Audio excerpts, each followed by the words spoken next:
A storm is brewing. Oh my goodness, there are no more checks. Within the Tempest, the best have come to test their skills and brave the storm.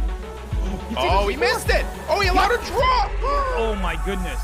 Oh, he lost a time! For some, this is familiar ground. Oh my gosh. But the pawn ending is winning Take for it. black. Just take it in Take it. A5. Oh, he blundered the rook. Oh my gosh! Oh my god. Bishop Bishop G3. G3. What a tactic. Where's the mate, though? I don't know, That but mate? it's gotta be there. Oh, he got it! Oh my god! The battles will be electric. 27 mate! He blundered You can't stop me! Oh my god, it didn't happen! The moves will be fast. Starting to see Bishop C7. Oh my god! The stakes will be high. Oh my gosh! The 2022 Speed Chess Championship is now. Fasten your speed belts, my friends. We're in for a wild ride.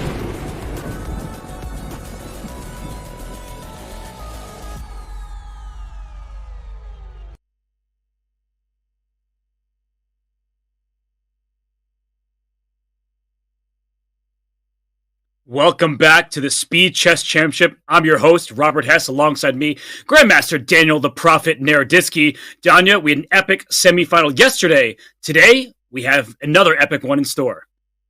We do indeed, Robert. I feel like after Magnus Carlsen's last match against Fabiano Caruana, we've all been looking at our watches and waiting with bated breath. When is this next MC match going to happen? Well, here we are. We didn't have to wait very long. We had a couple matches in the meantime to tide us over. Well, we have MC versus MVL today with a lot at stake because there's quite a bit of prize money. You make it known every single time that number goes up from 2 to 4. This time, $6,000 plus an additional $6,000, a split of that based on win percentage. But I think most importantly to these players, a world champion and a world Blitz champion, the winner moves to the championship match to face Hikaru Nakamura. Listen, normally I emphasize that the prizes are generous, and they are, and it matters to the players. But in this particular case, anytime Magnus Carlsen enters the conversation for his opponent, there's only one motivator, and that is to beat Magnus Carlsen across a 3-hour match. And for Magnus Carlsen, well, it's the opposite, to assert his dominance yet again, as he's been doing time and again in the SCC 2022. I thought you were going to say it's the opposite. It's to not beat Magnus Carlsen, because sometimes it feels like the only way for Magnus to lose is for Magnus to beat himself. But either way, let's take a look at the bracket, because we do have one finalist in Hikaru Nakamura, but Danya, the other side of the bracket, Magnus has been dominant, but MVL has been no slouch either. He's kind of been a slouch. He hasn't beaten anybody all that good. He's only beaten a world champion contender, and then he beat the winner of the CGC by 4 points. MVL has been an absolute beast. Make no mistake. And Magnus Carlsen's performances, they have a way of overshadowing the path that others have taken. So MVL has been nothing short of a hero. He has had arguably the most impressive run thus far behind Magnus Carlsen, but he's going to have to put in a little bit of extra, and he's going to have to show a lot of nasty if he wants to defeat the world champion today. No, it's true. When Magnus Carlsen plays, he's Clark Kent, he's Superman, but MVL might just be the kryptonite as we dive into today's matchup between Magnus Carlsen, the world champion, and Maxime Vachier-Lagrave, the world Blitz champion. Danya, same age, Blitz rating, the nod goes to Magnus Carlsen, but the head-to-head goes MVL's way. It does. Magnus looking mighty smug in that photo. He's like, the match has already been decided. MVL looking, not quite yet. Maybe he's will be close match. But MVL, one of the only players, perhaps the only player to lead Magnus Carlsen across a wide sample size. We're not talking here, Robert, about a 2-game match or a 1-game fluke. Anything can happen in one Blitz game. They've played well over 40 Blitz games, and MVL has been neck and neck against Magnus. There always seems to be that one player across all sports who has the world champion's number. I'm pretty sure MVL does have his actual number, but he also has had his number historically over the board. No, it's for sure the case, and MVL, he beat him in that previous SCC matchup. It's one of the major storylines of today's event. Can Magnus get that revenge? And Maxime also beat Magnus in the final round of the 2021 World Blitz Championship, which Maxime won in that tiebreak match. He is the world champion based on that. But as we look at this graphic here, Danya, MVL, the only player to defeat Magnus, vengeance is on his brain. Oh, it absolutely is. And it's not just on his brain. What's on his brain is he wants to repeat the performance against Fabiano Caruana. He doesn't want to beat MVL 18-17 and say, hey, I've gotten my revenge. He wants to crush MVL and run him out of the gym, because that's been the spirit Magnus Carlsen has shown thus far. And let me tell you, Magnus is most certainly aware of their head-to-head score, right? They're all chill on the surface. When you interview them, they say they don't really care. They weren't looking at the scores. Oh, I'm sure Magnus is aware of their head-to-head Blitz score. Oh, I believe that. And he wants that revenge. But chess, an objective game, you need to remain composed. But either way, 16 players started in this field. Only 3 remain. We have 1 finalist in Hikaru Nakamura, 2 semifinalists in Maxime Vasilyev and Magnus Carlsen remaining. We'll see who moves on. But the scores are across 3 time controls. It's a format we know and love. And Danya, if we do get down to Armageddon, if everything is tied at the end of the match and we saw their close head-to-head, who gets the nod from you? Ugh, Robert, stop asking me questions. I'm drinking coffee. I'm trying to enjoy this match. Okay, I would say I would go with my classic advice, which is that if you're the underdog, you want to shorten this match. You want to get it tied going into the bullet. And if you offered MVL an Armageddon right now, just eliminate the whole 3-hour match, go straight into the Armageddon, he would agree with open arms. Because like I said, the role of coincidence, the role of randomness, it increases greatly the shorter the match becomes. So if things get down to a 4-game 1+1 match, I'm going to say it's a total 50-50 affair as it stands right now over the course of a 3-hour match. And we'll get to that in a moment. I'm still going with the world champion.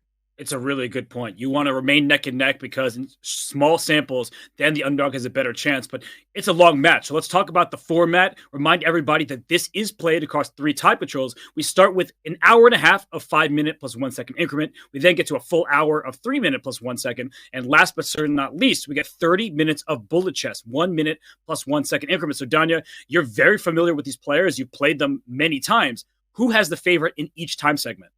Yeah, that's a great question. I'm not going to answer this exactly. Well, I am. I think MC is the favorite in the 5+1. Magnus Carlsen is the favorite in the 3+1. And Magnus is the favorite in the 1+1. So on paper, he's the favorite in all 3 segments. And unfortunately, that means I'm agreeing with Smarter Chess. But again, we'll get to that in a moment. But MVL, he has to get off to a quick start. Even against Gukesh, Magnus played a self-professed terrible match, which he won 23-7 against the 2,700 plus GM. Magnus lost the second 5-minute game, but after that, he was nowhere to be seen. He was dashing off to the races. He was winning games. And these top players, they don't fall asleep. They don't take any games as warm-up games. They go straight for the throat from the beginning. And MVL, he's going to have to match that intensity. He's obviously going to have to match the speed. And he's going to have to match Magnus's tactical sharpness, both early and late in this match. And he's going to have to find a way to score a victory. Fabiano Caruana could not do that. But according to Smarter Chess predictions, this match should remain relatively close. Magnus Carlsen has a 2-point lead in the 5+1, then a 1-point separation in both the 3 and the 1+1 tie controls. 16-12 predicted score. And Daniel, 68% is Smarter Chess's nod in favor of Magnus Carlsen. I would think 75-80%. What about you? Yeah, it's a weird situation because, again, MVL does have the plus record in their head-to-head Blitz games, but I think we all understand that that doesn't necessarily mean he's the favorite in this match. I think given Magnus's recent form, given MVL's small dose of rust, he's a little bit on the rusty side, especially compared to Magnus. I would agree that 68%, if anything, is a bit of an understatement. I would go with something like 75 or 80% in the world champion's favor. Well, that is a big number. Either way, we are giving the nod as the pre-match favorite to Magnus Carlsen, and the community got involved. They submitted their brackets. Over 15,000 people did just that. And of those, 6% that predict this matchup, 84% see Magnus Carlsen going through. So the community, the chat, they agree with us. Damn girl, 84% people really not going on a limb here. People don't really know how Las Vegas odds work. You're supposed to go with the underdog, but I see you 186 of you go with the Frenchman with 3 names. He is very much capable. He has shown it time and time again, and he's got that grittiness, Robert. He's got that sharpness in his style that I think might just allow him to get under Magnus's skin. He's also shown a diverse repertoire, something we're not accustomed to from Maxime Vasilyev that will give him increased chances. And, well, only 5 people have a chance to fill out that perfect bracket. We started with over 15,000 people when we set you out on this quest. And heading into today's match with Magnus and MVL, there are 26 perfect brackets still intact. However, due to tiebreakers, there are only 5 perfect brackets still eligible to win a $10,000 first place prize. And Danya, I'll let you do the honors of reading off those names that we see on screen in front of us. All right, we got a couple of ones that are easy to pronounce and a few that I might butcher. We got Grave Dangerer, who predicts Magnus and Magnus, Ice 07, Vishal 06. Okay, this is the tough one. Victoire de Premier Ministre, predicting big surprise there. MVL, who would have thought? And winner, winner, chicken dinner. I haven't heard that phrase in a while. Predicting MVL as the semi number 2 pick. And then Hikaru as the champion. Some interesting choices there. He thinks MVL is going to defeat Magnus. Seatbelts fastened, ladies and gentlemen. Only 3 of these brackets, or 2 of these brackets, are going to remain perfect after this match. I think I did the math correctly. My speed belt is certainly fastened, and I'm thankful for you because that's why I wanted you to read them out. That French name, I didn't want to butcher it. I don't want all of Maxime's French fans after me. So, Danya, those 5 contestants, they still have a shot at $10,000 for the first place prize at the start of Championship Sunday. We may have fewer, and any wrench's money up for grabs. Oh my God, this is such an exciting moment. This is the best moment. This is right before you started opening your birthday gifts, right? Or you open a jar of peanut butter and it's like all perfect. The match hasn't started yet. We got 3 hours at least of entertainment in front of us, and we are by now accustomed to the players' surroundings and to Magnus Carlsen's state of relaxation. Robert, as the match kicks off, he's always leaning back, I don't really care mode. And then before you know it, he's up 10-3. Did Maxime get a haircut, by the way? His eyes are closed. He's calming himself, meditating. I think he's looking fresh for this fight. And is that a French, football kit? Is he, channeling his country? Yeah, but where are his snacks? That's the bigger question. If the match kicks off, I don't think he's even capable of playing through an opening without some snacks. The first surprise on move 3. Knight B to D2. Looks odd because your bishop on C1 is blocking his place, but there we see it. Magnus was B3, bishop B2, fianchettos. He'll eventually break open with a move like C4.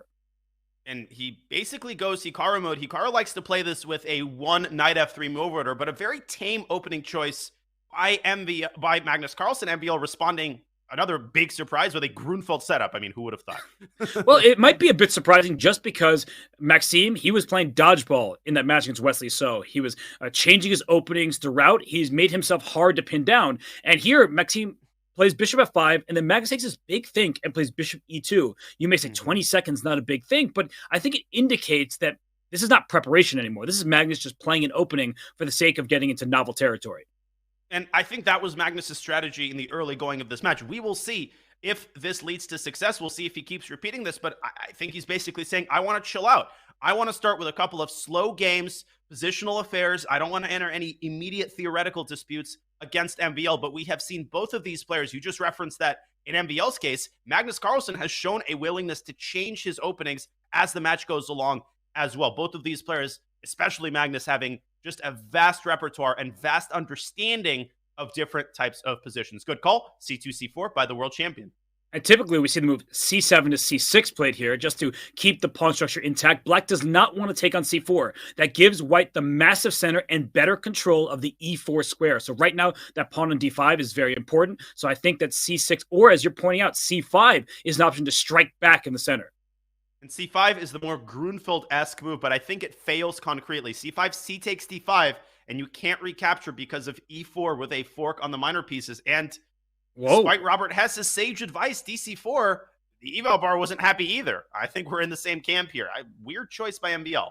I think it means he wants to strike with C5, though. I think he wants to play more ambitiously, more actively with his pieces, but you are giving white the center. And after knight takes C4, if you play C5, I believe white can just push that pawn up to D5. And so white's claiming, I have an extra pawn in the center, a D and an E pawn, and things are looking good. But no, Magnus says, I'm just going to castle. No D5 right now. And he just keeps the tension, and I think MVL has the shorter end of the stick here. And in part, that's because of the placement of the F5 bishop. Now, you might say, well, that bishop looks like it's perfectly developed. Well, if you think about it, after C takes D4, knight takes D4, the bishop starts getting harassed. It starts getting kicked around the board, and it doesn't have a way back because of the knight on D7. So black is just a little bit cramped here in the early going, and these are the kinds of positions where Magnus just activates Superman mode. Yeah, this feels like I'm watching Nihal Sarin once again. The opening doesn't look like anything that special, but you're inducing a weakness like the move B5. A good move in this position from Maxime Vachier-Lagrave, but in the long term, you have so many weak squares, you're pointing knight C4 to E5. That C6 square is often very juicy for a knight to jump into. And you could carve the C4 square back out for yourself. You could drop the knight back to D2 and then meet A6 with a very typical shot A2, A4. Now, in that position, black can't even push B4 because he loses the A6 pawn. But the larger positional aim of the move A4 is to get yourself that C4 square yet again. So, Robert, it isn't just about occupying a space advantage. When you push your pawns, you're leaving weaknesses in your wake. And Magnus understands this is a big decision. Do I jump forward with the knight and offer some trades? Or, as Donnie was just highlighting, knight back to d2. It allows queen to b6, pawn to a6. Black maintains control over there on the queen side, gets active. So he chooses knight to e5 and a6 played anyway. But Donnie, your a4 move is very tempting. And I would not be surprised if Magnus takes on c5 here, because if the black knight takes back, then there's also knight into d4, a move you mentioned earlier, hitting the bishop on f5, going for the c6 square. I feel like there's some strategic problems that black is going to find difficult to solve. For sure. And this is kind of 0.7 mode, right? Magnus loves positions with this kind of evaluation. We saw Nihal Sarin struggling yesterday to convert these types of small advantages, but something tells me Magnus is going to play a little bit differently. There's that a4 move and more problems logistically, Robert, for MVL. If he brings his queen up to b6, which I think he very well might, there's ideas connected to taking on c5 and then sticking a bishop on d4. And before you know it, all of your minor and heavy pieces on the queen side get clustered up, and white's going to have all sorts of threats there. This is already getting pretty unpleasant for black. It certainly is. And there's also a universe where white could consider pushing the pawn to d5. I mean, that it will be tactical more than anything. But this position, there are all sorts of dynamic threats that MVL needs to deal with. The b5 pawn is under attack right away. As you mentioned, queen b6 might walk into a pin. And c takes d4 gives white that c6 square. It's really vital. Black's best move would be b5 back to b7, right? Let me push that pawn backwards to cover some of my weak squares. And that way my pawn isn't hanging on b5 and behind it on a6. So actually, it was a big commitment by Maxime, and now I think he might be regretting a little bit as he drops down to nearly 2 minutes. b5, b7 would be a game-winning move here. It would immediately equalize. In fact, we'd start talking about a small edge for black. Finally, a decision from the Frenchman as he takes on d4. Now, knight c6 here is a distinct possibility. Is there an exchange sack on c6 followed by d3? Not really. White's defending that twice. Do you think we're going to see knight c6 from Magnus? He's certainly going to think about it. And you see, he's got his hand on his head. He's calculating because knight c6, queen e8, that looks very unappealing after knight f3 takes d4. Now your knight on c6 has another friend protecting it. The bishop on f5 is under attack. b5 and a6 behind it are threatened. So I believe that knight c6, rook takes c6 might kind of be forced. Otherwise, the position just feels very unpleasant. Now, you could actually play knight takes d4 immediately. That is an option. And I know Magnus likes these kinds of cagey moves. It seems to blunder a knight, but no. White takes on f5 and opens up the attack on black's knight. Magnus makes a third move as he takes on d4 with the bishop. So, Robert, he's trying to keep the status quo, and I think part of the reason he's taken with the bishop is to deprive the black queen of the b6 square. What do you make of this? I'm a little bit skeptical, to be honest. Great move right there from Maxime. Oh, yeah. Queen to d5, because that protects b5. It puts pressure on b3, connects the rooks on the last rank there. So everything kind of working well for black. And rook takes c1 is a threat because b3 is loose. And not to mention, after rook takes c1, you also put the next rook back on c8, the bishop on f5 defends. So bishop f3, you're mentioning bishop e4 as a response. Even rook takes c1 with queen takes b3 to follow. White has some things to figure out now. So I believe bishop takes d4 was an inaccuracy that allows Maxime to have the type of play he has been seeking. I think it's a major inaccuracy, and I think now Magnus, down 30 seconds on the clock, needs to start thinking about bailing this game out. He just completely overlooked the move queen to d5. MVL very sharp to start off the game. And let's see if Magnus just decides to bail out, or is he going to keep pursuing complications? He trades once on b5. If you want to draw here with white, Robert, what do you think is the best way to make it? Is it to take on c8 and just go like knight e5 to d3? How exactly does white stabilize this position? It's a really good question because the knight on e5 is actually a bit loose. Once that knight hops out from f6 into e4, the bishop on g7 hits the knight and the bishop behind it. So all of a sudden, black is the one who is unleashing the threats here. And Magnus, he drops to a minute on the clock, Maxime with about a full minute lead, and the decisions are much more difficult for Magnus all of a sudden. That's the difficulty of chess. One small inaccuracy wasn't a blunder, and now it's Maxime who has the easier position to play. It is indeed, and now his time advantage has ballooned to over a minute. Imagine what a victory in game one of the black pieces would do for his confidence. Imagine what it would do for the arc of the match, especially compared to how the Fabi match started. 30 seconds for Magnus as he finally makes a decision. He takes on c8. Will he play queen to a1? No, that drops b3. And as we predicted, he moves the knight back to d3. But knight e4, even here, Robert, needs to be seriously considered because that knight could hop into c3 and wreak havoc on the coordination of White's remaining minor pieces. Yeah, the dark squares are going to be a problem for yeah. White. So 94 looks like an excellent first move. I'm wondering what Maxime is thinking about, what alternatives there are. 94 just seems like the move. I really am not considering anything else. Yeah, but emotionally, it's hard to part ways with your Grunfeld Bishop. I think anytime you're giving away your Fianchettoed Bishop, that's a major concession. The thing is, with only 2 minor pieces left and only 1 pair of rooks, you're not really worried about king safety. 94 is definitely the move, and if you're Maxime, keep your foot on the gas pedal. Don't let Magnus get away with this, and I think he just did with the slower move, rook d8. And knight f4 comes with the tempo, a shot against the queen on d5. The b5 pawn's still a little bit loose. The b3 pawn can push to b4 at some moment. Well, not after queen d6, as you indicate, but queen a1, your idea. Now the knight frozen in place. You can play knight e8. That's an option, but you're retreating rather than going on the offensive. And Maxime trying to poke and prod at Magnus's kingside. He's inviting the move f3. Magnus says, hey, you want me to play f3? You got it. And now he's going to move his rook from f1, I think, into c1 or maybe d1. And suddenly White's pieces are looking quite nice again.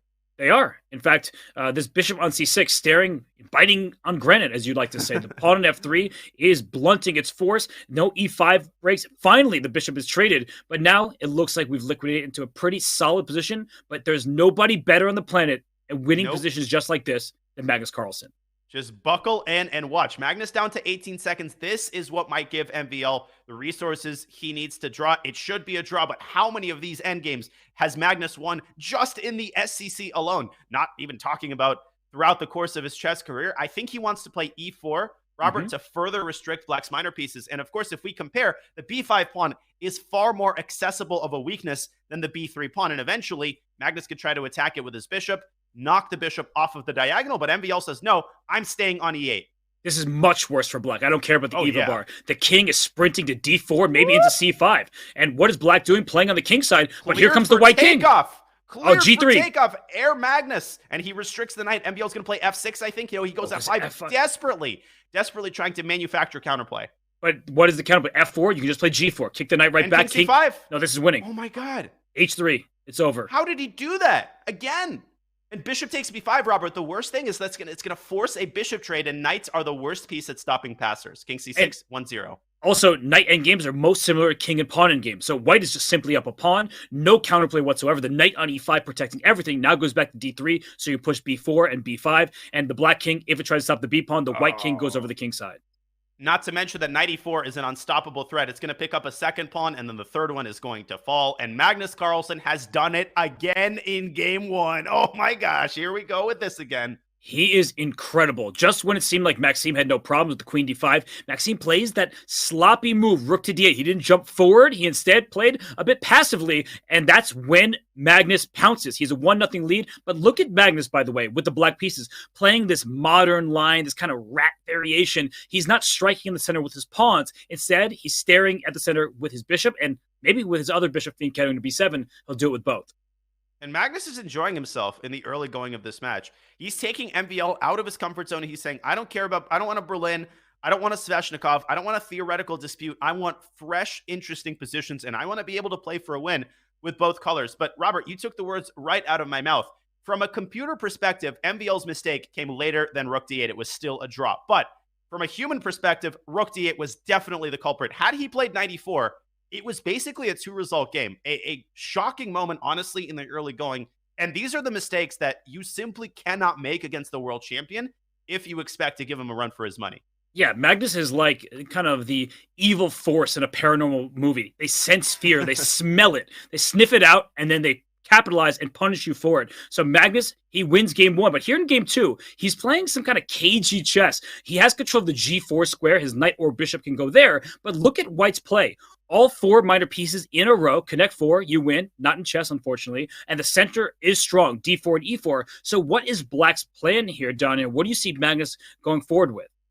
First of all, I happen to be terrible at Connect 4, so if you actually want to beat me in a game, I'm telling you right now, that's the one you should choose. What is Black's plan? Well, Black's plan is to apply pressure on White's center, and there we have knight b8 to c6, a very typical move. And you might say, why is Magnus walking into d5? Well, think about d5 from a positional perspective. You're opening up the bishop, and you're yielding Black a very nice stronghold on e5. And later on, if we bring up an analysis board here, if White just nonchalantly plays d5, after something like knight e5, you can see the eval bar dipping. what can often happen, Robert, is a move like c7, c6, chipping away at white's center. And once the queen comes out to b6, it combines with the bishop, and the pressure on white's queen side can become very serious very quickly. So MVL avoids this with a 10-foot pole. And if we go back to the live board, he has decided on knight c3 to e2. I think he's going to follow up with c3 to cement his center with his pawns. Oh, that was a very instructive line. It shows the power of the fianchetto bishop, which often happens in a Sicilian dragon or even in a Grunfeld. So knight c3 to e2, something that Wesley did very well against Maxime, retreating moves. And Magnus, he says, I'm not retreating. I'm hopping forward left and right. Knights on b4 and g4. You don't see this every day. And if knight takes d5 back, well, your knight is centralized, but how stable is it? You will play c6 as you're indicating, but it's just a weird position, right? What is Black really aiming for?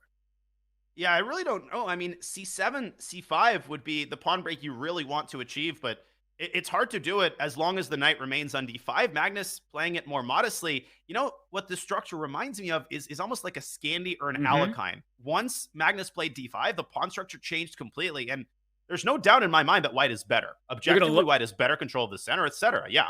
You're going to love this reference. I was saying this reminded me of a Sergei Tivyakov game. Like, I'm looking at this, and I'm just like, you know, the legendary Dutch Grandmaster, formerly over 2,700. This looks like the type of game he would have from the black pieces, but look at Magnus. He goes a5. He's slowly pushing his pawns forward, but he wants to kick the bishop off the diagonal, but Maxime does it himself. He blocks that bishop's path by playing c4, kicking the knight from d5. But I don't know. Something about this feels way too loose for white, the d4 pawn in particular. Yeah, I made an analogy a couple of commentaries ago. Positions like these resemble driving a bus. I have no idea how to drive a bus, but it's hard to maneuver this around tight corners. Black is a pretty compact position, and the good thing about not having any pawns in the center is that you're not responsible for them. White is responsible for a lot of things in this position, let alone a big decision that is now looming. Where is white going to castle? Both sides have major drawbacks. If you go queenside, you're walking into some sort of a4, a3 shenanigans. If you go kingside, well, you have a pawn on h4, Robert, and we know that that creates serious long-term weaknesses. I think white is still better objectively, but I agree that the position is perhaps harder to handle from a practical standpoint. Yeah, just because the d4 pawns sticks out like a sore thumb, right? Black at some point can play e7, e6, which keeps all of the pawns strong. I like to say this, pawns are only as strong, pawn chains, I should say, as their base pawn. The d4 pawn doesn't even have a pawn attached to it. The knight on f3 is stable. That's the good news. But look at this, knight h7, step one. If we can continue putting pressure on the d4 square, that'd be nice. And bishop e3, maybe not so appealing because the knight on g4 can capture it. I see the eval bar saying white is doing well. I think you can play in the center with your rooks and keep everything steady. And bishop f4 saying bishop takes d4, please capture that. Rook d1 is my response. Great move by MVL because this also prevents the pawn break e7, e5. And in the event of bishop takes d4, rook d1 doesn't actually win the bishop technically due to c5, but I'm not even in the mood to discuss that line. There is no way Magnus plays bishop takes d4 here. In that position, of course, white has knight c3 to b5, recapturing the bishop with interest.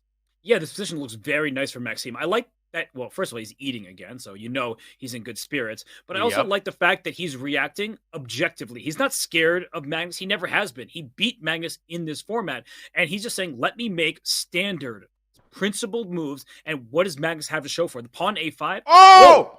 Whoa! Oh! My lance, girl! I thought you were the prophet. You said he wasn't going to do that. Well, what? I think it's a bad move. Oh! But no, but the pawn on h4 is loose in some variations. Is he sacking his queen? This work? But how does this work? What if white plays knight takes e5 here? Maybe bishop takes What exactly? E5. Yeah, he is sacking his queen. Yeah, knight e5, knight e5, and after bishop e5, bishop takes. He's giving up his queen. And he's saying that in return, he will get active rooks. And the type of position, Robert, I almost called you Magnus, which frequently results in a fortress. I know. Because the knight from h7 can return to g4 and create long-term problems on white's first rank. I still can't believe he's done this. Can we just shout out the feature chat? The username, Kiblitzers. That is awesome. If that person doesn't have a diamond membership, can I give that to them? I know it's not really my choice, but somebody give that person a diamond membership for that username if they don't already have one. But either way, it is going to be a queen sacrifice at this point, I believe. So. Queen takes h4 is a blunder. Knight f3 back. Always look for retreating moves. That would be a fork. So bishop takes e5, rook d8, rook d8. And the good news for Magnus is that there aren't too many targets in his position. The queen is better than the rook and the bishop, but as you're highlighting, that knight will get back into the game. The f2 pawn will be a target. That's on a dark square. It's a bishop that can land on d4. And there are 2 open files. There are 2 rooks. There are indeed 2 rooks, and white has only 1 rook.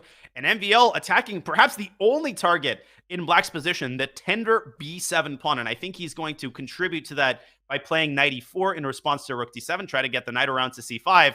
The issue, as you were pointing out earlier, is that you're weakening the second rank. And before you know it, black can infiltrate d2 and play bishop d4. Black's just got more pieces than white, and that could cost white in the long run. Let's see how Magnus handles this position. He had a similar type of game against Fabiano Caruana, where Fabi was winning at several points, and Magnus ended up turning it around down to queen and winning it in the style that he beat Nepo in, I think it was game 6, right, of the World Championship? Yep. That is correct. That and Maxime insane game. is also up nearly a minute on the clock. Something that should not be forgotten about is the clock plays a factor here. And Maxime has been very good on the clock. He lost game 1. I know that was not an ideal ending, but he has been steady at knight f6. Look at Magnus. Let's just trade knights. If you take, I take back. H4 is loose. I'll go rook f to d8 afterwards. And you can go for my a5 pawn. But that distracts white's forces from some of the critical squares. Ooh. If white does, in fact, go for the queen side, maybe Magnus will go for the king side. Sriracha. MVL says, no, I don't want the trade. I don't want to play without risk. I want to win this game. Knight e4 to c5, inviting rook d2. But I think he's got queen e3 in response, forking the rook and bishop. That was great tactical awareness for Maxime. And he forces Magnus's rook to stay on the 7th rank. But still, Robert, you can't take on b7 on account of rook b8. How is Maxime going to turn up the pressure dial in this position? Because you know Magnus is about to go knight g4. Knight g4 looks very promising. He goes rook to e8. Oh, watch out for back ring checkmate, by the way. That's why he goes g3. But the problem with playing g3 is now you're not going to be able to play f3 to kick the knight out. Yep. So you've committed your pawn structure in the dark squares. f3 would be way too weakening. That knight would go h6 to f5 and start attacking those dark squares. So I think while the eval bar says Maxime is favored, I'm not so sure in a blitz game, but that's why I like Maxime's clock management. He is ahead on time. He can figure out these complications with that lead.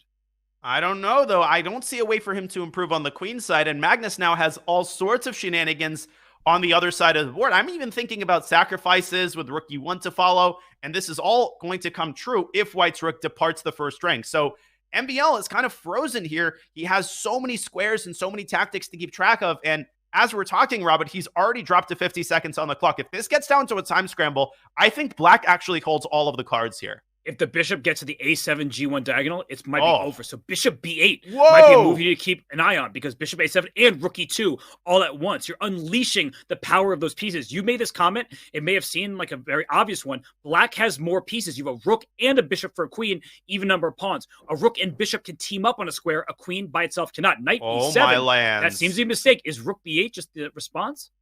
Rook b8. What is MVL's Rook d8 follow-up? check. It's rook d8 check, but takes in bishop d4, creates mate threats against white's king. I think Magnus might go for that. Alternatively, is there bishop takes g3 maybe?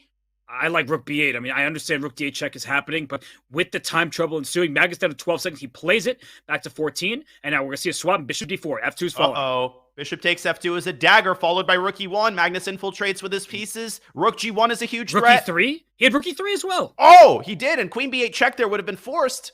He plays it anyway. Okay. The good news is that F4? queen protects the g3 square. That's huge. MVL just munching on the pawns, and he's 3 pawns up on the queen side. Oh, gosh. And where's that king going? Bishop a7 check, a huge threat. Oh, my gosh. It is a huge threat. And king h3 gets checkmated. Bishop a7 anyway. Rook e3. I think We it's might a see perpet. a draw. Yeah, it is a draw. King f3 and king g2 back. Rook e3, rook e2. Don't go crazy if you're Maxime. Take the draw, and same goes for Magnus. What a game. I love you giving the searching for Bobby Fischer advice. Take the draw. Maxime does just that, unlike in the Hollywood film. And we see the lead remain 1 point for Magnus Carlsen, but Maxime Vachier-Lagrave showing he is not going down without a fight, and he just gave Magnus all he could handle in that game. That was just a high-level game of chess. It was an interesting opening. It was a cagey middle game. You could argue that MVL had the advantage throughout the game, but that decision to sacrifice the queen, that's what makes the world champion special. Just the understanding that he would have enough activity with his pieces. It's among the hardest decisions you can make in chess, when to sack the queen for a rook and a piece, Robert, because often that just loses the game on the spot. Great stuff from both players. The score is 1.5-1/2 in Magnus's favor. Yeah, we like to call that a great practical decision by Magnus to give up the queen. And for Maxime, well, I like that he's going back to his opening from game one. The opening was not the problem. That's not the reason he lost. Sometimes you have a result impact your psychology. No, the opening was fine. But look at Magnus. He's just playing this calmly. H3, keeping the tension. Last time we saw D takes C4 happen and Magnus took with the knight. That's not going to happen in this game because you don't have C5 as a follow-up. You've already committed your A pawn. So one thing that Black will try is A5 to A4 at the right moment, trying to develop the rook on its starting square. But there's just something about Black's minor pieces here that are reminiscent of, I don't know, middle schoolers at a dance. There's just a kind of an inherent awkwardness. That bishop on F5 doesn't have a way back. The bishop on G7 is biting on granite. White has slightly better control of the center. So MVL has deviated from game one in that he's played C7, C6 rather than his approach in that game, which was to actually take on C4. It's a Slav setup. It's a very solid setup, but do you kind of see what I'm saying, Robert? It's just a little bit harder to handle Black's pieces here. Maybe knight F6 to E4 is what the doctor ordered, and you called it, A4. Well, one thing I'm worried about for Black is his bishop on F5. You highlighted this in the previous game. G4 is even an idea for White, because where's the bishop going? If it goes to E6 or to E4, the knight in F3 hops to G5 and is going to take that bishop off the board. So maybe first you have to deal with some of the things happening on the queen side here. A4 to A3 is possible. A takes B could be a bit annoying. So even B takes A4. I know often we don't like to take that pawn, doubling our own, because BA4, Queen A5 looks like the response is to gain that pawn back. But the B7 pawn is the target. And very importantly, the bishop on F5. It's not stable. G2 to G4 looks like a viable option. I'll show this on the analysis board. It's a great point. B takes A4 always has to be considered. Then you have to start calculating. Queen A5. The good thing for Black is that if White blindly goes, oh, that's a free pawn. No, it's not. Rook FB8, Queen C7, and at the very least, you can take B2. Robert, apparently, did White have something in this position? Queen B3. Oh, what a move. What a find. Queen B3. And if you take it, the rook on A8 is pinned. You're a beast. So you have to go with the other rook. You have to play Queen B7, rook AB8. Wow. That is actually a sick line. I'm glad we were able to show that. I don't think that there's going to be this variation, but that is some cool stuff showing that usually you go rook F to B8 to trap the queen. But here, the rook on A8 being loose allowed White to sack the queen and with great effect. So what a line. Oh my God, Queen B3, and the queen extricates itself from danger. Okay, back we go to the live board. That was fun, but he's not playing B takes A4. And as we're talking, Magnus is thinking. He's taking the longest think of the match thus far as he drops now to 2:45 on his clock, and B4 is his decision. Yeah, I think that I don't hate it, even though the eval bar is saying that was wrong, because now this pawn A3, it's a long-term weakness. You've gained some space, but if pieces get traded off the board, the A3 pawn's a target. As you're highlighting, that knight can just hop right around into White's position. That is the downside of allowing the pawn to go all the way up there. Yeah, that pawn is an anchor point. You could actually get your knight conceivably to the B2 square and then maybe even around to D3. So Black has positioned his pawns in kind of a weird-looking way where they are weaknesses, right? They need to be defended carefully, but they can also serve as anchor points for outposts for Black's knight. Let's see which side of these pawns prevails. By the way, C5 looks impossible because both B4 and D4 cover the square, but because there's a pin on the diagonal, Black could consider the move C6 to C5, chiseling out White's center. Now, Magnus is a big decision here. His knight on F3 is under attack. Does he want to go forward, knight to E5? I don't like the look of that, because after the swap on E5 of knights, the queen goes to C7, and E5 is immediately threatened. So I think the knight has to retreat somewhere. The question is where? He retreats it to D2. You now have to reckon with the idea of G4 knocking the bishop away from its defensive E4. Although in some of these positions, we see Black sacrificing a pawn like that in order to induce a weakening of White's kingside. I think Magnus has the slightly more comfortable game, and MVL definitely the one who's got to make a couple really committal decisions in the next few moves, Robert. Yeah, not easy. G4, a big threat. As you're saying, sometimes you allow that to happen, and you just give the pawn. Look, knight of 6, defending the pawn. G4 followed by G5 wins the E4 pawn, but it gives up H3, and you do not want to see that happen. So I think that White should play the simple chess. Rook to B1, rook to B3, and maybe Queen C1 at some point. I know I'm just focusing on that A3 pawn because I said it could be a weakness, but how are you going to keep it defended? Hey, As Abraham Lincoln said, a pawn is a pawn is a pawn. You want to get that rook around. He gets his queen to b3, which serves two purposes. First of all, knight d2 to b1 is a distinct possibility. Once you win this pawn, the floodgates kind of open on the queen side. The second idea, of course, is to keep pushing on the queen side with b4, b5, and maybe even carve out the b4 square for the bishop. So you can combine these two ideas, and you're essentially asking Black, what are you going to do to me on the king side? Is MVL going to go like h5, queen d7, king's Indian attack style? Well, I don't think that's effective either. White can also always drop a bishop back to f1, Robert, to prevent any shenanigans on h3. Well, he's not just h5. What if he had started with queen d7? Because bishop takes h3 felt like a threat, even if it didn't lead to checkmate. So in this order, you're 100% correct, Danya. Queen d7 can always be met. Or queen c8, interesting move. I think he wanted to stay out of the rook's path, but bishop f1 looks very pleasant for White. g5, g4, it just feels a little bit slow for Black, but at the same time, it's blitz chess, and Magnus Carlsen down just to a minute and 28 seconds. And he says, I'm not afraid of bishop takes h3. Come at me, because the bishop on e2 in the resulting position is going to guard this very important g4 square. Moreover, even if Black does play knight g4, it won't carry a threat, because the knight on f1 is the real hero of the king side. e5 by Magnus. Start your engines on the queen side, and MVL's got to make some decisions here, and he's got to make them quickly. c5 is his response. Taking a bishop d4 or bishop b4. Exactly. Nice move at knight d7. He wants the c5 pawn back, and he's getting it. And the a3 pawn is better protected because the dark square bishop's off the board. But what about a move? I was thinking maybe c6 and b6, but you're probably going to end up losing that pawn. Oh, b6 threatens c5, and you can't take because of the fork on c5. I feel like that was c3. That was intuition by Magnus. He played c6, and now he's thinking. I think he thought c6 is the best move. Let's play it because you've secured yourself a passed pawn. If that pawn were back on b7, your quote-unquote passed pawn on the c file is stuck in place. Now, even after a swap on b5, the c4 pawn takes back. You have a clear passed pawn. So great decision by Magnus, even if he didn't have a follow-up ready. But what is that follow-up? Rook c1. That is a good, strong, stable move. And Danya, White is essentially up a pawn because Black has these double e-pawns, whereas White has a passer on the queen side. He might be up a pawn virtually, but he's down 2 minutes on the clock. Let's see how Magnus handles, I would say for the first time in 3 matches, a situation where he's got 20 seconds to his opponent's 2.5 minutes. MVL, he's playing quickly, and I love the way he's managing his time early in the match, but can he actually cash that in? c5. I think Magnus plays c5 here because that forces cb, and then bishop takes b5 back, and White's pieces are getting active, and you're springing for your passed pawn. The move is not liked by the computer.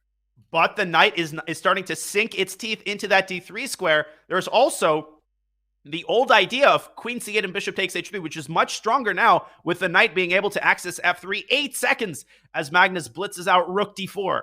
Wow, bishop takes h3 is so tempting here. Oh, but Maxime refrains. c5 is protected for now, but rook c8? c8? How do you defend it? Oh my goodness, this might be getting out of control for Magnus. Maxime totally turned this game around. What play by him? And just take it with your queen? Or do you go knight takes c6? Knight c6 looks flimsy. Another great move. Take c1. He's winning. Wow, he's completely winning. He's demolishing dropping Magnus. On the clock. And he's losing on time. He's losing on the board. I think knight c6 was a fork. Oh my gosh. The queen trade. e7 falls, but a2 is loose. No, this is over. No, rook a1 pinning the knight. Magnus pinned 7 ways to Sunday here. He can't even move. No, he cannot. And the a3 pawn will remain. Where else could rook a1? He might go rook b2 and knight d3 and just go after the f2 pawn. But no, but give me a downside to rook a1. He goes for it. I don't like that at all. You don't want to give Magnus a second chance. The guy can pull anything out of a hat. And if knight d3, bishop c4, knight takes a2, rook a2 forces the rooks off. I know Black is up 2 pawns, but with double pawns, that might give Magnus chances. He goes rook a7. He's going for the attack. Listen, MVL is playing with some serious fire. Now his material advantage has been reduced. Rook b2 was unthinkable. Rook a1 was resign time. And all of a sudden, it's a game again. He should still win, of course. Down to 3 seconds. Rook a6. He wants rook a2, perhaps. He has that in his back pocket if he wants to trade rooks. He goes rook a5 with the pin. Bishop e6. Careful. Oh, that's Bishop d3 and e4 was the threat. He's going to lose G4. on time. But h2, you can't take back into rook g2. Oh, my gosh. Game. Maxime Vachier-Lagrave strikes back in game 3. It is an even match once more. And Danya, in their previous matchup in 2020, Magnus actually won the first 2 games, and Maxime still won the match. So an early deficit does not phase Maxime Vachier-Lagrave. He has proven that before, and maybe he'll prove it again. And if you're Maxime, you basically, from a psychological standpoint, want to convince Magnus that this isn't just going to be a repeat of the Fabi match, right? You want Magnus to start thinking, hey, I'm actually in worse form today. This is actually going to be a much closer match. That's what I mentioned in the pre-show. You want to get under the world champion skin.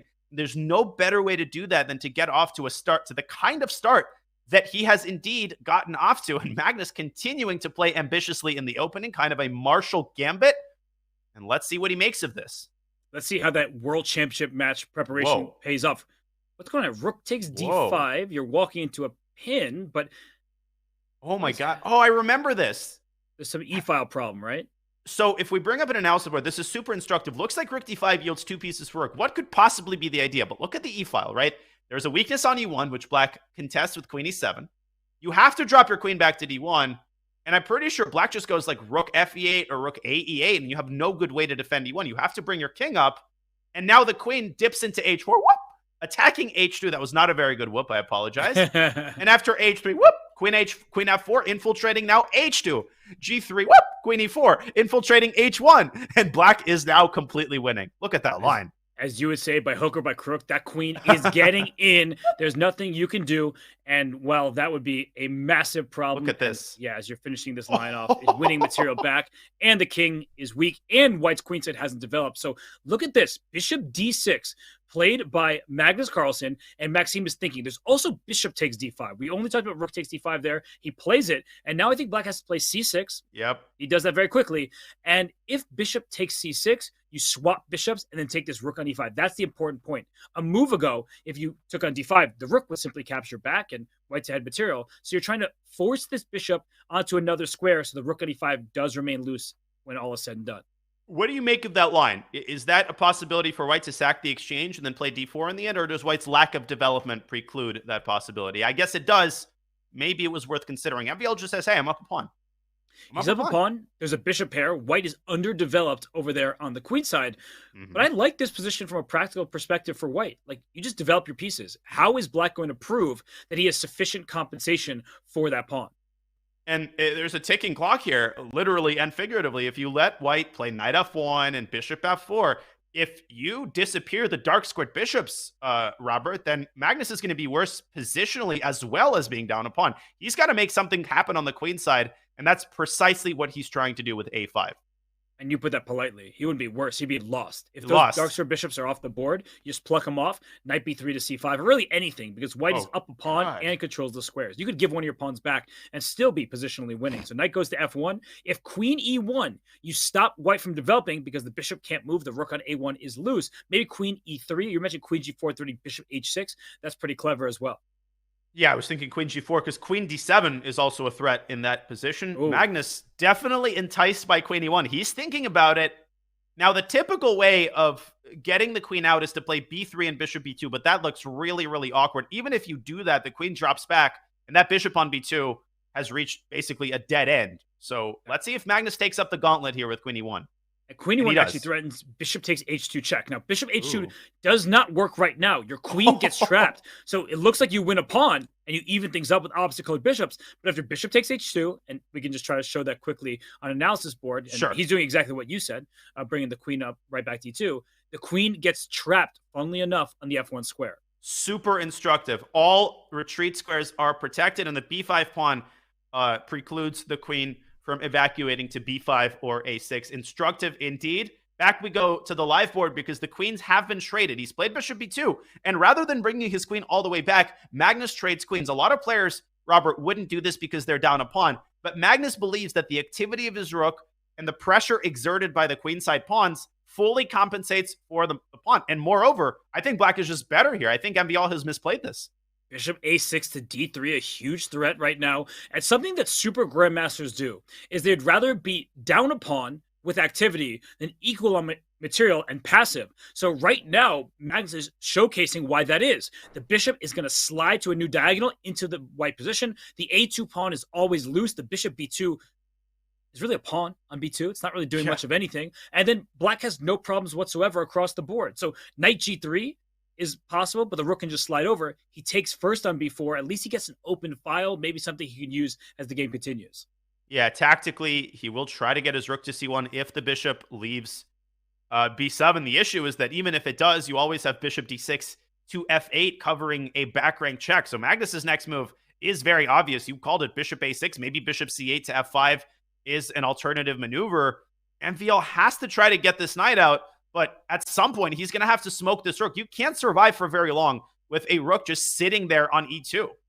There's a very specific variation that, might be relevant, is that if bishop a6, perhaps the rook can slide to c1, because there's rook c6 hitting both bishops at once, and the back rank problems may keep white in the game. Now, that's easier said than done. It's a bit of a complicated line, but I'm just noting that those bishops would be on the same rank, so perhaps the rook can cause the bishop some trouble.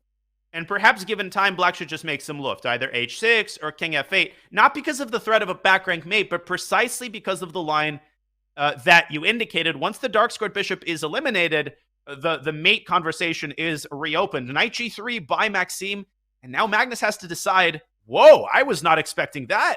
Were you? I think he's saying, let's just make a draw. I'm fine doing that. Maybe he didn't really believe in his... bishop a6? Wait, bishop a6? Wait, he's walking into trouble. But then I guess you go back to g1, so you don't lose your bishop, but he missed it.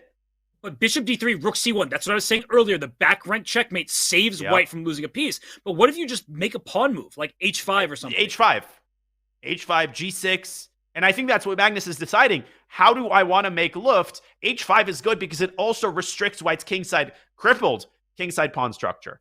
Wow, and bishop d3 is a threat, so the bishop will have to move from b2, and then you lose a2, and black is better. Magnus is not making a draw here.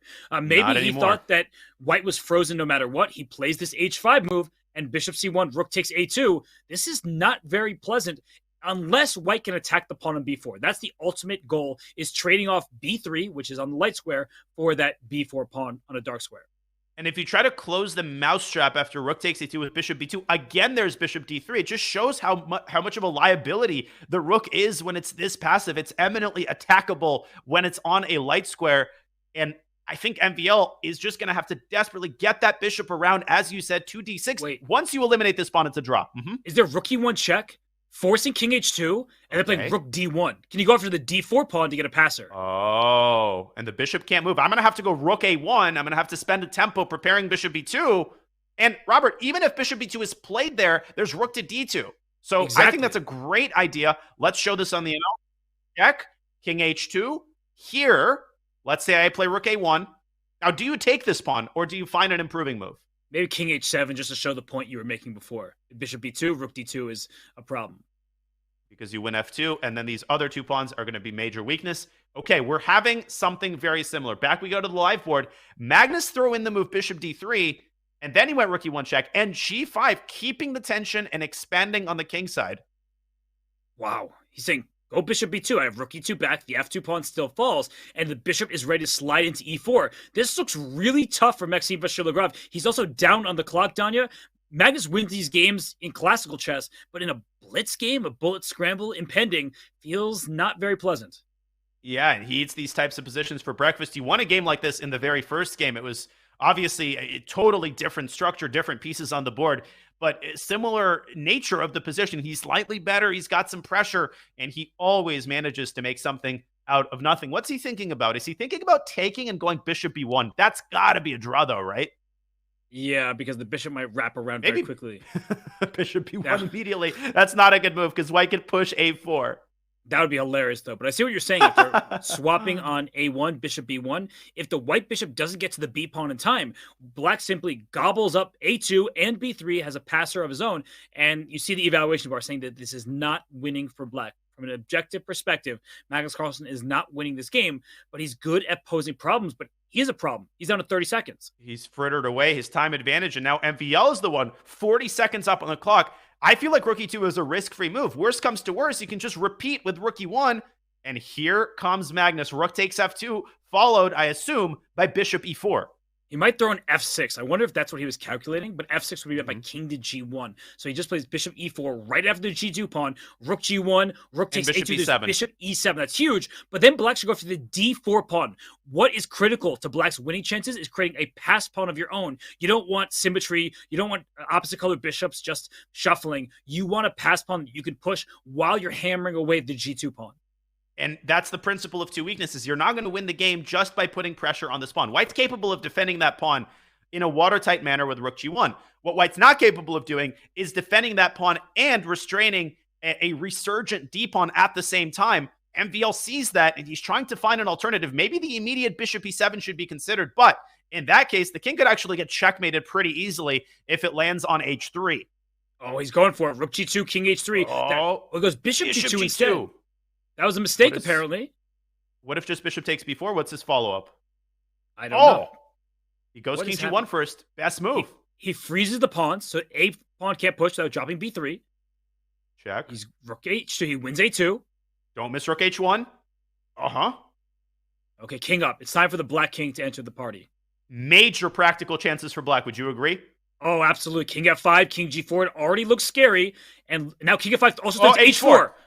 And he missed it. H4. He missed it. It's winning on the spot. Basic. That is basic Betty right there. Now h3, and the pawn is unstoppable. Yeah, king h4. The pawn remains defended. Don't go h2 because of rook h8 check. That's the one thing. f6 maybe. Oh, but bishop f6 check. Oh, it's a check. He goes king g4 now. Rook b2. He can just go after the b pawn. And king... Oh, he wants king f3, so he goes bishop f5 first. Really important move. Tightening the screws. Magnus is in no hurry. This pawn is eternally defended by the light-squared bishop. That is the bad part of opposite-colored bishops. You can't attack weaknesses that are on the color of the opposing side's bishop. And he's also playing for mate. It's checkmate. He's going to deliver it. That is a Magnus masterclass. That guy had what looked like nothing. He had a slightly, more active position. He was down a pawn, but he just moves and he just pokes and prods in ways that people cannot handle, even the best of the best, like Maxime Vachier-Lagrave. And the thing to remember is that Magnus does make mistakes, right? He gets down to 30 seconds or whatever. He does make inaccuracies, but even after he does, he takes his foot off the gas pedal for 1 second. He puts it right back on. It seemed like MVL was out of the woods when he took that second pawn on b4, Robert, because it looked like that was the only way black was going to win. And all of a sudden, Magnus switches gears at the drop of a hat. He starts to play for checkmate, and he starts to play for a kingside attack. Just an exquisite display by the world champion, and he is back up by 1. Unbelievable technique. I mean, it's just freakish the way he's able to beat players in those positions. We're back to the opening we've seen in multiple games. And unfortunately for Maxime, he hasn't had time to look at this with an engine to prepare it because he keeps going back to it. And we see the advantage is in white's favor, 0.7, but it's kind of a nagging 0.7. We see the problems in black's position game after game, the C file, the C6 square, but he strikes with B5. Danya, do you like that move? Well, he's setting up the pawn rhombus on the queen side. I think it's an interesting approach because he's forcing Magnus to make a decision right away. Now, Magnus can actually keep the tension by bringing the bishop back. That's kind of a Magnus move if I've ever seen one. Just go bishop a1, keep your options as open as possible. If you take on b5, I don't know how you're going to follow that up. Black seems to have all of the squares, all of the key squares on the c file defended. In particular, the c5 square is the one that you want to keep under lock and key if you're Maxime.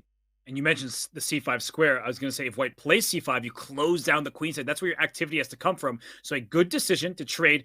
And wow, b4, an unexpected move from my point of view. But the knight can go b1 to c3 or b3 into c or a5, causing black some problems. But that b4 pawn done, if AB, and rook a4, for example, is that b4 pawn that long for this board? I think that's a great point. I also think after AB2 can play at that game. Black can go knight e8, d6 to c4, and he actually might be faster. And I'm pretty sure that Magnus might have only considered the other knight jumping into c4, and he realizes that that's not possible. What about the f6 knight? Hey, I want to join the party too. Knight e8 is a brilliant rerouting move, and I would think that Wesley So would spot an instant. He did that really well in his match against Maxime Vachier-Lagrave in the quarterfinals. But knight e8, it just feels difficult because you want to make a move like rook a4 or rook a2 or knight b6, but all those have drawbacks. Even if you could play rook a4 takes b4 in one turn, there's bishop a3 to follow, winning the e7 point. And Maxime finds the move that you pointed out, knight to e8 to d6 to c4. And here we go, the classic scenario, both knights reaching for the outpost, and which knight is going to be more effective. Knight c4 comes with tempo, and now if you wanted to, you could support it with knight d7 to b6. This position gives me a headache. There's too much happening I on the know. C-file. It's too clogged up. What do you attack? That's the big question. The reason why Maxime does not take on c5 is, well, actually, white can take with either pawn, but b takes c5 gives white a protected pass pawn. We talked about connect 4, f2 to c5. That's an impressive pawn chain. And now as you're highlighting, knight to a4 is the threat. God. The b5 pawn is protected. Knight a4, if you take on a4, b takes Okay, a4. 3. Oh, gosh. Where's the I queen think button? Magnus is the one who needs an Excedrin because he is stumbling around here. Back to B1, D1 he goes. The good news for white is, to your point, there isn't all that much to attack on the queen side. So believe it or not, white is still pretty solid, but he's incredibly cramped. And there's no question that Maxime is firmly in the driver's seat. He's going to double on the A file. He might play knight B6 to A4. And you got to be really careful there not to get your queen trapped if you're Carlsen. Magnus has almost no moves, it feels like, right? Black is having all the fun here. He plays knight d5. He's like, let's get some pieces off the board. If you take with your knight on e5, you win the pawn on that square. Knight e5, d takes, bishop takes. We swap everything, but the b5 pawn is loose. So what Magnus is claiming is, I have less space. My pieces are restricted. Let's get some trades going. That way I have more room to breathe. And this is the kind of nagging, annoying move that is 100 times more annoying when it's played by the world champion, right? You start doubting yourself. Am I really better? Or is my opponent getting a lot of activity here? A big decision to be made for MVL. What are the candidate moves here? I don't really like knight takes c5 unless he finds a convincing follow-up. I thought about an exchange sack on c3, but that just doesn't look very effective. What else comes to mind? Maybe a slow move like rook to a2, just try to intensify the pressure. Maybe even f6. He does take on e5. Whoa. But you were correct again. It was not the right decision. The liquidation helps Magnus's pieces breathe. And now the queen goes into b2. But what a queen d4? Or bishop c6 and b5. That's even better. It looks like you attack the rook, push the pawn. Now you have an outside passer. But I love your move as well. I think queen d4 equalizes comfortably. Bishop d3. A lot of puzzling decisions here, Robert, in this middle game. Yeah, so he gets the trade, and now we're going to trade queens. And draw. Well, you can never say draw when Magnus Carlsen is playing, but this position does look like we're going to see queen b4, knight takes d5. I think in that position we could say draw, although I would still be quivering in my boots if I was playing Magnus with black. You could have a rook and 3 against rook and 3, and I would be nervous. You could have just king versus king, and I'm still shivering in my boots. Hey, maybe he found a win. But in all seriousness, queen b4, knight takes d5. It's mass liquidation. It means the game will peter out into a draw. Everything defended, no weaknesses. So queen, 2 rooks, and 4 pawns per side. So I think right now, Maxime is saying, I feel like I should be better. I was better. Let me find something. But ultimately, there's nothing. It'll peter out into a draw. It will pall out into a draw. However you want to put it, e5 by MVL. I think he's still playing ambitiously. I think he's saying, hey, I don't just want to draw. I want to equalize the match before the halftime break. And Magnus can't just, sloppily take on b3 because he's going to be a pawn down in that position and it's not going to be easy to draw. He has to move the knight. But wait a second, then black takes b4. Wow, I guess we underestimated the chances here. Rook c6. Oh, that's clever. That's Sorry really, to cut really you clever. off, Robert. No. I was going to say we underestimated the chance here, but even that isn't so clear, right? E takes f4, rook takes b6, we swap queens, e3 is loose. Like, that's something that, there's still some activity there for black that white will have to handle properly. That said, if rook c6 is played, with all the pieces getting traded off, of course, that gives Magnus great chances to hold. And I would argue that if rook c6 is in fact played, and I think it will be played, we're likely to get a liquidation on the queen side and a 3-on-2 on the king side, which, given the pawn structure, which is totally fine, should be pretty easily holdable for Magnus. I can guarantee you he's calculating rook c6 right now, and he's played it. Good stuff by the world champion. I think this is the way to hold this position. You sound like Charles Barkley there. I guarantee it. And he plays it.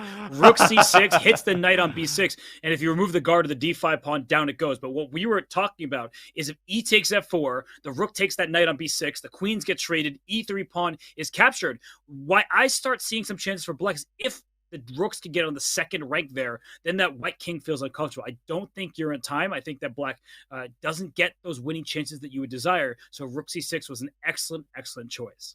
It was, and if you think about it, in the resulting endgame, white could easily plop a rook on the second rank when the time is right, either offering a rook trade if black beats him to the punch, or just guarding the second rank from both of black's rooks. MVL looking for a way to muddy the waters here, but I think he's just got to take the queen. And no, he doesn't. He goes rook b8. Okay. Wait, whoa. Magnus There must have been a better move. I think what Magnus is saying is that he's got a lot of piece activity here. He's going to go knight c3. Okay, I buy the activity, but I also love an extra pawn, and it's a healthy pawn at that. It is, and MVL could support that extra pawn with rook b8 to d8. He needs to properly apportion the work for his rooks. He goes rook c4. Yeah, and if you take d takes c4, he goes rook d6. Now there's no knight c3. Rook b1. He Wait, blundered a piece. Oh my goodness. And knight d7, rook takes b8, and rook d8. Oh my gosh. gosh. No way, you can't do that. He simply blundered a full knight here. And the knight can just move away from e2. Knight g3, and it's not totally over. You can make a couple more moves, but Magnus is not letting this one out of the bag. It's a full piece. That is shocking. And the reason why is the king is on f8. If the king were on g7, black stays in this because not only is there knight d7, there's knight c8, where you lose the rook on b8, but you take the rook on d6. But knight c8 is met by rook takes b8 with a pin of the knight on the last rank. Oh, and that's such bad luck. And this is the ultimate bad luck. Rook d8 check. Without that move, black would have been totally fine. And MVL still going to try. These positions are not the easiest to win, Robert. And I've even seen like knight in 3 versus rook in 3 get butchered. But something tells me Magnus is not going to let this one slip. Maybe even f4 should be considered here.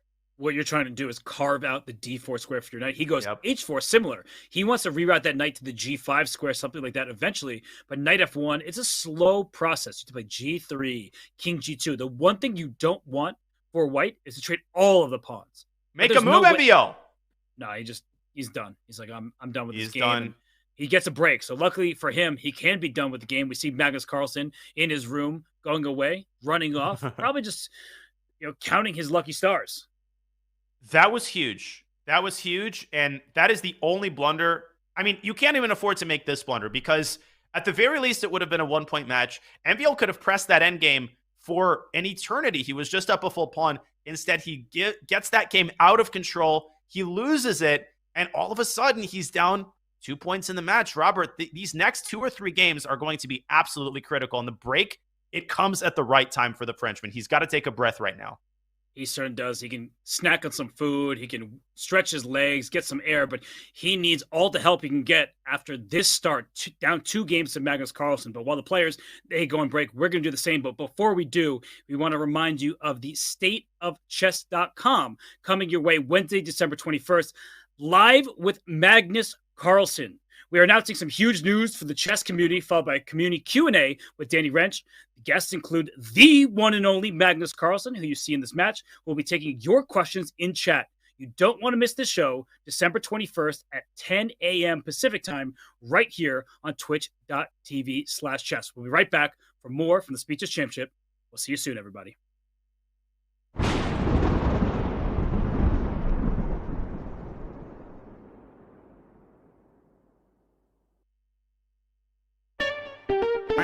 What is this? This is duck chess, you guys. This is a new variant. It's called duck chess. Chess, but with a duck. Quack, quack. How to play duck chess. The duck is a brick. Pieces cannot move through the square occupied by the duck. Click on a square to place the duck.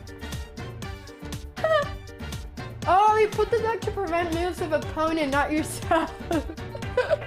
Yeah, so basically you do this, and this cannot move. I'm gonna go knight f6, and I'm gonna put the duck in the most inconvenient place for my opponent to move. No bishop, no queen, so no Londons can permanently stop the London. Capture the opponent's king to win. Oh, wow. Oh, there's no stalemate. Wait, there is stalemate. But the stalemated player wins. Ooh, if only that was real chess. I think I'm getting the hang of this game now. I think I actually am getting the hang of it. I think this works. Oh, that's a horrible blunder. Oh my god, I just blundered. I have to move something else first, then dock, and knight will take my king. This is the best way to lose the duck chess.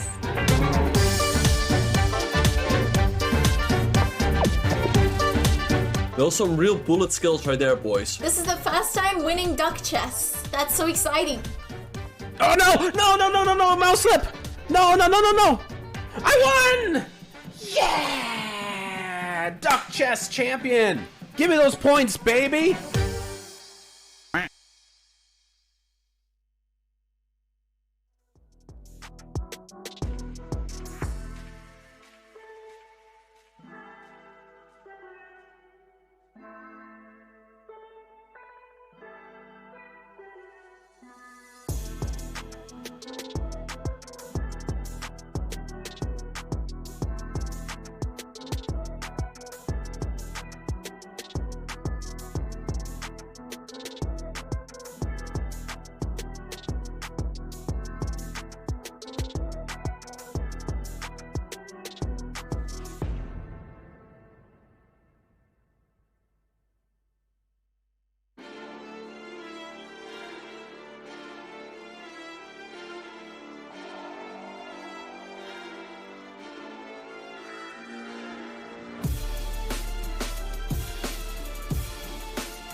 Camera right here. Maxime Vacher-Lagrave, he unfortunately stumbled down the stretch of Game 5, so he trails by 2 points now, and Danya, he's always eaten. Was that a persimmon that he just bit into, or is that a pepper? I think that might have been a persimmon. Well, if it's a pepper, his play needs to get spicy, and right now he is down by 2. But back in 2020, when they faced off, they squared off in the semifinal of the Speed Chess Championship. Maxime Vacher-Lagrave, he actually won the 5+1 time segment. He won the 3+1 time segment by an identical score, 4.5, 3.5, and then tied the 1+1, 4-4, winning 13-11. Some long games, drawn-out games there. Not too many games overall in the match, just 24 games total. But he was the winner against Magnus Carlsen. He was the winner indeed. It was a close match all around, and MVL early in this match seemed to be repeating that narrative. After losing the first game, he equalizes the score. I said that he's got to keep it close in the 5+1. You can't let Magnus pull away because, Robert, as the next game is about to get underway, one thing we take for granted is that these top guys, they defy human nature. Human nature is to take your foot off the gas pedal when you've got a big lead. Magnus and Hikaru, they do the opposite. The bigger their lead, the better they start to play, and that's terrifying. Yeah, you cannot get into a deficit, get into that hole, because Magnus Carlsen will make you pay. And we are going to fix the match clock on screen. Don't worry, everybody. There's a little bit more time remaining than you see there. But either way, we are off. We see that Maxime has Castle, Rookie 1. We're getting standard Spanish fare. And another Marshall. We saw a fascinating line by Magnus in their fourth game, and now he does exactly the same thing. Have the players look this up during the break. See, this is what I'm always fascinated by. And, you know, the engines that they use, they have these supercomputers that go really in-depth. So even though it says 0.4 right now, perhaps Magnus and his team looked at this, another 15 moves, saying black is actually A-okay. But bishop E3, that move closes down the file. The rook is not on E2 this time. The knight can slide behind the bishop to D2, and then you reroute it to the king set or to the B3 square, as you mentioned earlier. And nowadays, we take engine recommendations for granted, but around 2004, 2005, very often engines gave incredibly misleading evaluations. There was a famous story during Vladimir Kramnik's World Championship match against Peter Leko in Brissago 2004. This was actually in a Marshall. Kramnik's team plugged in a position, and they let the computer sit for about a minute.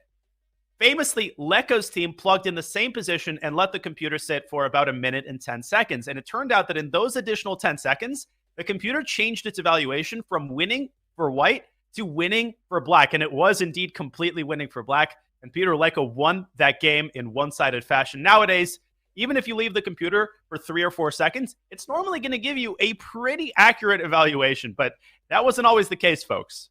It was not, and right now Magnus, he may be down a pawn, but he strikes with b4. He's saying knight on b1, not going to d2 just yet. The c3 pawn will fall. So if you take on b4, then the bishop just takes back, and you similarly can't develop the knight so easily. So rook c1, black controls the e-file, white controls the c-file, and Danya, I mean, it is an extra pawn. White has a 2-on-1 advantage on the queen side, and the bishop on b7 would much prefer to be on the f5 square.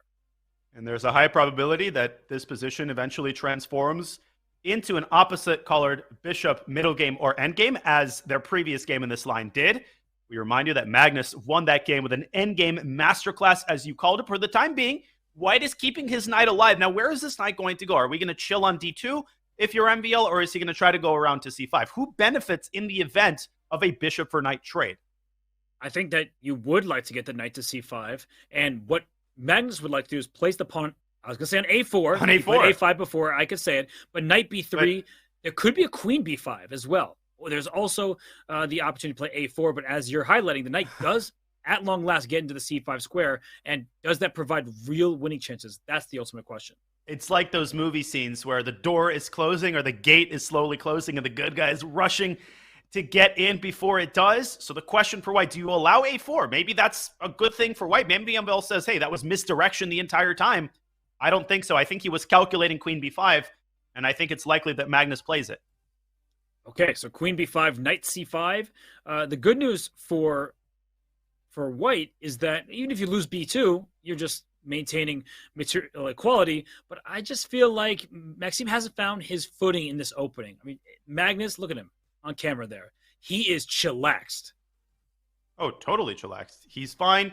He's up by 2 points. He knows that he just won an incredibly important game, a gift by MVL. So this is what makes him so terrifying. A lot of players would be nervous. I got to keep my lead. Magnus just becomes more and more relaxed. He does indeed. And rook takes c5. If you took with the pawn on c5, there could have been some d4 shots opening that bishop on the long diagonal. So he takes with the rook to keep the bishop closed down. White remains a pawn ahead. The pawn on b2 is fixed. Black's pieces are healthily situated. We might just see more and more trades. Healthily situated. I'm going to steal that phrase. Robert, I'm pretty healthily situated today. How do you feel? George Carlin would hate that phrase. He'd be like, what are this wording and excess terminology? But right now, look at this move. A near miss. Hey, call it a near hit. A near hit. Rook takes d5 is a huge blunder. It looks like a free pawn. But after rook takes c1, there's rook c1 check to follow. Let's show that an instructive line. And you can take us through, Robert. Rook e1 check. That's just the start of White's problems. What now? Bishop f1, and after the king goes back, not bishop e2. Bishop e2 would have won the queen, but bishop h3 is checkmate and won.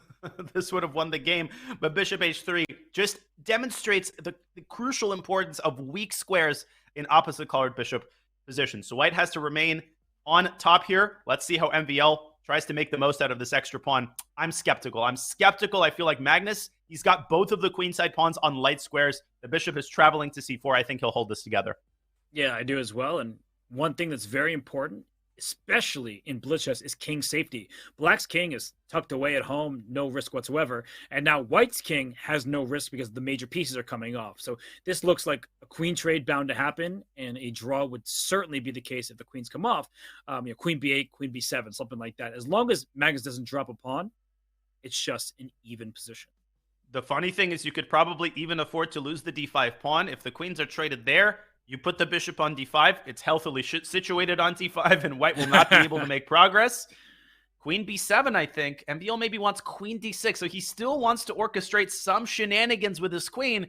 But I think you called it, Robert. You actually have to be careful. I know it sounds crazy, but if a bishop lands on h3, you could get checkmated like within a millisecond. Things could turn around. And queen b1 back to e4, put it on the yo-yo string, already looks like a drawing mechanism. But perhaps Magnus wants to play king h7, and then get his bishop out, queen in on the light squares. Like, if that queen lands on f3, White already might be lost. Oh, absolutely. Queen f3 and bishop h3. That's the classic lobster pincer construction. And b3 by MVL, exploiting the fact that queen b1 check relinquishes the contact with the bishop. So White's going to have a passed pawn here. And I think this is a good practical chance for MVL. How do you think Magnus is going to respond? King h7. Oh, queen b1, queen b1, queen e4, I think is still a perpetual. Does White have f3 there? That's the problem, but there's queen c2 check, and then actually White loses. Oh, is that worth showing? Yeah, it's definitely worth showing. Analysis board. Oh, never mind. He's done it. It might just happen. It might just happen, so we don't need to show it. f3 here would be a very bad move, not because a queen takes bishop, but because queen c2 check protects the bishop on c8 and attacks the b3 pawn. Exactly. Very good point. Magnus is going to take a little bit of time, but we know what he's going to do. No reason to do anything crazy for Black here. He's going to keep his 2-point lead and a solid draw with the black pieces, holding his own in the opening. Is he thinking about playing queen c2 here? No way. And then after b takes a4, king h7? He could try to play for a win. It's not out of the question. Nah, but I think he would do it if he wasn't up by 2 in the match. Yeah, there's no real reason to do it. It is still a 2-point lead, 4-2 now. And Magnus Carlsen, as Magnus Carlsen does, he's looking disinterested while playing amazing chess. Completely disinterested. He seems to be shaking his head every time he wins a game. I feel like that's something great sports players and athletes do. I've seen Steph Curry do this after he hits his 6-3 in a row because he's 6 of 7 and not 7 of 7. That's kind of what Magnus is doing in the Gukesh interview. He's never satisfied unless he plays perfectly. I'm also glad we got our first unnecessary Steph Curry reference of the day. No Jimmy Garoppolo this time because Brock Purdy's leading those 49ers in the playoffs. So I got you covered. I know your Bay Area sports teams. I got it for you. But right now, you're going to have to fill me in because c5, striking in the center, the bishop on g7, pinning the pawn on d4 because the bishop on b2 is loose behind it. I kind of like this setup for Maxime. I think this is a big improvement over what we saw in the early set of games. It is, and I think this is more in the spirit of the Grunfeld. In the Grunfeld, your pawn doesn't normally appear on c6. You try to play c5 in one fell swoop. So the knight's going to come out to c6, and before you know it, there's going to be major pressure on the d4 pawn. I think this is the way to solve the opening problems, and I always love it, Robert, when the players actually look at openings during the break. It shows you how seriously they take the match, and it just adds another element to these already epic duels. That was the most impressive swoop I've seen since Cheryl swoop. So good job by you there. And right now, I feel like there is pressure mounting against White center. And Magnus, he's spending a lot of time. Right? Most of these games, it feels like he's down for like 30 seconds, a minute quite early. I wonder how that's going to be when we get to the shorter time controls, but we still have 27 minutes of 5+1. And he goes knight to e5. And now knight c6 is played. There's a lot of tension in the center between the knights. And you could play very positionally. You could trade both pairs of knights and say that you've damaged black's structure. He takes on e4 first. So let's see how he follows up against bishop takes e4. Something's giving MVL cold feet. What is it? Is he thinking about DE? I guess he might be, but what is the problem with bishop takes e4? That's the question you ask. And, well, he answers there is none, but he took a little bit of time to figure it out. There is the move g4. I've seen that idea before, but black can just respond with g5, carving out an escape square for the bishop. So my guess is Magnus is playing conservatively with c3 or maybe even c4. So if there's a trade on d4 and white gets to take back with a bishop, I feel like that could be very pleasant for him. So even a move like rook c1 comes to mind, just offering some trades on the d4 square. You'll eventually play c4 and take over the newly compromised dark squares on the queen side. That said, I really like your idea to play c3 because you force black's hand. And the same holds true. If c3, you take on d4, Magnus plays your move. If c4, is he going to play e takes d4 and keep the c6 pawn backwards? Or is he going to take back with the c pawn and claim that I have a healthy center and a rook coming to c1?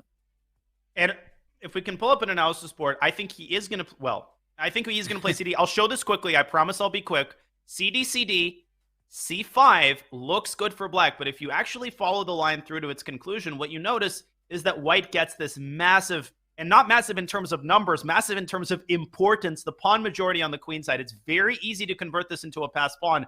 And black is in big trouble in a position like this, even if it's quote-unquote only 0.6. In any case, Maxime goes queen a5. Back to the live board we go. And Magnus responds by dropping the pawn up to a4. Interesting choice by Carlsen. What do you make of this? He wants some bishop a3 ideas. So the rook now defends the a3 square. So in the event of a capture on c5, you had bishop a3. But now, after cd4, if we get c takes d4 and c5, the one bad news for white is that the pawns on a4 and b3, they're harder to push. So look at that. Intermezzo plays b4. If the queen goes to b6, now if you play c takes d4, queen takes b4, bishop a3 looks like it may win a pawn, but e7 can be defended. So he just keeps pushing pawns, Danya. He's throwing them all up the board. And if you can't play cd4, he does. I guess you can. Bishop a3 is going to queen b7. Queen b7? And this is what Magnus does. He I guess gives just him queen a pawn a4. For play. Yeah, he's like, have your extra pawn. Good for you. Maybe throw an a6 to freeze the pawn on a7, situate the bishop on c5. And these are the decisions, I've used this phrase a lot thus far, these are the decisions we take for granted. Just a seamlessly interwoven positional pawn stack that gives some really nice practical play. But this is where I think MVL's extra 90 seconds can really come in handy. And will Magnus push this pawn to a6, cementing a7 in place? What Maxime needs to do is swing his rook away from f8 and play e5. He wants to open up the position and get his bishop, his dark square bishop, into play. Look at the queen side. White can put a bishop on c5, and the bishop on e2 is already staring down to the a6 square. The bishop on e4 and the bishop on g7 not helping out. So white has the advantage on the queen side despite being down a pawn. So if black can neutralize that activity, then the extra pawn will make its presence felt. Great insight there. And on the basis of that, I was going to say, move the rook away from c8, prepare the quick e5 strike. And if you're Magnus Carlsen, what's your priority? Are you trying to prevent e5? If so, you consider a move like queen c3. Or do you say, I don't care about e5 because e5 doesn't actually create any threats? Well, as you mentioned, what it does is it allows the dark squared bishop to re-enter society and for black to create a target on d4. a6 by Carlsen, and it looks like he'll follow up with bishop c5, if I had to guess. Yeah, and the rook on F1 can go over to C1, and you're just saying your pawn on C6 is a backwards pawn, cannot move. And he goes queen C7. I think it's clear. E5 is on the docket. And maybe white will play F4 at some point. Woo! Yeah. Oh, Magnus F4. with some fireworks preventing E5. Oh, and he couldn't play bishop D7 because the E7 pawn was hanging. Or at least that was maybe one of the thoughts.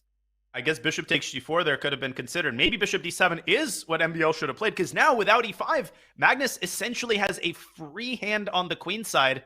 But look at MVL. Wait, he's not G going takes gentle H5. into that good night.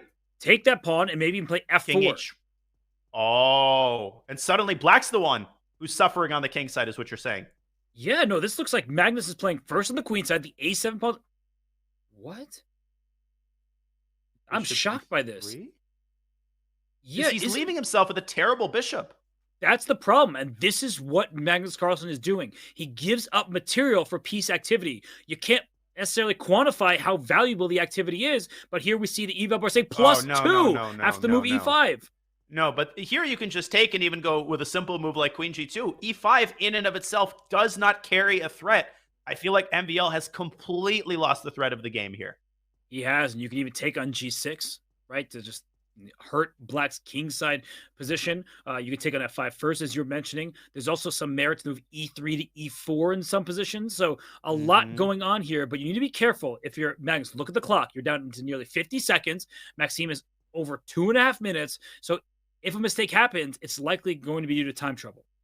But I think you made a fantastic prediction. HG first to clear as much space as possible on the king side. The game is far from over, but the long-term problem for MVL is this dreadfully weak A7 pawn that's straining his resources so much. The queen on F7 is going to be so close to being overextended, and maybe Carlsen will lift his queen to G4 and just keep tightening the noose on black's position. I love queen G4 because it threatens rook B7. Does he want F4, F5 or something? He can go for that. He does. Bishop back to G7. That stops the potency of F5 because there's no longer a pin. But queen G4 still looks very promising because it threatens rook B7, a huge threat. Oh, what a move. And rook takes B7. You pick up the C8 rook with check, and then the B7 rook. He's got to move the rook away from C8, and he does. But now F5 looks good. Oh, it's very powerful. Oh, rook takes F5 F5 now. Crashing, smashing through on the king side. It's over. Bishop D4 coming, rook G5 coming. He's collapsing on all sides. And queen E6 allows rook F8 check. You don't want to put the queen on the same diagonal as the other. So where does your queen go? Over to C7. That's away from your king and moves like rook G5, bishop D4, queen E6 check in the future. It feels like the black king does not have any defense. Black just has a couple of spy checks, but they lead absolutely nowhere. White's king can hide away on H3. Just a tropical island. It's got its pina colada. And black's days are numbered. Yes, because queen C7 is like rook F8 check with a checkmate. Oh, here it comes. Beautiful. That exact checkmate. Mate in how many moves? You can play queen H5 and rook F7 and win the queen, and Magnus is probably going to do that. Yeah, it's the And simplest. he's not going to be able to. Resignation occurs. And look at Magnus. He kind of like flips his hand, like, what's going on here? He never seems happy because he's hungry. Maxime is well nourished. He keeps eating food. And what's Magnus's nourishment is winning chess games. And he is now up 5-2 over the reigning World Blitz champion. God, does he have a chip on his shoulder, Robert, or what? I don't even know, because he just feels unstoppable. He did lose a game in this match. He didn't do that in the entire match against Fabiano Caruana, but he seems like he is just wanting this championship. I mean, he didn't get it 2 years ago because of his opponent right now, and vengeance, it's a strong motivator. It absolutely is. And we have a pretty conventional Ruy Lopez, a very popular system with A3 and then knight C3. Traditionally in the Spanish, you put a pawn on C3 and prepare D4, but in recent years, we've seen with the advent of computers, players handling Ruy Lopez in a million different ways that would have been unthinkable before. But my question to you, Robert, is what happens after bishop G4 threatening the prosaic knight D4? It's a great question. I'm glad I didn't have to answer it because I'm not a renowned theoretician by any stretch of the imagination. I was promised one thing. They bait and switched me.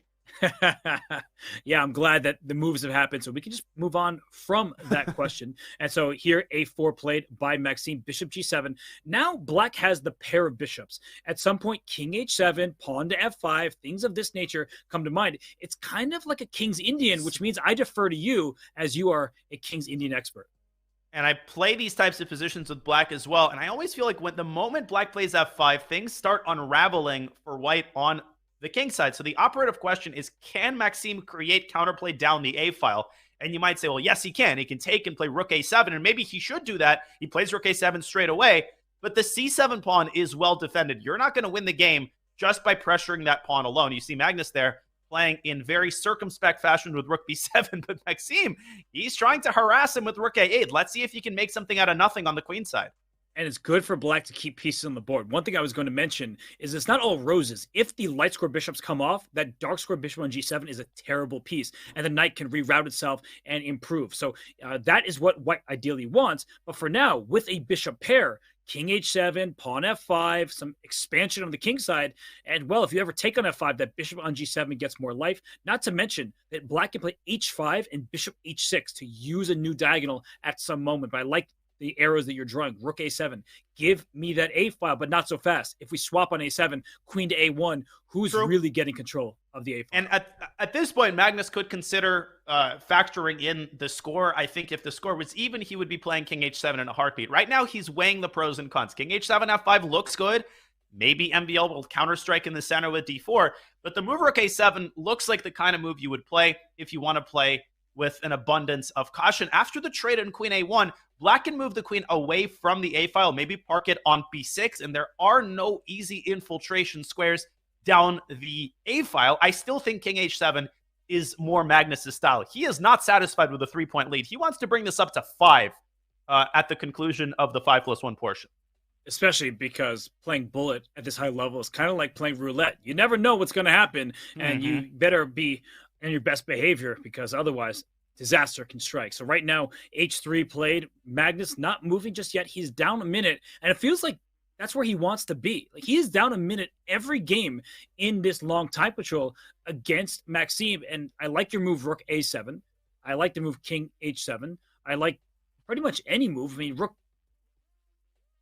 because bishop e6. I was just so many options there. There are a lot of options. He goes for mass exchanges, and perhaps, well, you can't take on e6. That's the problem. You have to trade rooks first, and now go queen a1 perhaps. But Magnus could try to wrest control of the a file with queen e6 to d7 and rook a7. The queen, the white queen alone, is not an effective piece at picking off black's weaknesses.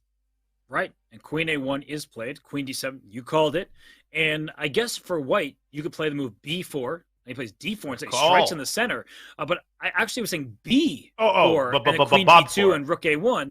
But the reason I don't like this is now that bishop on f8 actually has a future. Yeah, and it has a future on g7. It can combine with c5, which he plays immediately, kind of Benoni style, carving out the long diagonal. And I think we need to reopen the conversation about an advantage to black here. We do. Look at that. It's a 2-on-1 pawn majority for black on the queen side. You could drive that pawn to c4, later put your bishop on g7, or bring it to c5 for an attack as the f2 pawn. You want to target certain squares and pawns. f2 looks like a juicy target right for that bishop to attack. As is b2, and even in the event of a queen trade, black essentially keeps all of his advantages. One of the long-term problems is that white has a knight, and as we've already discussed, knights are just not good at stopping past pawns because they're a short-range piece and they can't really multitask. Is Magnus going to strike with c4, or is he going to take a more cautious approach with something like rook b7? What comes to mind if you're Magnus here, Robert? I think he's calculating c4, queen d5, offering a queen trade, hitting the b5 pawn. But I think after queen d5, you can even just push your pawn up to b4. Oh, swap first, just ignore b4. And yeah, you have the c4 pawn as a passer. So queen e3 is Maxime's choice. Like this. Rook d7. Great play. You called this, by the way. You said if trades happen, whether it be the queens or the rooks, black still has a huge advantage. The pawn on b2. That's a dark square. And black already has outside pass pawn that white has to handle. Yeah, the persimmon that MVL was biting into furiously at the start of this game doesn't seem to be helping. And Maxime, a good decision there. He has to keep pieces on the board. Try to get your rook to a8. Try to whip up some counterplay. But Robert, I just feel like Magnus has entered that monster mode, right? Where he's totally in control of the game. And no matter what you throw at him, he seems to have the answer at the ready. Yeah, I think many players, they get scared by a rook a8, queen b8, and attack against the black king. Magnus is not that type of player. He is so objective. I was talking about this on the ride over to the studio here, where I was saying that one of the things that Magnus does better than anybody is he remains objective. He wins down the stretch. He goes into an endgame if that's the right thing to do. He doesn't take the speculative risk that you see others sometimes make. So you're pointing out the move king g7 to get off the back rank. I like the look of that. And it also protects the h6 pawn. So bishop c5, not really enticing with h6 being vulnerable. A great move by Magnus. A typical Magnus move, taking the sting out of rook a8. And as you're saying, in comes the bishop. And let's not forget about the idea that everything started with b4 and c3. Black is just a couple of moves away from promoting the pawn. And there are just no targets. There are no footholds for the knight. And unless MVL can harness his lead on the clock, which I don't see how he does, I feel like Magnus might just be only a couple of moves away from striking yet again. With a free move, Black might play queen f6 as well. Trading the queens leads to maybe just a winning endgame, and it attacks the queen and the b2 pawn all at once. So I feel like White has so many things to deal with. The one sort of counterplay you can get is if you get a rook to a7, a knight to e5 all in one turn. But the problem is rook a7 invites bishop c5 with tempo against the rook on a7. Could MVL be contemplating an exchange sack on e7? I don't think that works, but maybe it offers some practical chances. No, you lose the knight in the end of the line. If I can show that real fast, let's bring up a board. Bishop c5. Maybe this is what Carlsen is calculating. Takes, queen e5. Okay, looks like White's got some counterplay, but in comes the rook, and then in comes the queen, and you have to play g3. You give up the knight on f3, and you are down a rook. So bishop c5, it looks like a good move. Maybe MVL is just going to play a calm move like rook b7 here, and maybe this is what Magnus is trying to puzzle out. Robert, let's go back to the live board. Magnus is still deciding on his move, and he's down to 30 seconds. Yeah, it's a big choice because bishop c5, you might even win the f2 pawn with rook d1 check. The king has to go away, but he plays g5. What a choice here. Best move. Oh my gosh, queen takes e4. No, queen e4. Give me the center, give me the pawn, gift me the pawn. And bishop c5 is going to hurt. And once the bishop comes out, Jen, it's going to be a very nasty position for Carlsen. for MVL, that is. Maxime Caruana. Well, this is really unpleasant. Bishop c5 goes right after. Oh. Look at this move. He's just going for the b2 pawn. Bishop e7, bishop f6. That's how calmly he plays, right? No bishop c5, no drastic moves. Total control over the game. Look at the extent of his dominance here. It's ridiculous. And the knight on f3 is completely corralled by the bishop on f6. No knight e5 jumps, nothing of the sort. Queen e2, no threat. Rook b3. We're going to bring your queen to e8. Then what? You need to get rook your rook to the 8th rank as well. But rook d1, there's even rook takes b2 straight away. And queen e8, last-ditch attempt by MVL. It's not over. 17 seconds for Carlsen. Can MVL complicate the narrative here? Rook e8 is coming. But doesn't even have a threat. Rook e8, rook g8 check, king goes to h7. That's the problem. Look at this. As you would say, filigree precision. Queen b6 is available. He goes c3. He's pushed up his pawn. But g5 is not even hanging. MVL has not, as you said, been able to create a single threat. Literally, Carlsen has positioned his pieces in such a way that there isn't even a way to create a threat if you have 3 extra moves. Queen d1 comes in. Magnus is pushing. Or just push your pawn down. Yeah, you can play rook b. Oh, there's a threat.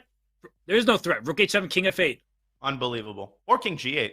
Yeah, whichever, but you're going to get a new queen. That is unbelievable recognition that your king looks unsafe. So many of us mere mortal grandmasters would freak out, try to protect the h7 square with like queen g8. He says, good for you. It's 1 check. We're not even playing 3 checks, but that's a good attempt by Maxime. That's a great attempt by Maxime, but the king is going to hide away on e8. Don't go king e7. After knight takes g5, go king e8 so you can block. So you can block the check on e6 with his bishop. I'm choking on my words. Maxime is at a dead end. Yeah, knight e5 check, it's the same. You can just go king to e7, but there's knight c6 check. You have to watch out for forks, but king e8 is played, queen e6 check, just a single check. Don't play bishop e7. That allows too many checks. You can bring your queen up to e7, but there's queen c8. So that's what Magnus and Maxime are trying to figure out. How do we block the checks successfully? I think when all is said and done, you might need to play bishop e7 to run your king away. You do. And we have the advantage of the e-ball bar, so we know bishop e7 is winning. Magnus isn't as confident. He's down to 2 seconds. He doesn't want to lose this game. Oh, And the confidence to play this move with 2 seconds on his clock. Knight e4, still Knight F6. shenanigans. Knight f6 is a mate threat. Wow, we made them with 1.2 seconds. He covers the f6 square. And now after king f7, queen f5, king g7, you're out of checks.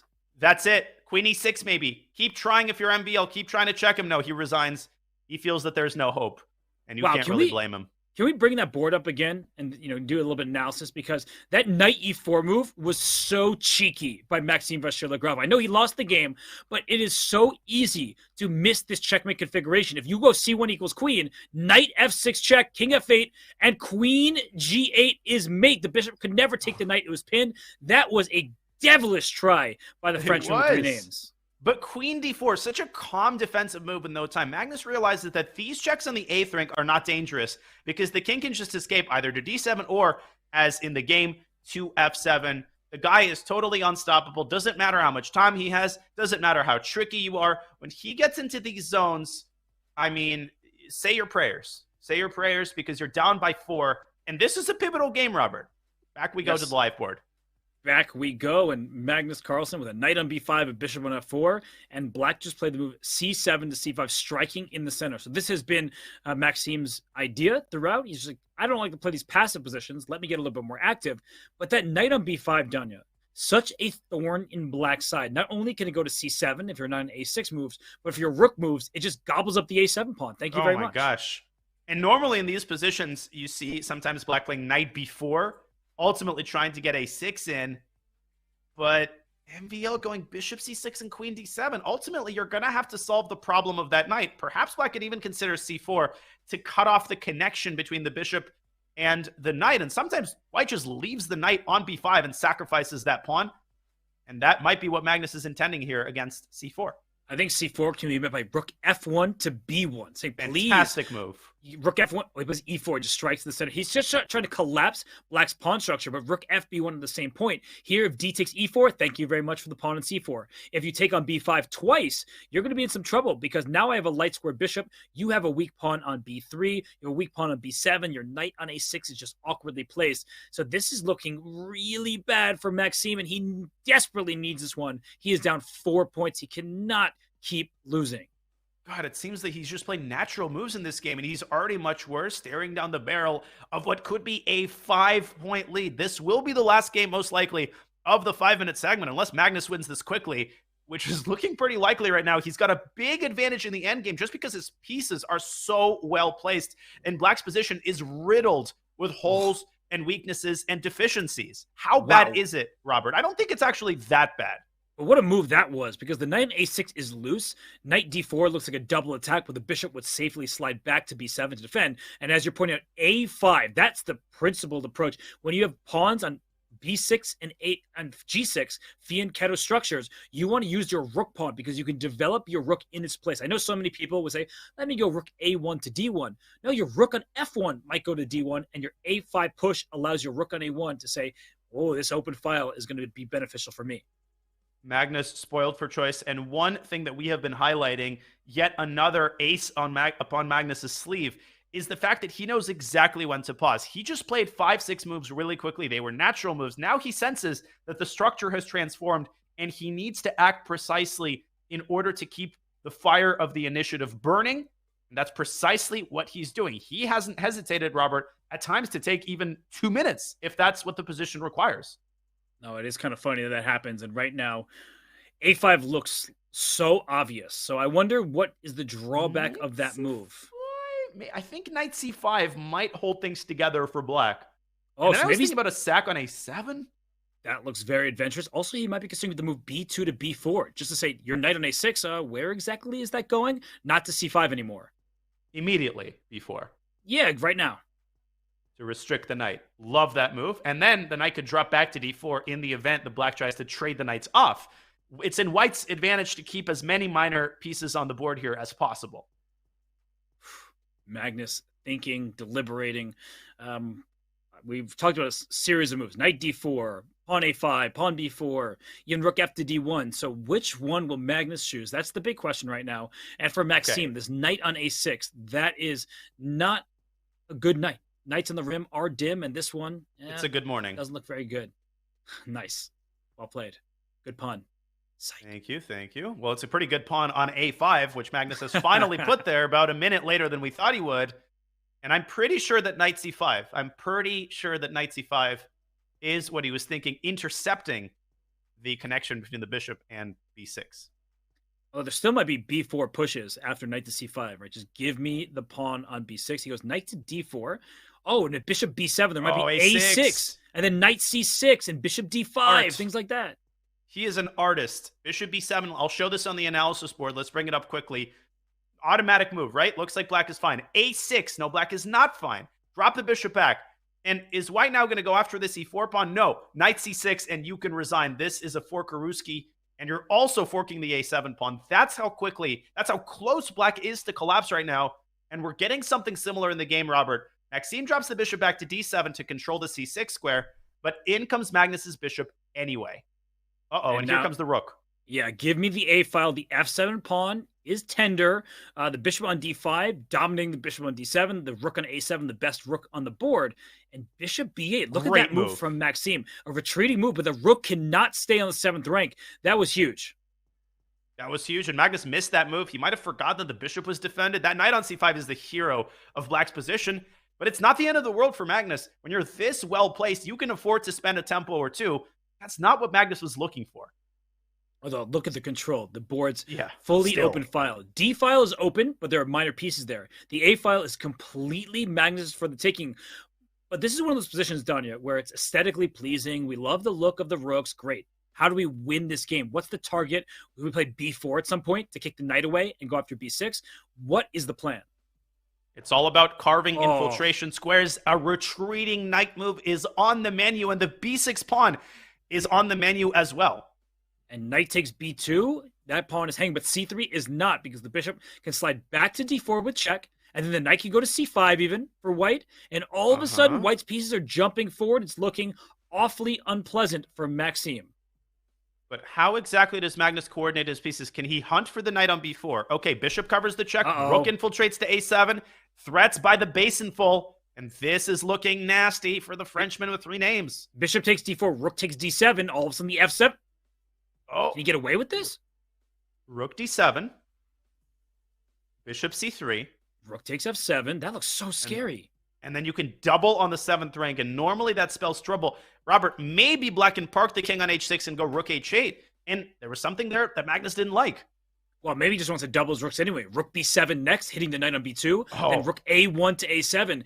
Give me the 7th rank. Give me the f7 pawn. And the bishop can't really move from d7. There's not a safe square on the board. And, well, f7 would fall right away.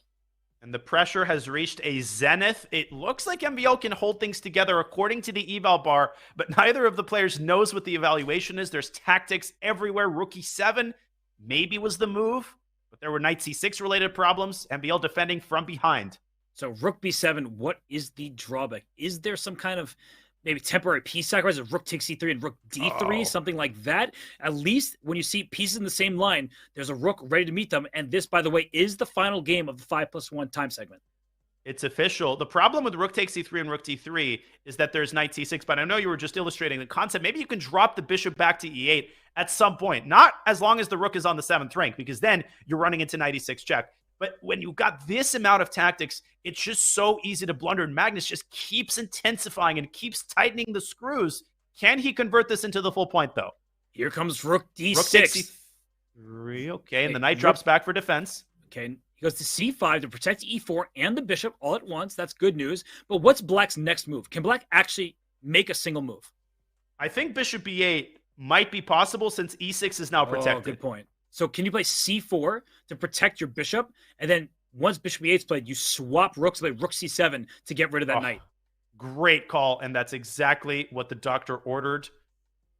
Oh, gosh, this is so hard to defend. King f8, rook f6. So you can't really move your king. Rook moves from c8 to b8.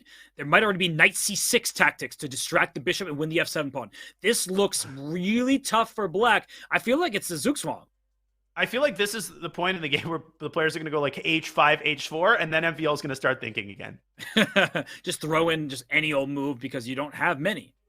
You don't, and you can see MVL taking his time. He's still a minute up on the clock, but you're not going to win the game just with a time advantage. We have seen Magnus handle these endgames exquisitely, even with 2 seconds on the clock, much less 20.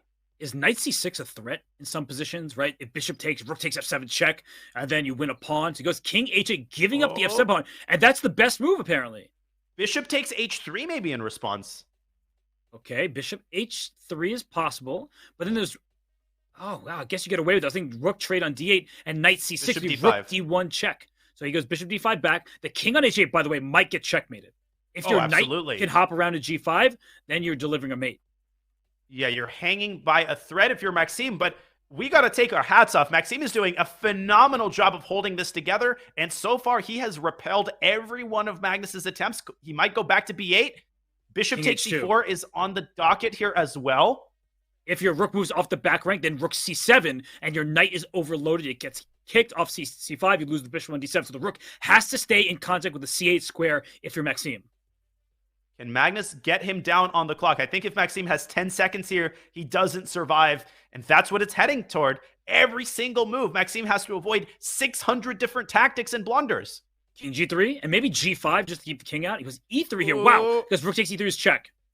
Wait, e2, knight takes e2.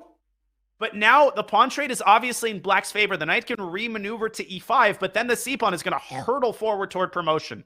Yeah, just move your king away there. Watch out for knight e5 to g4, by the way. That was almost checkmate.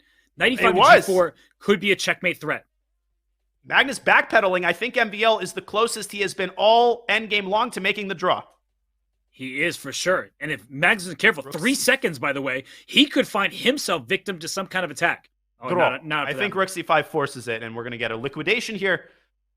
Oh my gosh, what a defensive effort by Maxime. He's still down by 4. But that was an important game to not lose, a very important game to hold. And that was extremely impressive. I think that most anyone would have lost that position. He showed Hikaru Nakamura a level of defense there. Mm-hmm. He most certainly did. And at this point, neither side can make any progress. So a draw is imminent. And it is the final game of the 5+1, so it's not like they're wasting time for it. They're just making a draw by repetition. Magnus Carlsen leaves this time segment with a 4-point lead. You see the Frenchman with 3 names, Maxime Vachier-Lagrave, the reigning world Blitz champion. He is not thrilled to be in his position, and he just leaves the room, probably taking a stretch. But Danya, down 4 points. What does he need to change to get back in this match? It's a nasty score. It's a bit of a catastrophe, no denying that. But MVL has to take the silver lining away from that segment. He has won a game. And, Robert, that's saying a lot, considering Magnus Carlsen's form. He's had a fantastic defensive effort just now. He's had some games with good positions out of the opening. So he has to invest some time in figuring out exactly what he's going to do against Magnus's d4, knight f3, NBD2 setup. He has to try to squeeze these Ruy Lopez positions with white, maybe deviate from that Marshall, which Magnus seems to have down pat, and obviously avoid one-move blunders in the 3-minute segment. You cannot afford a single other piece blunder like the one he had early in the match. You certainly cannot. Otherwise, that seemingly inevitable matchup between Magnus Carlsen and Hikaru Nakamura for the Speed Chess Championship here on chess.com, that would be likely. So Maxime needs to gather himself. He needs to fight back, get some victories here and there. But, you know, everyone out there, if you're watching, if you want to become a chess.com champion, you have your chance. With the new year around the corner, get ready for the 2023 Daily Chess Championship starting January 1st. $5,000 in cash prizes are up for grabs this year, so don't miss your chance to enter this tournament and prove your daily chess prowess. Drop the command Daily Champs in the chat for more info on the tournament. And with that, we'll be right back when we return. 3-minute plus 1 second increment type control begins in this matchup between Magnus Carlsen and Maxime Vachier-Lagrave.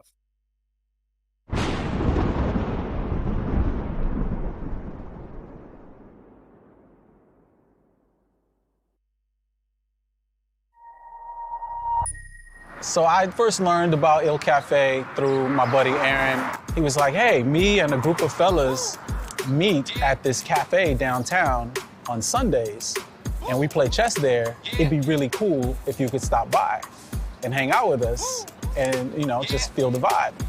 And so I showed up, and it was a nice vibe. I was like, yo, Il Cafe is pretty ill.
A storm is brewing. Oh my goodness, there are no more checks. Within the tempest, the best have come to test their skills and brave the storm. Oh, he missed it! Oh, he allowed a draw! Oh my goodness. Oh, he lost that time! For some, this is familiar ground. Oh my gosh. But the pawn ending is winning Take for it. black. Just take it in Take it. A5. Oh, he blundered the rook. Oh my gosh! Oh my god. Like some it's a G3. G3. What a tactic. Where's the mate, though? I don't know, but it's got to be there. Oh, he got mate! God, he made it! Oh my god! The battles will be electric. 27 mate! He blundered You can't stop me. Oh my god, it didn't happen. The moves will be fast. Starting to see Bishop C7. Oh my god! The stakes will be high. Oh my gosh. The 2022 Speed Chess Championship is now. Fasten your speed belts, my friends. We're in for a wild ride.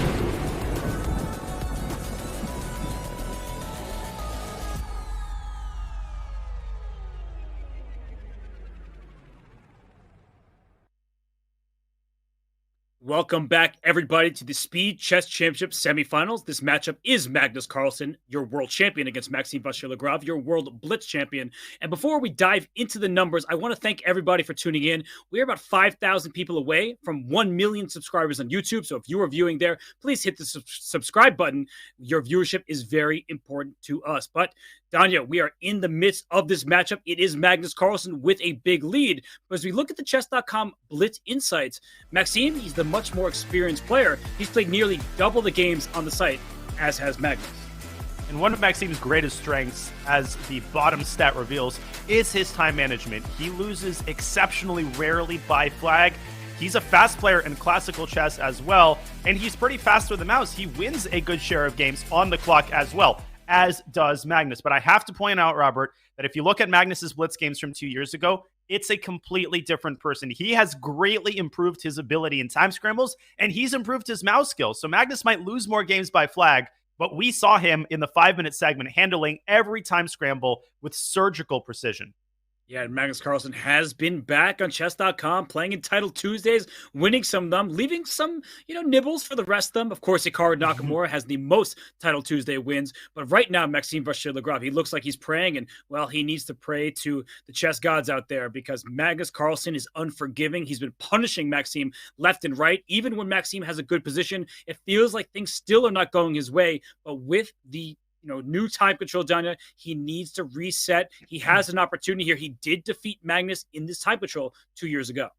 It's going to be hard to surmount the entire 4-point lead in the segment, but as I always say, when you're down big going into a segment, you got to try to have it. At least bring it down to 2, at least make it so that you can come back in the first half of the bullet. But whatever you do, don't let this match get away from you in the first couple of games. And that's precisely what Magnus Carlsen is going to try to do. Robert, he's going to try to bring the hammer down in these first 20 minutes or so. Well, look at this opening. C4 from Maxime. He's changing up his opening play. He doesn't want to just be a target that Magnus has successfully been pairing off. So he plays this opening. We see a fianchetto bishop on both diagonals for white. The bishop on b2 staring down to e5 pawn, which is well defended. The bishop on g2, that's the powerhouse piece, right, Danya? In these English lines, the bishop has the length of the diagonal at its disposal. Yeah, both bishops are kind of powerhouses, and the bishop on g2, there's a lot of traffic on the other diagonal right now, but eventually the knight can move away from f3, and if the knight on c6 is eliminated, maybe with an exchange sacrifice, then we're singing a completely different tune. A very alert response by Magnus. Rook takes c6, Robert, was actually a huge threat there. It's so easy to overlook that as well because you think everything is nice and tidy. But f6, creating a pawn chain, e5 is well defended. And sometimes black plays the move knight to d4. And we may very well see that to open up the e-file. Because if knight d4, e takes, the e2 pawn is a backwards pawn. But for now, Magnus Carlsen is pairing off the initial threats. He didn't allow b4. He plays queen d7 to prevent any sort of exchange sack on c6, at least for the time being. But there still may be one done. Rook takes c6 is not always out of the question. And it's a super common idea in the Sicilian. What we're talking about here is essentially a reverse Sicilian. That's what the English opening is. So a sacrifice on c6 has to be considered on every move. I wouldn't do it here necessarily. And the other thing that disturbs me about MVL's position is that this b-pawn is very tender. So you can't play the typical maneuver knight e4, knight c5. Maybe you can compromise and put the knight on c4, but yet again, I think not only has Magnus solved his opening problems, I think Maxime is the one who has to struggle to keep the balance. Knight d5 here is a simple move, and that forces the bishop back. Yeah, your move knight c4 I guess it earlier doesn't. wasn't appealing because it closed the c file, but instead he goes knight to e4. If knight takes c3, give me your bishop. After rook takes c3, the c file remains open. The knight is going to c5. In all likelihood, black is going to have to part with his dark square bishop as well. But as you're highlighting here, that black strikes in the center with, I guess, queen f7 going after the b3 pawn, still a decent position for black, even if not the optimal move. But the point is, once white tries for knight c5, b3 is loose, and also that frees up the e4 square, so black can play e5 to e4 if that knight were not blockading the pawn. And if you try to defend the pawn with knight f to d2, you're allowing the knight to jump into d4 with rather devastating effect. And even if you don't end up losing e2, what you might allow black to do is push the pawn up to c6 and take the sting out of white's bishop. MVL sacrificing the pawn. Is he intending rook c5 to b5 here? Is he still flirting with an exchange sacrifice? Robert, the eval bar seems to approve of his play, but what is the follow-up? I think rook b5 looks pretty decent because if you play knight to d2, attacking the bishop and going after knight c6, exactly, the very safe and sound bishop d5 retreat, there are no problems there for black. So knight d2 doesn't work, which leaves rook b5 as the alternative. And after rook b5, well, the bishop on b3 is actually not threatened. So maybe black has enough time to defend b7 with rook to b8, as you're highlighting here. But that does look a little bit odd. So you have to be very careful here if you're Magnus Carlsen. Absolutely, and queen b2 is in the same spirit. It does give black a tempo which you can use to push the pawn up to a4, but then the conversation about knight d2 has to be reopened because the bishop on b3 is immobilized as long as b7 remains undefended. Of course, our old friend knight c6 to d4, white always has to reckon with that move whenever he moves the knight away from f3, bishop d5, by Magnus using tactics, Robert, to protect the b7 pawn. And there's an argument to be made for a move like queen takes b7, knight d4, rook takes d5, and exchange sacrifice, because once you win b7, c7 will fall next. I don't know if I would go for that here. The move e2 to e4, kicking the bishop back, and then queen takes b7, because then your knight is loose, and there's no pressure of the bishop against the queen on b7. So e4 looks like a worthy move. However, the downside is the d3 pawn becomes a permanent target, and maybe you'll get c7, but you'll lose d3. The bishop on g2, as you were just highlighting, doesn't look so great. It's a really big choice. Both options look quite promising. But you can't make an omelet without breaking some eggs. I think MVL should decide on e4. Look at the clock, though. He's down to 25 seconds. One would think that Magnus is normally the one down by a minute in these types of positions, but he's turned it around in the first game of the 3-minute portion. Rook to b5. A move we thought might have been played earlier. He plays it now. He's trying to induce b6, which Magnus is not going to play because then there are tactics. The rook takes d5 and the knight was loose. Speaking of the knight, it moves back and undevelops itself in order to protect b7. That's one of the moves that you say when you're just glossing over the game. You don't really give that its full credit. Knight b8 is a phenomenal move. You save your pawn on c7 and your b pawn, and now the knight can jump out. Knight a6 to c5 at some point. Watch out still for ideas revolving around rook takes d5, sacrifice. The light squares are compromised, but look at Maxime's clock and look at Magnus's. Magnus, as you were just saying, up a lot of time here. He can figure things out. Maybe king h8 could be a prudent move at some point. I just don't think it's necessary right now. And it's a Magnus-style move. I think MVL's only obvious queenside idea is to push that pawn up to a5, keep breaking apart black's queenside, keep inducing weaknesses. Love the speed with which MVL played a4, and the clock situation is starting to balance out here. Yeah, a bit. And knight c5, a5, knight b3. There might be an exchange sec on b3 or on d5 right away. So you have to be really careful about these knight jumps. And the knight on a6, it really wants to improve. Knight to c5, but with a5 on the docket, I'm not so sure it works out. So maybe move the bishop away from d5, but as you said, a5 comes really fast. Magnus counter-strikes in the center with e4. Now the d-file is open, and white's rook on b5 is kind of out of commission. Who is going to prevail? And Magnus accelerating the pace of his play. Knight a4. Watch out for the fork. He goes rook to b4, and now the bishop can move out the way, and e2 is a target. Oh. And it's just a problem that you can never really take on b6 because of that fork. MVL trying to simplify, but it looks like rook b6. White is he had rook b6. And rook takes d6. Exactly, but he's just going saying my pawn structure is healthier, and that is true. So white has an advantage here, a long-term one. Rook c6. Rook b6, what a move. Yeah, counter-attacking black's queen, he's up a pawn. Magnus in trouble here. And on the clock, it's about to even up. Where's and he going White to go? can play rook c2 can be played on the next move. White can stabilize pretty easily here. 7 seconds for Magnus. Rook c2, an option. He goes queen b4, rook d4. Okay. You can take it rook b8 if you wanted. Yeah, rook b8 type of stuff. Exactly.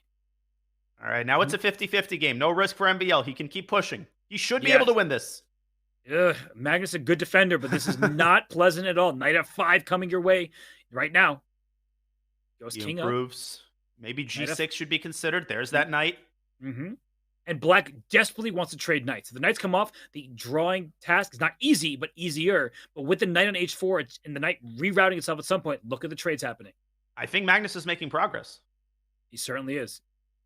He doesn't want to play g5, though, because that allows the knight to go into the f5. Ooh. Say that again. Come again. Something happened with my headphones there. Well, rook he got to trade the trying rooks. to force That's the rook why. trade. It's Yeah, still not totally over, but I think it's a draw. I think at this point it should be pretty easy. Yeah, because you can't create a pass pawn. Dude, that was crazy. Was it ever even in doubt? It's almost like he was never worse to begin with. Oh! But he allowed a pawn endgame. It's still a draw, though. I think he's lucky because I don't think he saw the He knight missed trade. it. Oh, he definitely missed it. King g7, I think, is the move, but will Yes. he find it with 1 second? Okay, and now king f7, king d4, king e6. We've don't seen play king players e6. lose. And he has opposition. He does, but where does he go now? Back to Great d6, move. so he can meet king f4 with king e6. Magnus just in command of these endgame principles to a T.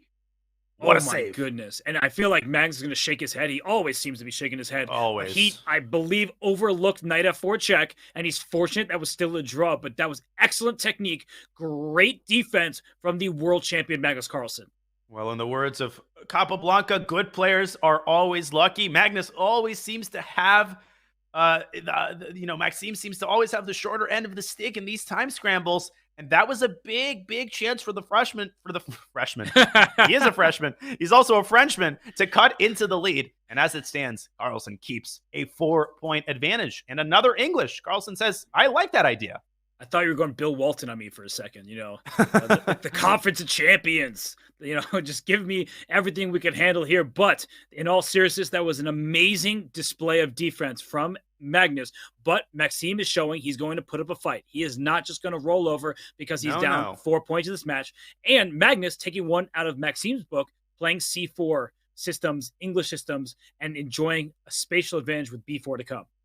And you can't map out a strategy that's going to allow you to beat Magnus. All you can do is try to get complicated positions in every game. By the way, b5 and knight h4 looks like an interesting way to try to secure the bishop pair. Maybe there are tactics there with bishop h3. We'll get to it in a second. You just got to get those types of positions every single game, and maybe some of them are going to go your way. Now, e4, a very committal decision by Magnus. Help me make sense of this position. Who's better and why?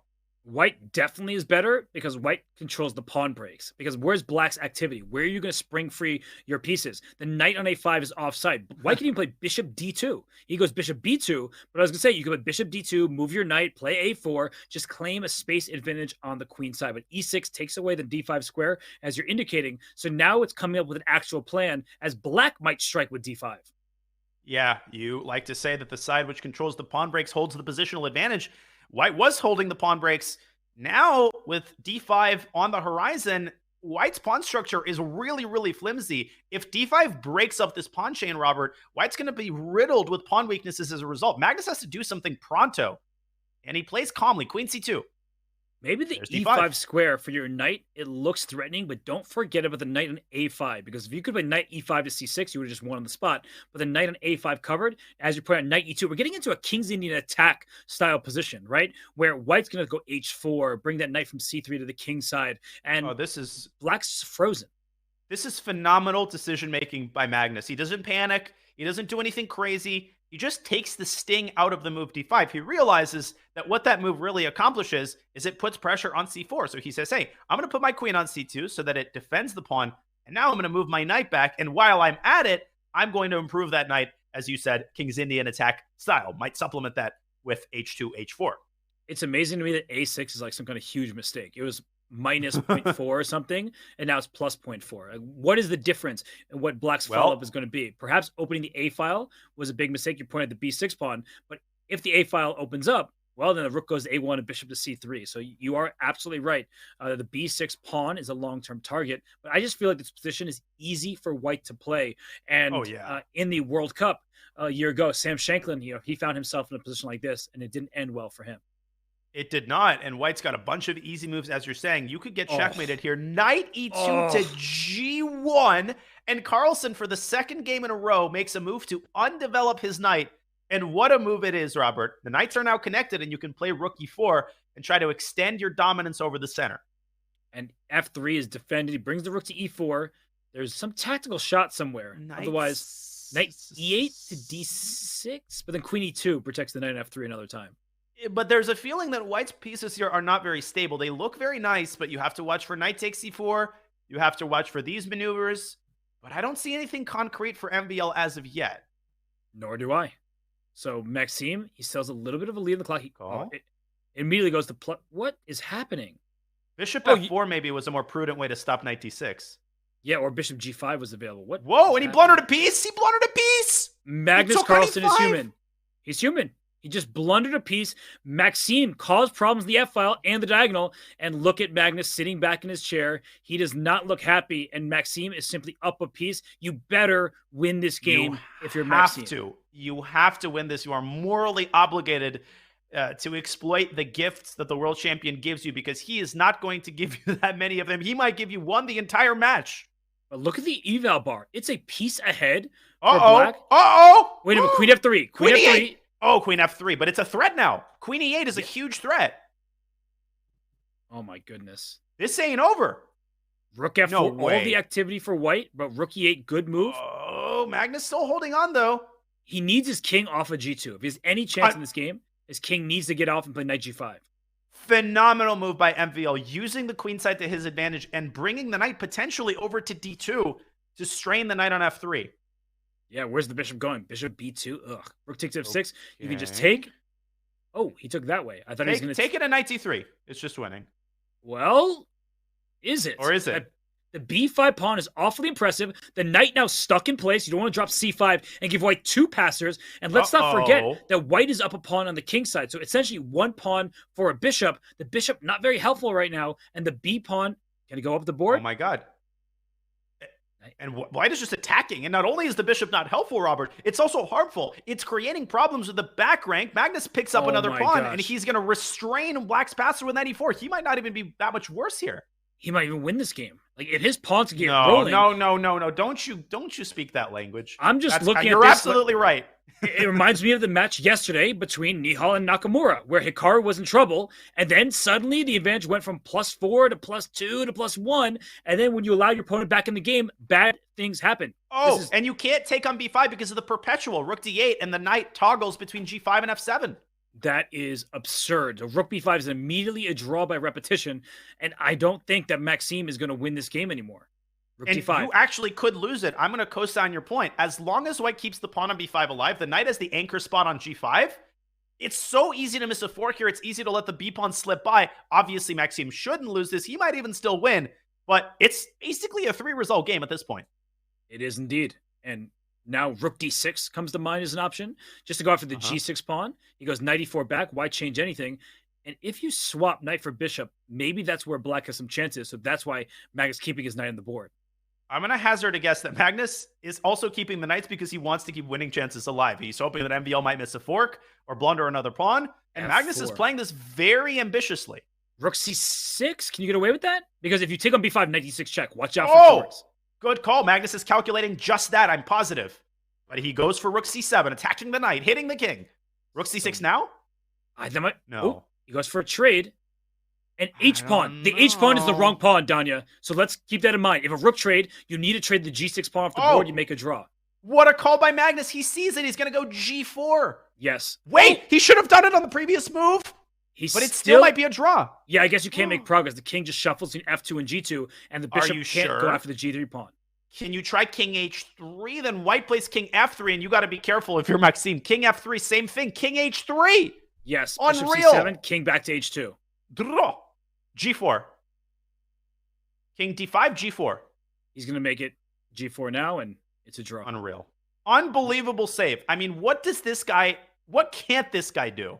But this is why I bring it up time and time again. Bishop and the h1 square do not match. That means it's a draw, even though you're up a healthy 4 points of material. Wow, what a hold from Magnus Carlsen. He blunders a full piece, Danya. How do you beat this guy? That was a prophetic call by you. The game indeed ends with a pawn of the wrong color. I have no answers for you. Maxime has no answers for you. And he's got to produce answers pretty quickly because he just had 2 golden opportunities to cut into this lead. And God knows how many more of them you're going to get. The answer might actually be 0. Well, if he plays the way he did against Fabiano Caruana, Magnus Carlsen just seems unbeatable. And he literally did not lose a game in that match. Right now, he has lost a game earlier. I think it was the 3rd game overall of this match. And Maxime plays Rookie 1. We have this interesting Spanish position where the pawn, it juts out on e5. It's maybe overextended, but black doesn't have room for the bishop on c8. It's stuck behind pawns. The black pieces are a little awkward as well. This is an old line. It's a temporary piece sacrifice, so don't lose your mind here. Maxime sees that the bishop hangs. He's preparing the move queen g4. And Robert, as far as I remember, the move here is d7, d5. You got to get this knight off the board ASAP. And he plays it. So Magnus Carlsen remembering this old variation. And e takes d6 is en passant. No, instead we see bishop takes c6. And if you take either on move f5, is possible. If you take on f5 here, bishop takes d5. It looks like there are a lot of C2. hanging pieces, but bishop c2, there's bishop f7 check, and that feels like white might get the upper hand. I don't know, but the open F file there, the knight jumping into d3, I feel like black has a pretty big initiative there. I think Magnus is going to snap that pawn off. He might also go c7, c6. That's a slightly tamer move, and maybe that forces the bishop onto an awkward square. Let's see. I'm just glad you didn't say it was a Tamer Rajabov move, because that's a pun that you definitely made. Look at you. You're making me say puns now, but c6 looks really strong because you kick the bishop away. Once the queens get traded, c2 is loose. And so you're down a pawn as black, but you're very likely to recoup that material. Indeed. Good word. Oh. Recoup your investment. Look at white's minor pieces. Wait, but the eval bar going higher and higher for white. It's an extra pawn. Because you can develop your pieces, and black lacks the offensive firepower to actually exploit the lack of development here. Is that a good way of looking at this? I think so. Knight d2, knight f1. We've seen this before. Knight can also go to b3 if you want to offer some trades. Black is going to be down a pawn. Now, I think Magnus would like to play rook d7, rook d8 as quickly as possible, but he keeps throwing in these queenside pawn moves. And they're confusing for me just because, well, his play mesmerizes me, and I'm just trying to figure it out on the fly. But it looks like you're right. He wants to play a4, maybe even a3 to carve out some dark squares, or bring his rook up to a5. That's also a possibility. He's grabbing some space. He's making a low-risk, high-reward kind of move. The problem is that if you give MVL a couple of tempi, he's going to bring the knight over to g3. He might even play f4, f5 if you're not careful. And once the bishops come out, your compensation will begin evaporating. Magnus, though, he's totally unconcerned. He's like, I don't care. I'm just chilling on the queen side. I think he's going to care in a couple moves because if you play bishop g6, f4, you have to play like bishop h4, an awkward move just to stop the pawn push to f5. That is not comfortable. And if you play bishop e6 as he just did, well, it feels like now white is better protected. The bishop on that diagonal was hitting the c2 pawn. Now the light square bishop for white is also free to evacuate the d1 square. MVL very alert, halting the progress of black's a pawn. Bishop e3 is coming next. And I think the initiative for black has fizzled out. It certainly has. I mean, you're just down a pawn.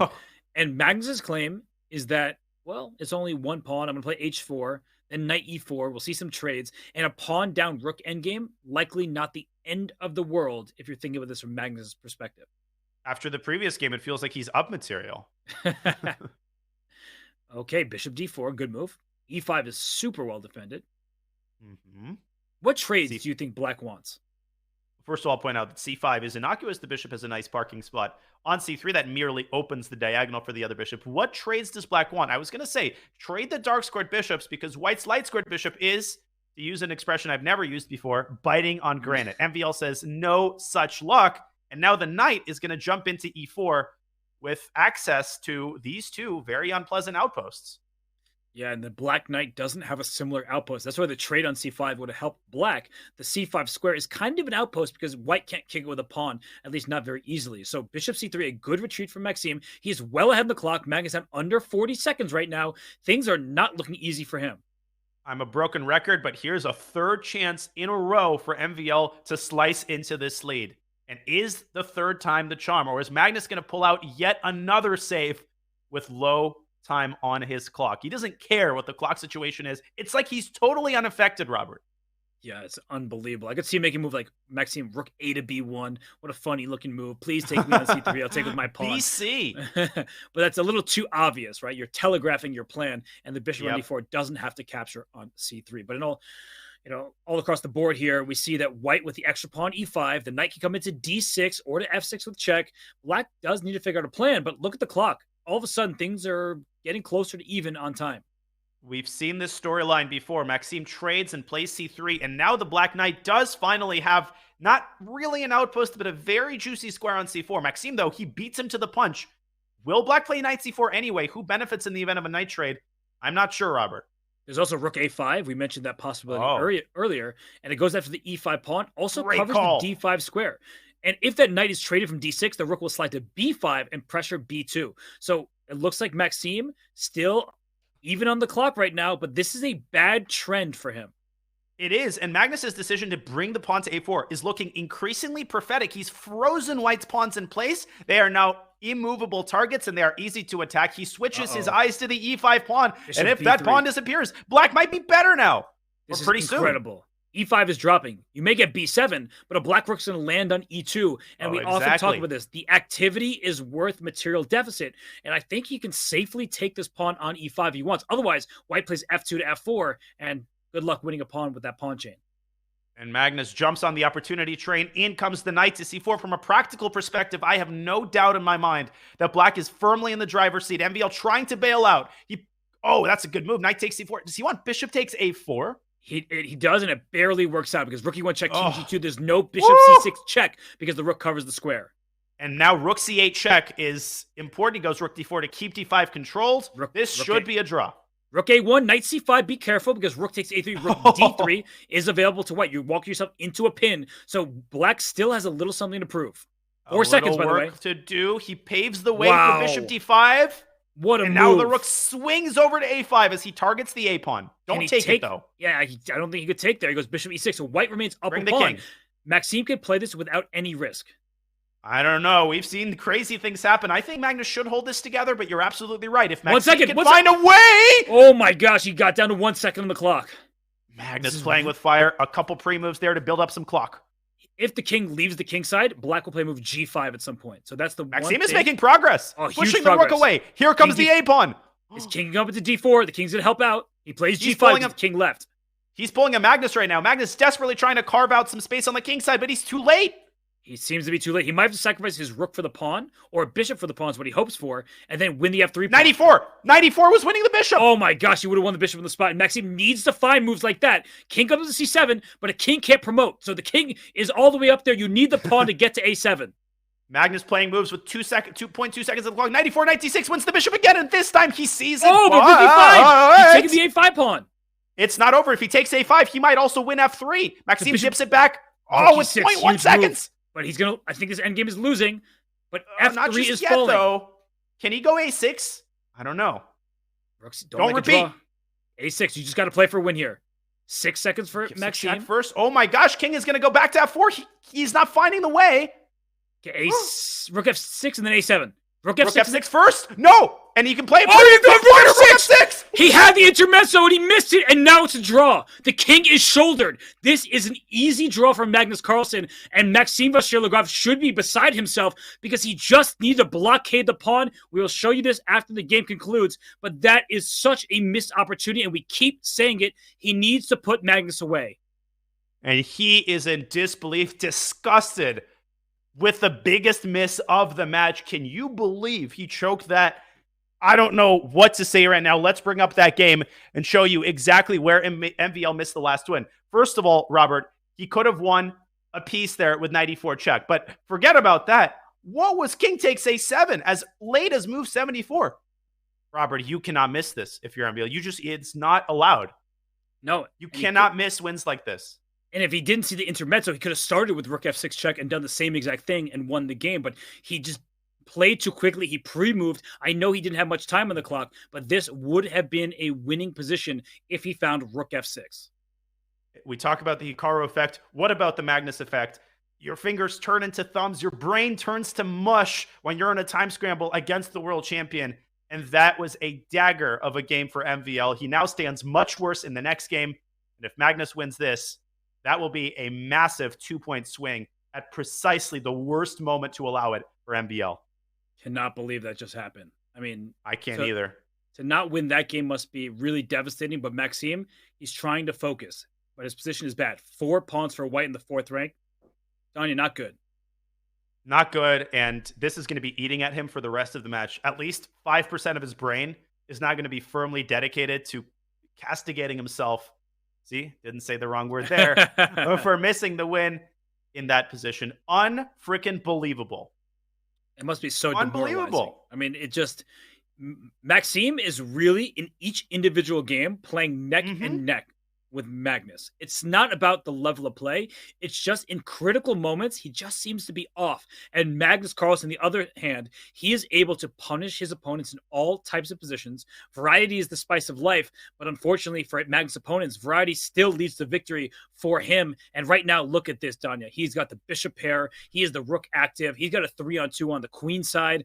This is looking very tough for Maxime Vachier-Lagrave. Now, just to finish that point, in most circumstances, I'm willing to give Magnus full credit for creating the circumstances, for displaying that insane defensive resilience. But in that case, it was all Maxime. Maxime did that to himself in the previous game. It's a shame. And this position does not feel fun for Black. C5. The bishop on B2, the bishop on G2, both staring across the board. Black is on the defensive, and Queen C4 is such a lovely little Magnus move. He wants to play is almost B5. over. Yeah, he's protecting the pawn. He can even take on F6, take on E4, go up a pawn. I know opposite colored bishops, so that gives Black some drawing chances, but that probably still gives White some serious winning chances. I mentioned the first 20, 30 minutes of the 3-minute segment. We could have been singing a very different tune if Maxime had won even one of the previous 3 games. At this point, it looks like a 5-point lead is inevitable, but with opposite colored bishops still on the board, there's always going to be a fair share of chances. Yeah, and White can immediately play B5 and pawn to C6. The bishop on G2 perfectly placed, defending the C6 square. So you can just say, give me the pass pawn. Look what Magnus does. And the engine doesn't like it, but he's saying, instead of creating a pass pawn, I'm going to keep your target in place. That is a long-term liability, and Magnus is going to slowly improve. Rook F4, bishop D5, create threats. And it's a major concession in the sense that B4, B5 is no longer all that effective. But Magnus says, I'm going to attack that pawn with my pieces. I don't need my pawns. I'm going to try to build a battery on the long diagonal. Love the way that MVL is defending actively, though. And for the moment, he's been pushing Magnus away. And rook takes H4, wins back the pawn. Wow, that's a big oversight and a great find from Maxime. So he is clawing back. He's not going to just lose a bad position. And now... He's still worse. Yeah, he's worse. But he's getting activity. He doesn't just trade pieces. He's just looking at the B7 pawn as a target. But if that bishop for Black gets to D4, F2 is also something that needs to have an eye kept on it. Great point. And it's easy to overpress here if you're Magnus. All of a sudden, he's experiencing major problems with his king. Maxime could throw that pawn on H4 and induce more weaknesses. He's trying to figure this out. He trades and then plays H4. What happens after Queen E4? It looks like it should remain level, but HG, Queen G5. The thing about positions like this is that opposite colored bishops are good for the attacking side. The bad news for Black is the pawn on B7 is stuck on a light square. So if you ever trade the queens, you might just simply lose on the spot. But in terms of the attack, well, look at this. Queen H4, Queen H2. It's a paper tiger. You love to use that phrase. It's just a single check. I think Maxime could have made a quick draw there with queen takes E4 and bishop C3, but instead, he's trying to keep chances alive. He's been up on the clock consistently throughout the first half of this segment, but at this point, I think the prudent thing to do is just repeat moves. Yeah, it's going to be a draw here. Queen G5. 4 draws. It's the halfway point here. The players get a break, and for Magnus Carlsen, he's caught a few breaks in this time control. I know he still has this lead, but the match score can be a bit deceiving. Maxime Vachier-Lagrave has had his opportunities, Danya. Oh, without question, Maxime has been pushing him around. Magnus blundering a piece I think that was the first game. And then the biggest opportunity came in the previous game. And finally, Magnus was the one in the driver's seat in this game, and a great save by Maxime. So Maxime is playing great chess. The problem is that the match score isn't reflecting it. He actually needs to deliver. He needs to keep this going, keep the initiative going. But Robert, I mean, you just got to deliver. You got to convert these into points.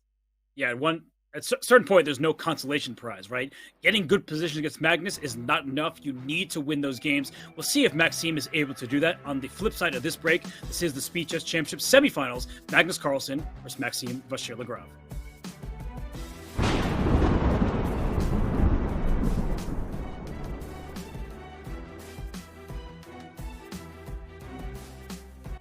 Chess Kid is fun. Chess is great for the brain, but it's also fun to play. And Chess Kid makes it easy to have fun. Whether your child is a total beginner or a prodigy, they can hop on and find a well-matched opponent from around the world at any time. Chess Kid is the safe, parent-approved way for your child to play chess online. Chess Kid is educational. To kids, it feels just like playing, but chess is a great way to learn patience, strategy, and critical thinking. Chess Kid features a comprehensive training program that guides kids to level up on their way to mastery. There are more than 50,000 chess puzzles and a whole library of entertaining videos that teach strategies, tactics, openings, and endgames specifically for kids. Chess Kid is easy. Whether you're a parent helping your child, a coach managing dozens of kids, or a school of hundreds. Signing up is free and easy, so what are you waiting for?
we return here to the Speed Chess Championship. This match is Magnus Carlsen against Maxime Vachier-Lagrave. I'm Grandmaster Robert Hess, alongside me, Grandmaster Daniel Naroditsky. And on behalf of Chess.com, we want to thank all of you. We've crossed 55,000 viewers across the platforms, and we're nearing 1 million subscribers on YouTube. So please click that subscribe button. Get us to 1 million. That will be a very happy day for us all. But it is a happy day right now for Magnus Carlsen. And the community, well, they're probably pretty happy because those of you who have filled out your brackets, 84% predicted Magnus. Danya, it really has been all Magnus thus far, at least in the scoreboard. It has indeed, and MVL just not getting that vote of confidence in this matchup. And also, not a lot of people predicting this matchup in the first place. I think a ton of people thought Jan Nepomniachtchi, don't forget that name, that he would make his way to the SCC finals. But MVL had an impressive path to get here. But Robert, missed opportunity after missed opportunity thus far in the first half of the 3+1 portion. He had 3 golden chances to win the game, 2 of them in completely winning positions. He had a piece up in one game. He could have been a rook up in the other. And instead, he has not chipped away at this lead at all. And what a frustrating match it must be for Maxime. He beat Jan Nepomniachtchi, the winner of the candidates for a second time in a row. He beat the Chess.com global champion, Wesley So. But now he's facing the big boss, the world champion, the best player in chess for over the last decade. It is Magnus Carlsen. We see on the bracket the winner of this match, right now looking like Magnus Carlsen, is to face Hikaru Nakamura in an epic championship showdown. Oh my goodness, that is just going to be, we're going to need 5 speed belts to be fast, and like one on top of the other. Whatever we get, whether it's Nakamura, Carlsen, or even if MVL pulls off what by now I think it's safe to say would be the greatest comeback in SCC history, the way that this match is going. The plus side is that he's got plenty of time in the 3+1 portion, and I would say, Robert, that the magic number for Maxime is 3. If he can get just one more point off of Magnus's lead going to the bullet, we have seen several 3-point comebacks in the bullet segment thus far. Here we go.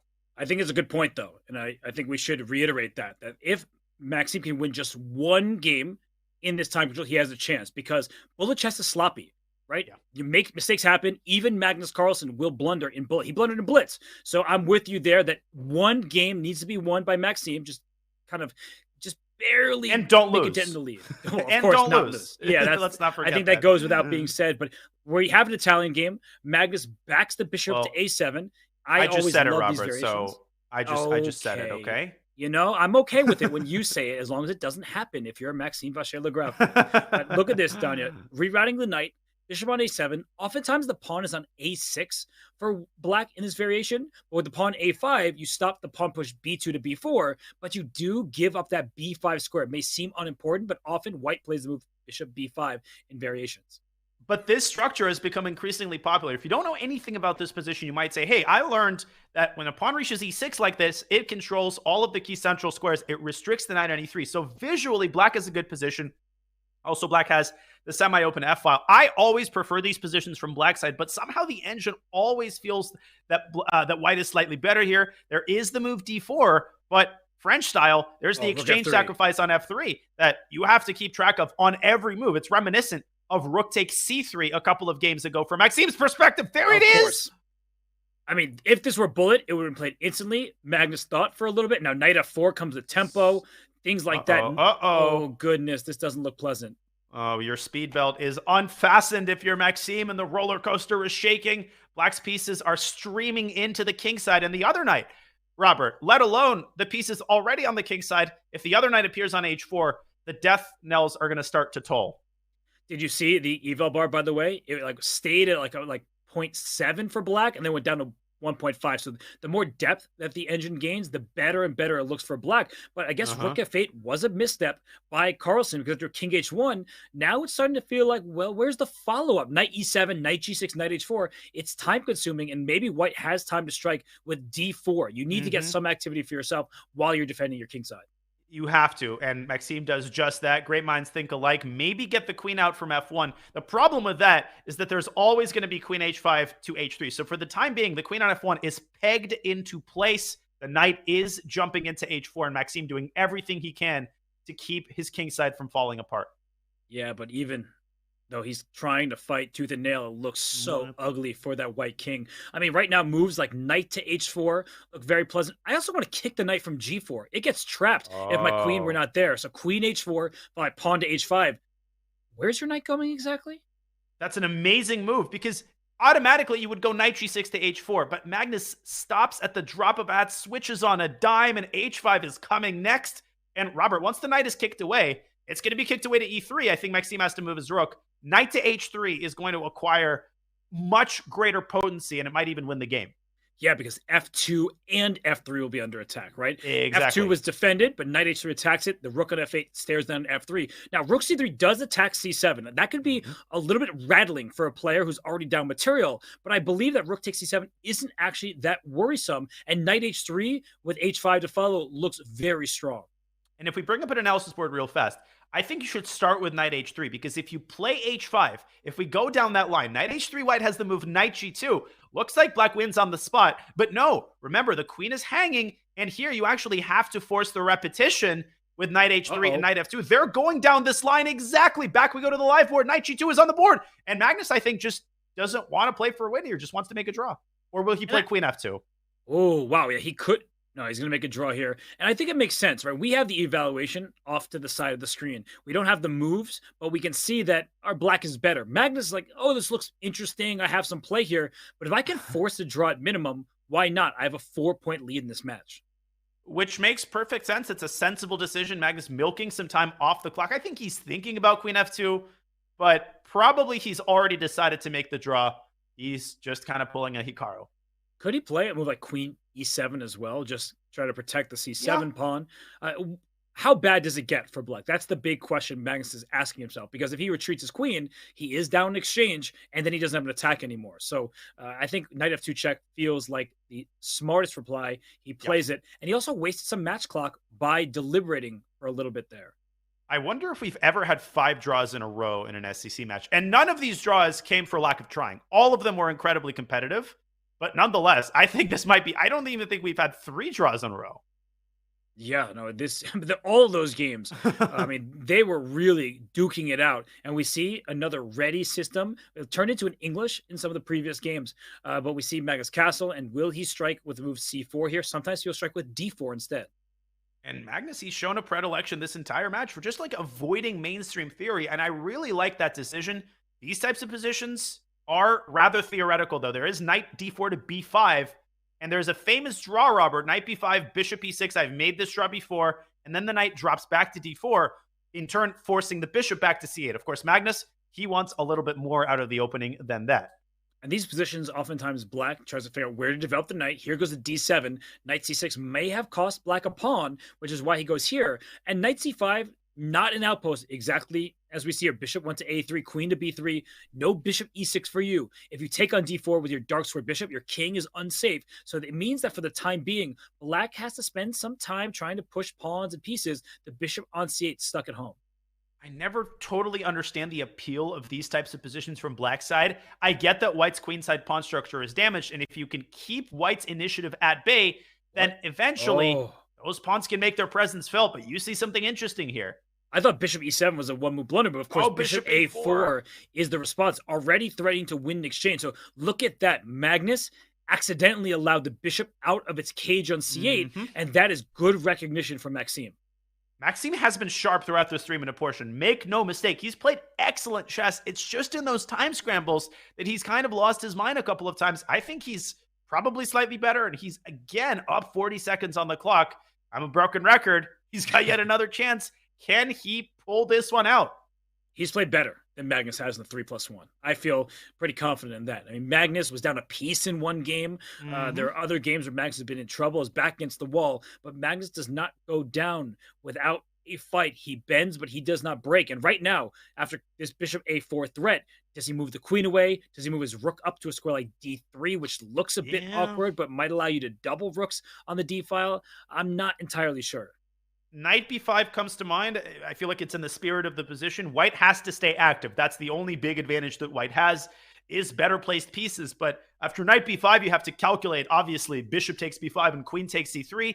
Things get very messy. The rook on a1 is always in the crosshairs of black's Grunfeld bishop on g7. And Magnus goes for the Hess approach, rook d1 at e3. Now, bishop a4 is still possible, and it's played, but it's no longer a skewer. This is such a weird configuration of pieces. When do you ever see a queen bishop battery on the a3 f8 diagonal? It's just not usual. But rook e8 was just played. It's the very natural move defending the pawn. And unfortunately for white, you can't bring the second rook to d1. You'd love to do that. Knight b5 is maybe more appealing, but e7, e5, not really a huge threat. Because as soon as black pushes that pawn, then the knight goes to b5. And if you don't capture it, it goes into d6. So I feel like the move e5 is not actually scary, which gives white a turn to find an alternative to a move like knight b5. Yeah, you're absolutely right. I just think Maxime is defending that pawn because queen takes c7 actually was a threat on the previous move. Magnus plays it safe with rook c1. And Maxime, he sees something in this position. He just drives the pawn all the way down to e4, reopening his bishop. And he could even move it to e3 under the right set of circumstances. But I wouldn't do it immediately, Robert, because that would reopen white's light-squared bishop. Bishop c5, right? Cutting off the queen from that knight on c4. Oh, you can't play a6. The knight is hanging. Yeah, and you either have to move the knight or attack this bishop on c5. He goes rook c2 to do just that. And, okay, white is not worse here. And I feel like, again, Magnus, he just does it so effortlessly. He's down 90 seconds on the clock. He's getting pushed around. And in the span of 3 moves, he's totally equalized the game again. You say equal, but there's a pawn on f7. So in positions with bishops of opposite color and rooks on the board, you look for potential targets. That f7 pawn, if white could play e3, bishop f1, bishop c4, now we're talking about white playing for a win. However, with the trade about to happen, rook takes b7, that bishop, it takes too long to get around black and like king f8 and rook e7. I think Magnus is playing for a win, though. Just seeing that last move e3, if you wanted to draw, you would have grabbed b7. He wants to get this bishop around to c4. It's not efficient, but if it lands on c4, and if you tie down black's rook, you won't even care if you're down a pawn on the queen side. He's not going to be down a pawn. He grabs it, but MVL needs to play cautiously for a couple moves here to secure the draw. And I think he's doing just that. Yeah, he defends the pawn on b5. Preemptively, does rook f5 with bishop e1 to follow? Ooh. I don't like h5. I thought MVL should have put his rook on c5. What's he doing? Rook f5. He gives away the pawn for nothing. Rook c1, rook c2, and bishop e1 maybe, but that looks very artificial. But rook c1, rook c2, there's bishop a4. The bishop on b4 is loose there. No, what is Maxime doing? Okay, he's totally lost the threat. Rook c7 or bishop e8. Oh my gosh. Or this. Bishop a4. Same idea to go to bishop b3. It's still drawable. Rook c7, there's bishop takes e3, so you have to be very careful about that. Great call. And Magnus just solidifies the pawn structure. Look at black's light squared pawns on the king side. All of them can be picked off under the right set of circumstances with a well-timed bishop f7. He plays it immediately. Bishop e8? Oh no! Rook c6. It's just done. Goodbye. One bang, bang, bishop bang. f7. Wait, bishop f7 is a mate. Bishop. Yeah, bishop f7, rook e6 is a mate threat. Oh, that is a heartbreaker. What can you possibly do against this guy, right? Like, every single game, there's a moment where, like, okay, Maxime's doing well. He's clawing back. It's equal. And then in, like, 3 normal-looking moves, he's lost. It's crazy. I'm speechless, and you called it in the previous game. Once they got into the endgame, I made the mistake of assuming that an equal endgame is a draw. But an equal endgame in the hands of Magnus Carlsen is basically a win every time. I told you that f7 pawn, Yep. right? When there's a fixed target, and it wasn't fixed, it went to f5, but then g6 became a fixed target. That is the problem. And look at this game here. Magnus throwing his a5 pawn to a4. He's just using a spatial edge on the queen side to counteract the fact that his center is a bit flimsy. And he's got to decide how to defend the e5 pawn. He does so with knight bd7. Now, of course, he has to solve the problem of his bishop. And MVL quickly trying to step on the gas pedal and put pressure on his center before black's completed his development. But I feel like I've seen this position before. Okay, c5. Was that what you expected? d6 maybe should be considered for MVL?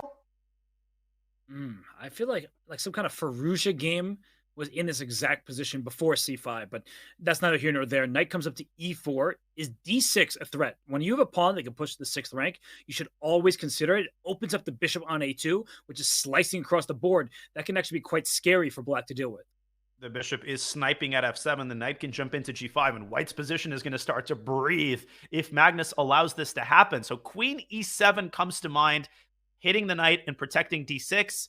But I'm just really worried for Black's position. Maybe rook a8 to a6. I feel like that's a Magnus type of move. I was about to recommend that. I was just waiting for you Really? to finish your thought, and you thought of it. I mean, the rook lift looks very promising. He goes knight f6, trying to trade off what might be an opposing knight. If you go into knight to d6 and take the bishop on c8, that bishop wasn't developed anyway, not going anywhere. Nope. And unfortunately, if your knight's on d6, you can't push your pawn to d6. So, knight e6. Oh, wait. I don't believe in this because Black could even, first of all, Black can play queen b6. And I feel like that knight is a paper tiger. Yep. Second of all, Black can play queen b6. And third of all, Magnus played queen b6. Yep. No, that first, second, third does check out. Knight takes d5 is now kind of a threat. What's the knight doing on e6? Well, I think we should show everybody what the point was, that if that knight were captured on e6, and if it's captured next move, then after d takes e6, you're attacking the knight and throwing e7 with check, because the bishop on a2 is a long-range sniper hitting the king on g8. And in this case, winning the queen. In the other case, winning the knight back with interest. Back we go to the live board. MVL is just chilling on e6, but now the knight has become a massive liability, and it can actually already be captured under the right set of circumstances. It's trapped. It can go to d8. Oh my Congratulations. gosh. Knight to the other side of the board C6 does not get you a queen. And knight d8, knight c6, the d5 pawn is hanging in many of these positions as well. So you may be able to run away for a bit, but I don't think it's going to be good. And Magnus is finally ready to bring his bishop into the action. I think bishop b7 basically ends the game. MVL is losing his heart here. It's c4 also. No, c4 drops d4. So, and bishop b7 does bishop drop a6. e5. So bishop a6 looks quite promising. He goes knight b6. Good move. Also good. Knight b takes d5, and that's it. Or just f takes e6, right? There's yeah. no more knight hanging on d7. Yeah, take the knight and go queen e7. Or c4. Oh. Even better. Just, heartless. And he wins goodbye. another game.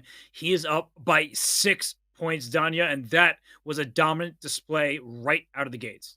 Be still, my beating heart, just in the blink of an eye. This could have been down to 3. It could have been down to 2 if MVL had capitalized on his opportunities. But we talk about it all the time. You never know when you're going to get another opportunity against Magnus. So when you miss one after the other, it's only a matter of time before Carlsen turns it on. Wait. What's wrong with knight c5 there? Am I missing something? I don't think you are. I think bishop b6 is the move against knight b5, but not against knight b3. That was so bizarre. Wait, was knight c5 just like much better for white? Yeah, that was really weird. Bishop e6 and then back to c8. Strange. Even here, knight c5. A second time, hitting the bishop and the pawn on b7 all at once. And then queen b3 in response to bishop. Why is Magnus allergic to this move? Well, maybe he's going to sneeze and then play it. But knight c5, it looks really good. You're just hitting 2 pieces at once. I'm going to give him a Benadryl if he doesn't play it, and he does. Okay, you take on b7, your knight apparently gets trapped, but now it doesn't. It just goes back to c5. I guess MVL is saying he gets a lot of piece activity with knight c6 to d4, creating some tension in white's position, but pawn is a pawn. Pawn is a pawn. I guess that's somewhat e5 and rook b8, but the problem is the knight on c6 is also loose, and if it ever moves, the bishop on g2 protects that knight on b7. There's an anti-positional move e4 here, but it drives the black bishop back, and perhaps then knight c5 comes with tempo. I don't know exactly how Magnus should handle this. a3, little moves, big consequences. Rook c1, there could be a bishop takes c3 and knight takes a3 up in the air. True that. Is there an alternative, though? And by the way, Maxime is a full 3 minutes, so either he's tilting or he's in some kind of preparation. Or both. Yeah, that's true. That's the worst case scenario. Yeah, bishop c3, knight a3 comes to mind. But again, always hard to part ways with your Grunfeld bishop. Yeah, white would just be better. An unopposed bishop pair. And a better endgame in Magnus's hands is almost a sure victory, especially when he's playing with this confidence and this level of verve. That was a A3 good way of doing it. Yeah, ba3, bishop takes c3, rook c1, 2 pieces in a row, but the knight comes into d4, and it's actually white who is in some trouble there. So a very, very good move from Maxime there. Yeah, the pawn is overloaded. This is a standard overloading tactic. Now, bishop takes c6, rook c6, knight d5. Speaking of overloading, is a double attack. So bishop takes c6, Maxime will have to strike on c3 first. Move order is very important in chess. So bishop takes knight is about to happen. No other choice. Bishop d7, I think, is a bailout move if Carlsen wants to draw, which I think he does want. So how drawish is this? That's always the question when Magnus is playing. Bishop d7, rook d7, bishop takes b2, rook takes e7. Now white has an extra pawn from the e to the h file. Black has the passed a pawn. Oh my gosh. I just never say the word draw when Magnus is playing. I know. Every time I say, okay, bailout, draw, the position is dead, before you know it, Magnus Carlsen pulls off what he managed to pull off in the last white game he played. What is Maxime thinking about? He finally does take on d7, and he has to take on b2. So he gets here. Rook e8 is one possibility. Let's just trade off the rooks because the e2 pawn is loose behind it. I don't think there's anything to fear, at least not yet, if you're Maxime. The game is seemingly heading for a draw, but you just never know. Oh, boy. My first of the day. Yeah, it's true. You're first, and hopefully you're last. My feelings are hurt. What can I say? We still have to do the finals, so you need to be careful in how you choose your words. Magnus giving up e2. Ooh. Is there like a rook d8, bishop d6 type of thing? Or maybe he wanted bishop to h6. I'm not totally sure. But whatever it was, MVL didn't like it. And I guess he's paving the way for a7, a5. Right. So if you push e3, maybe a5, then I can come back to c5 for white to stop the a pawn. But those pieces are pretty well placed for black. Weirdly, the bishop is restraining the rook. Like rook d4 and rook c1 are both moves you'd want to play to dislodge the knight. You can't play either of them. And look at the clock. MVL's fast play has reaped its rewards. He's up 90 seconds, and he's got a chance here. And all it would take is one win to give him the confidence he needs, I think, to be super competitive in these last 9 minutes. Yeah, but there's a problem here for black. a5 is met by rook c7, hitting that knight away from c4, so knight b6 first.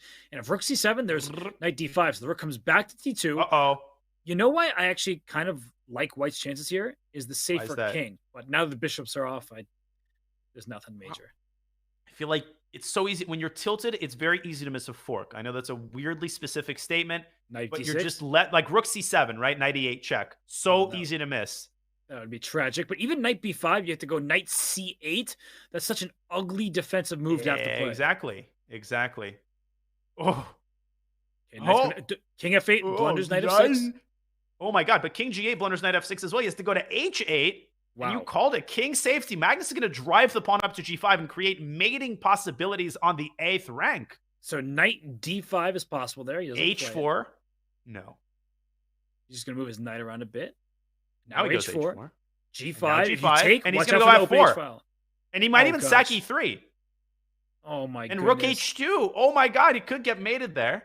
Yeah, no, that's actually a very real point. Rook D2, rook D8, rook G8. Don't mind if I do. Oh my lands. Rook C2, there's knight D6. He cements the knight with rook to A6. Interesting move. Yeah. And if knight B6 back, the rook probably will have to retreat at some point. But knight B6, king G2. That way you can go rook A1, rook H1, and so on. And king G2 still looks good. F4, though, by Magnus. He's not going to give up the E3 E4, pawn easily. E5. No, this is really bad for black. Knight oh my C4, gosh. There's Robert, E4, rook E5 C6 as well. Now the knight has to go back to B6, and MVL is suddenly hanging by a thread. And you called E4. it. I think he's going to go E4. He didn't, though. Knight D7, there's rook C7. It's still good. Zugzwang. Almost Zugzwang. Good move by MVL, though. Oh, then king F8. Oh my gosh. Just like tempo for tempo at this point.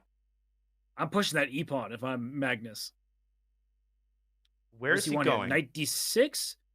Where now? Knight B5? If king E7, there's knight C8, but then king D8. Actually, you could take on A7 there. Yeah, knight A7 is probably a draw, but he can torture that for another 10 minutes. Yeah, but Magnus knows that that's maybe too easy of a draw for Maxime. That's why he didn't... Oh, knight C8, I guess there's a trade on C8, my bad. But I was just trying to think, if you take on A7 here, it might be too easy of a draw, but there's nothing better. Again, he's playing the match, right? He's up 6 points. He gets a risk-free position that he can torture out for another minute or two. Ensure that the next game is the last game. It's hard to refuse this. I also feel like Magnus is just so tricky. Like, he knows the little tricks here, how to prolong the game, how to make black just have to defend an extra move, E4. Yeah, he's going to milk this out and then play E4 when there are no other opportunities left, such as right now. Ooh. It's very smart to do that. I think we should add that is really smart because even though Magnus has a huge lead, things get crazy in bullet and it's easy to tilt. So you might as well just keep this lead and try to run down the clock. And Magnus is actually playing for a win. He's not just making random moves. I think he's going to play e4 at some point. It is, I don't like to say dead draw. It is a pretty easy draw if you don't tilt from Maxim's standpoint. And yeah, he's essentially ensured now that the next game is going to be the last. Time for e4. Nope, still doesn't play it. There it is. Stop it. Stop it. No! No! No! Go away. No, you go away. Oh, gosh. That was crazy. Is that going to be another Reddit viral clip on Reddit? Oh, man. That was crazy. Oh, my God. It continues. Yeah, this end game continues. It should be a draw. Just want to give a shout out to over 50,000 people watching across Twitch and YouTube. Hikaru in the chat. He is a finalist in the Speed Chess Championship. He is likely going to face off against Magnus Carlsen. Shout out to Hikaru, who had a great performance yesterday to beat Nihal Sarin, who gave him all he can handle. But right now, we are in the end game here. If that king could get to G7, if only. Rook H1. Come on, Maxime. Draw. And it's a draw. And Magnus took another minute and a half off the clock, once again ensuring that this is most likely going to be the last game of the 3+1 segment. I'm not going to state the obvious. This is a must-win for Maxime. I mean, you called it the bullet is crazy. There's enough time for a comeback, but Magnus is not about to give away 7 games in a row. Like, he's just not going to do that. I don't think that's humanly possible for anybody against Magnus Carlsen. And we're getting this position again. I don't think Maxime is going to allow Rook takes F3 at any point, because that was a very bad mistake by him, and it gave Black all the fun. So he's thinking here about how to continue, but Queen E2 is often met by Knight H5 to F4 anyway. And I feel like this is the kind of position that's good to play in classical, because you have a lot of time to handle the pressure on the king side, and you're probably slightly better objectively. In a blitz game, though, it's so easy to miss a tactic like knight takes c4, like knight h5, knight f4 check. So I think a good practical decision for Magnus to go for this structure. What was that million move game in the candidates? Was it like Firouzja against Rajabov that was in game from this position? Yeah. And I think Firouzja did play this g3, like he had a knight on h2 at some point. Yeah, that game went on forever, but I think it's to your point that in classical chess, you can rearrange your pieces and try to find the right time to strike with d4. But now in Blitz, like Rook f7, Rook f8, these moves are so obvious for Black and not necessarily easy to meet for White. And knight h2 is a very prudent move. It gets the queens off the board, but now in comes the knight, stopping d4. And to prepare d4, you might have to play this very ugly move f3. He just played it, and he really wants to get d4 in, which I think makes some sense. He even played for d5 to carve out the square for his knight on e3, but that undoubles Black's pawns, and the position remains in the balance. It's a level game right now. But Magnus, throughout the day, how many times have we seen his a-pawn get to a4? Yeah, and his h-pawn get to h5. I mean, he just loves pushing his corner pawns and carving out space. And if you're looking to improve your endgames, you're watching the greatest endgame player in history in his element. Has he lost a single endgame today? How many games has he even lost overall? Just one, right? I think he only lost game 3 of this match. Oh my gosh. I mean, this is insane. He was down a full piece in one of these games, the 3+1 time segment, but he did not lose. And right now with the Black pieces, well, he's doing well on the clock. He's doing well on the board. The problem, though, is what is Black's idea? Maybe Black can just sit and wait for White to try to strike. But at some moment, e4 to e5 looks a bit uncomfortable for Black to deal with because you don't want to take on e5 and give yourself an isolated pawn. And if you play d5, well, then a knight goes to d4. You carve out that square for yourself. So that's something that's a good point. And I think that's why partially Magnus played knight d7. Maybe he's preparing e5, although you pointed out that weakens d5. So in a weird way, White's position might be practically easier to handle. I'm also thinking of getting a knight to b5, another pawn structure transformation, and this one also looks like it's in White's favor. Yeah, the c7 pawn, that's a bit of a target. The rook comes up to a5. It will slide to b5. That keeps the rook on e2 honest. It needs to stay on that second rank to keep the b2 pawn safe. But it's not out of the question that White at some point just shuffles the rook to the same line and goes after Black's pawns. Yeah, that rook. Hips don't lie. Rooks on e2 don't lie. And Carlsen's endgame play doesn't lie either. Will he play d5? You got to watch for f4, f5. A well-timed f5 could shatter the pawn structure. The pawn on e6 is a major liability here, and that's why Carlsen is investing quite a bit of time. Maybe rook f7 to e7 just to keep the tension and keep the d5 square available for the knight. that also makes a good deal of sense here. Yeah, the rook e7, maybe there's a chop on d6, and then white D5. plays d5, but it seems the evaluation bar approves of your line that Magnus has played here. The king for black can come to f7. The kings need to be involved in the endgame. It can be used as a weapon or as a defensive piece, but it does not need to be safeguarded in the corner. So a good move by Magnus, shuffling the rook out of the king's path, and I think it's a big moment for Maxime whether or not he could play for a win from here. Oh, absolutely, and he has to decide between e takes d6 and a move that keeps the tension. He plays concretely, going for your idea, and king f7, I think, is Magnus's response. There's also e5. But at this point, no, knight d4 runs into rook takes d5. And that's an important resource. Otherwise, that knight's in the game. Careful, though. Careful. Don't give white this resurgent d-pawn. Oh, goodness. And then a rook c2 as well. I think that's what he should do. Oh, king e4 coming, but not anymore. Rook b4 check, king f5. You could get checkmated there. Maxime is close to just winning this game outright. King e4 and rook d5, I think, is the path forward. Oh, that's really important. King e4. If the black king gets to e6, black is better. So king e4, king f7, rook d5. That is a great suggestion by you. And the only one, I believe, that keeps white ahead. And white might be winning there. The computer gives an absolutely wild line. If Magnus finds this, I'm going to leave my chair.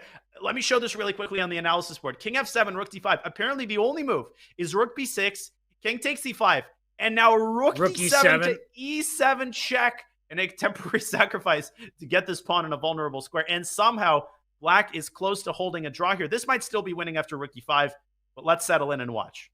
Wow, that is an impressive variation. And he has just made the move rook d8, it looks like. So we're not going to see that king f7 move. But that was a nuts line that you can't blame Magnus for missing. And even if he found it, as we were just saying, the king and pawn game might have been lost anyway. So rook f2 from Maxime, cutting the king off.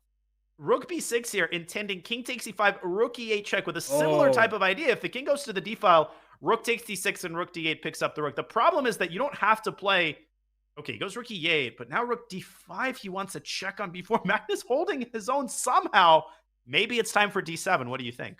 There's also something to be said for a3, just to take away that check on b4. Great move. That's such a mature move.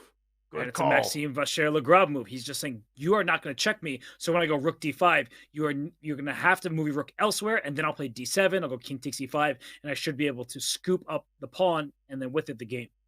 On the flip side, he does give black the b3 square. Maybe the rook should use that square as an anchor point and prepare to give checks from behind once the white king captures e5. But I agree, this should be a moot point, and white should win with a couple more accurate moves. I think you might also be onto something, though. It's rook g5 check. So he goes h4. He went a3, and now he goes h4. He's just taking away these squares on the knight files. Brilliant endgame technique from Maxime Vacher-Lagrave. No checks against my king, he says. And now rook d6, king e6, king e7. King e6. Beautiful. And Magnus still trying. He's trying to give checks from behind to drag the king away. And if you go rook e2, Robert, you let black's king in. Look at this. h5. Zugzwang. Make a move. He does. Don't play king d5, rook takes d7 check. That would be a blunder. And now white didn't have any more pawn moves left, but he has plenty of rook moves on the d file, and now black is collapsing. I think that's it. Because rook b6, remember, rook c2, something like king d6 now. Move in. Yep. And that's that. And Magnus Carlsen loses on the board on time, but he still has a 5-point lead at this moment. Maxime Vacher-Lagrave leaves his chair. Danya, that was impressive by Maxime in this game. It was, and Magnus is not going to be happy. I really think that if Magnus had won this game, a 7-point lead would have pretty much ended the match, because you might not even have time for 7 games, considering how long games between these players tend to last. A 5-point lead is surmountable. You think about it, you win 1 or 2 games, suddenly we're talking about a 3-point lead. So listen, MVL, he's got to take the positive out of this. He won the last game of the segment. He has just a little bit of momentum, but let's be real. It's going to take an absolute miracle. But we've seen all sorts of miracles in our time commentating the SCC through the years. We certainly have, but Magnus Carlsen, he usually doesn't fall victim to those miracles. He creates them. We'll see if Maxime Vacher-Lagrave can keep winning. He just won that final game of the Blitz portion, 3-minute plus 1 second increment. Remains to be seen what happens in Bullet, but we will find out after this short break here at the Speed Chess Championship semifinal match between Magnus Carlsen, the world champion, and Maxime Vacher-Lagrave, the world Blitz champion.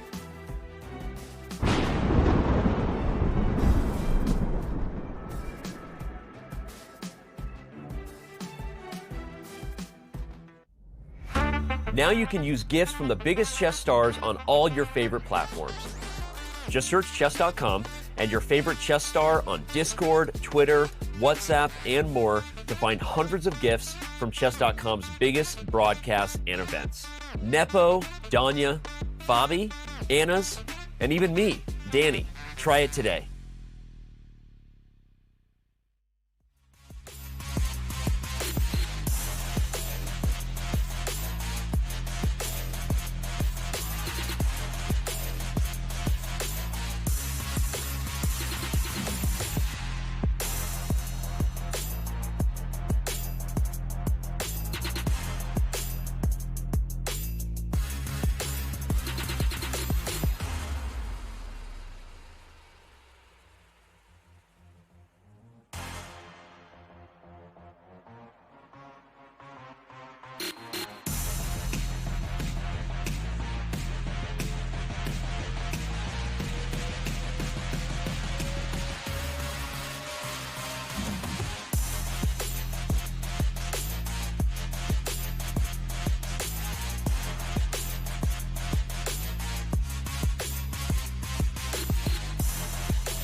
and return with Maxime Vacher-Lagrave on screen. He did win the final game of the 3-minute plus 1 second increment time control. He'll need more from where that came from. And Magnus Carlsen, on the other hand, with this big lead, Danya, he should feel right at home.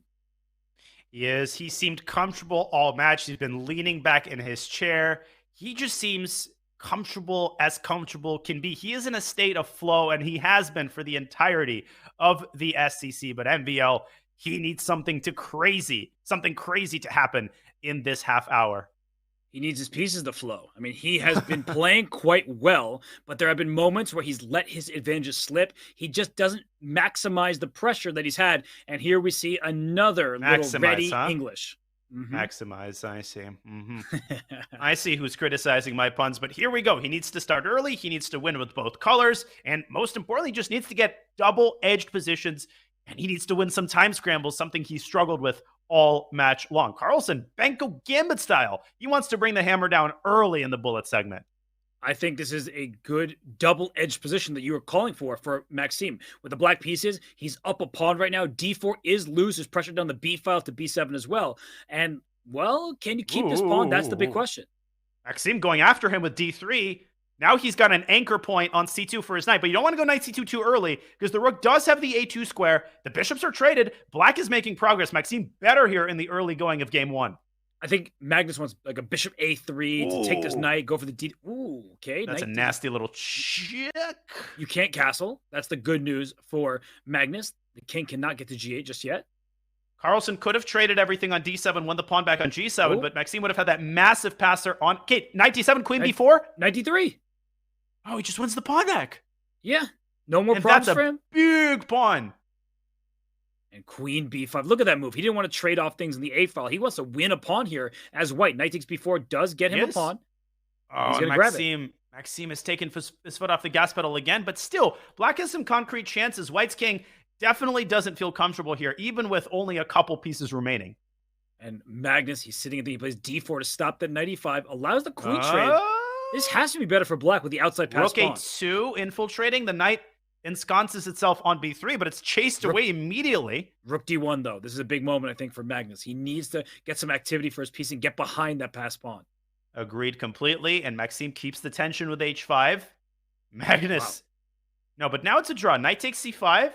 It's a swap of everything, yeah. And then at the end, you can get your rook around to b8, which I think is really important. Don't go rook b1 and allow black's king to make its way to the queen side. That's right. Rook b6. Cut off the king. Yeah, rook b6 is a nice move. He goes rook b7 and c6. Okay. If you ever take on c6, you lose b4. Otherwise, the king can't get in. And this is a draw. But why Don't accept it. Why would Magnus make a draw? Play 50 moves. And this is we saw Nihal Sarin losing an endgame like this yesterday because he got impatient. Milk a minute, milk 2 minutes off the clock, and you might not even allow enough time for 5 more games to be played. And be unapologetic about it, right? I know that in a normal game they would have agreed to a draw already, but this isn't normal. This is the Speed Chess Championship, and you want to get that time off the overall match clock.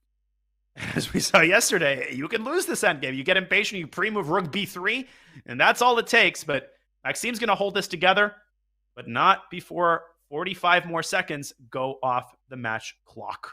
I feel like there's a moment when you're repeating with like king f7, king g6, where Magnus can try like a rook h8, and if king f7 is the pre-move, you take on h5. You know what I mean? Yeah. Like, those are those moments where people blunder.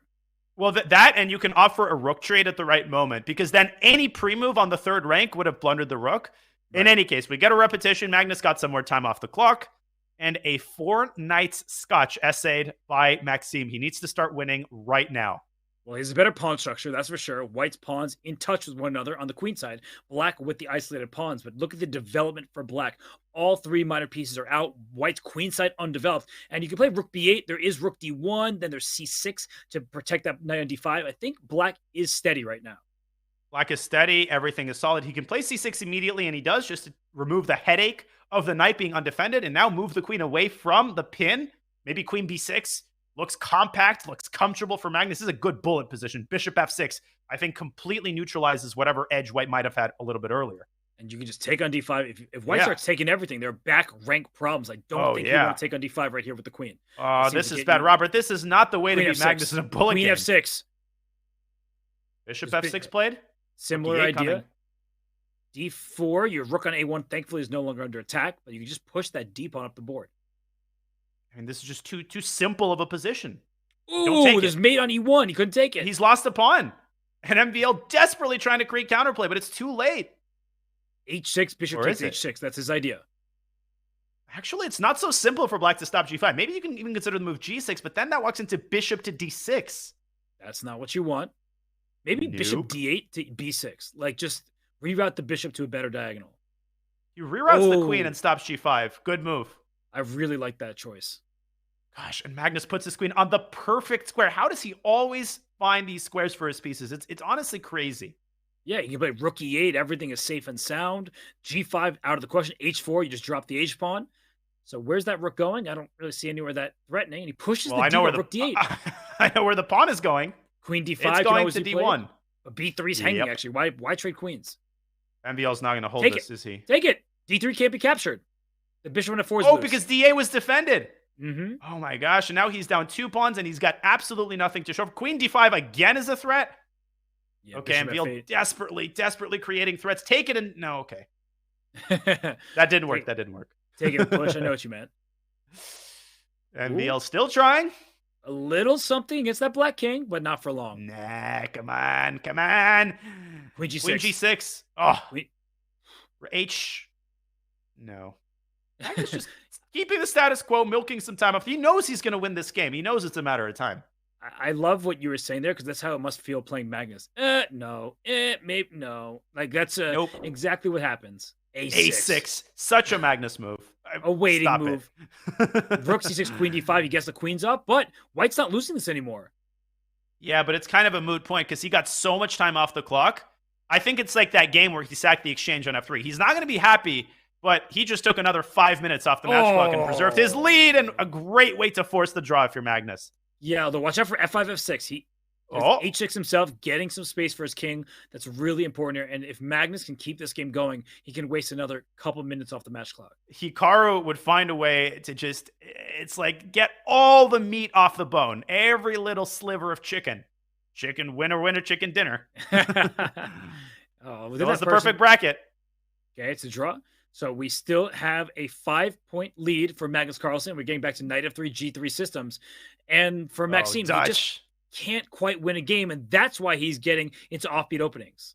And this is actually quite a popular line. You could see White playing d3 and then pushing d4, and it's a common technique because the knight on c6 is quite misplaced in this type of position, and that is why, because d5 comes with tempo. Crunch! And White steps on black center with his boot, and Carlsen with the slight opening advantage here. Yeah, knight g5 or knight d4 hits the bishop and the b7 pawn, but c4 is under attack. That's why Magnus first plays b3. Knight e4 is an exchange sacrifice. Knight takes e4, bishop takes a1. There's all sorts of tactics in the air there. And apparently some tactics are being missed. Maybe it's knight d4. Just go after the b7 Yeah, knight pawn d4, and the bishop might have had to drop back to c8. A super awkward square. Carlsen's just going to go rook a1. It's such an easy position to handle. A knight d5, Robert, you like to point these ideas out, could come at a very inconvenient moment for Black, leading to more trades and a favorable transformation for White. I just love these little moves like a3 because knight b4 could have been a follow-up if you played knight d5 too soon. Now the c7 pawn is a target. The e6 square is White's for the taking. The knight on e4, well, it can be captured at any moment. And rook c1, things of that nature are not going to be pleasant for Black to meet. When Magnus is determined to play with an abundance of caution, there's just nothing you can play to unbalance the position. He's going to keep it under control. Knight f5. You can play the Dutch. You can play whatever you want. Yeah, knight f5 there. Won a pawn. MVL is actually making some progress, but he's not going to get h4 in. Look at this cocoon, e3, g3. Yeah. You're not getting f4, and I just take it, and your knight on e4 is hanging to boot. And there's no sacks on g3 to worry about. Look at Magnus improving his pieces. Bishop takes e4 with force. Pawn takes e4, but you do not want to give up those light squares. You can play knight takes f5 here. The downside is that then you reopen the conversation of h4. Maybe Magnus just wants to keep the status quo. He does, and he attacks h5. Maxime's kingside pawns can hardly be defended. Maybe queen g5. And then queen f3. That looks so ugly. Rook c1, queen f4, offer a queen man. Yeah, and that's exactly what he does. Very Magnus-like. Rook c1, the c7 pawn. Let's not forget about that weakness. That was the reason he played knight d5 in the first place. Great call. Just, you can go for it now, right? Rook c1. Yep. And he might bring his rook to c4 and just take on e4. And Robert, playing on both sides of the board. All of these top GMs do that so well. Knight h3! Queen, knight h3. What a tactic! That is amazing stuff from Maxime Vachier-Lagrave. And Magnus, God. I think he's laughing a little bit, but he's chuckling because he's impressed, not because he's happy. And guess what? Maxime's going to win this game. He's going to have to win it fast. And it's suddenly a 4-point match. I mean, this is not over. And another amazing move. Knight g4, queen d4 check, about to have queen a1 mate, rook e1 mate. Too many threats. Singing his praises, but Maxime stays tactically alert. He doesn't give up hope, and he's up a full rook. But obviously, Magnus ain't resigning until the fat lady sings. And a full 20 minutes on the match clock. Magnus can't move. Look at his king. It cannot get off the first rank. Rook back with check. Just move your king now if you're black. You can do whatever you want. Take it! Maxime, take and go knight e3. Just clear the shrubbery and promote a pawn and win. He's just saying that. Zugzwang. Yeah, Zugzwang. And Magnus is going to lose on time or just give up all his pieces. He is wasting as much match clock as possible. And it's crazy that Maxime has outplayed him, I would say, in many games in this match. God, Maxime is taking so long to win this. Carlsen is going to build up another 20 seconds and take it off the clock.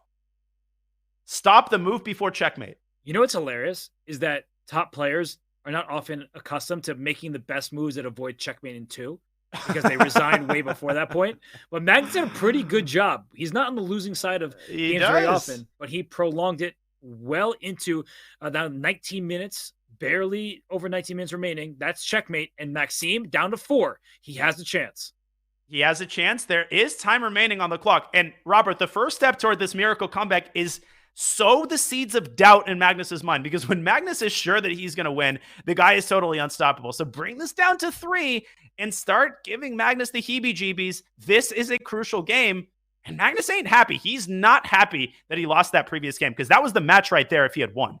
Right, and he does not want a close match. He wants to flex his muscles, show his might. And right now, with the white pieces, Maxime has a nice-looking position. Of course, Magnus strikes at d5, and he gets away with it. But yeah, this d3 pawn now is the problem. Why did Maxime take on d5? I don't know. This is looking not that good. The light squares on the queen side are black for the taking. Knight a5. Good practical decision, though. He's going to go rook c1. He's going to try to exploit some of the flimsy squares on black's queen side. But Magnus is handling this very, very well. Knight e7, knight d5 comes to mind, and he's got just a blockade on the IQP here. It's excellent. You want to play d5 and knight d4, but if the d5 queen takes d5, he's going for it anyway. No, this ain't going to cut it. That rook's almost trapped. Rook e4, there was knight c3 with the fork. Magnus, though, super alert in this game. Yeah, he brings queen back to b7. All is safe and sound, and it's an extra pawn, a healthy extra pawn for black.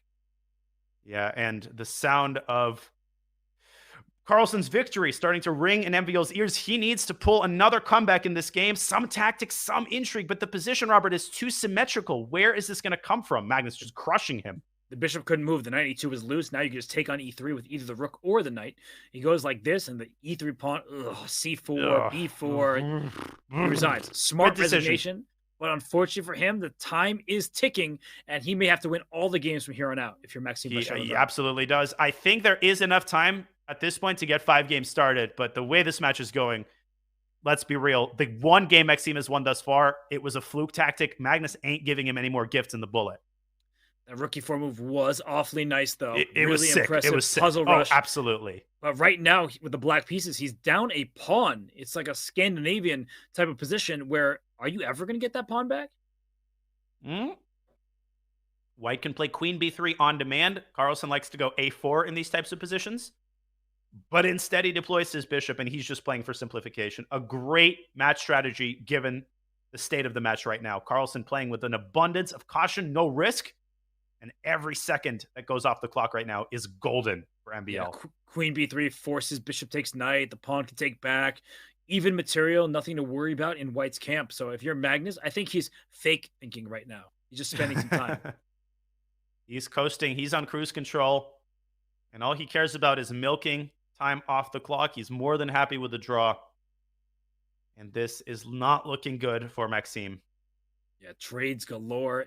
If he doesn't get that pawn back, that would be a shame. Queen b3 and b7 is loose. Uh-oh. Queen b6 maybe is. Okay, Maxime going for some kingside play. He wants to sack the pawn and go rook e8. I like that approach. Right, but rook e1 not out of the question completely. Don't go queen a6. Allows bishop h2. That would be king a sad blunder. f1, using his king for defense. Love that move. And the problem for black, you showed it in a variation like this earlier. If like the queen could snake into f4 and h2, black would be doing well, but you can't get to f4 because of that knight.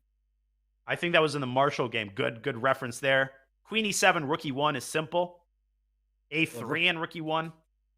Goes knight c3. He can go queen e2 next if he wants. Like right now. And if you move the queen, h5 falls. King f1, the best engine move. Carlsen is freaking a machine.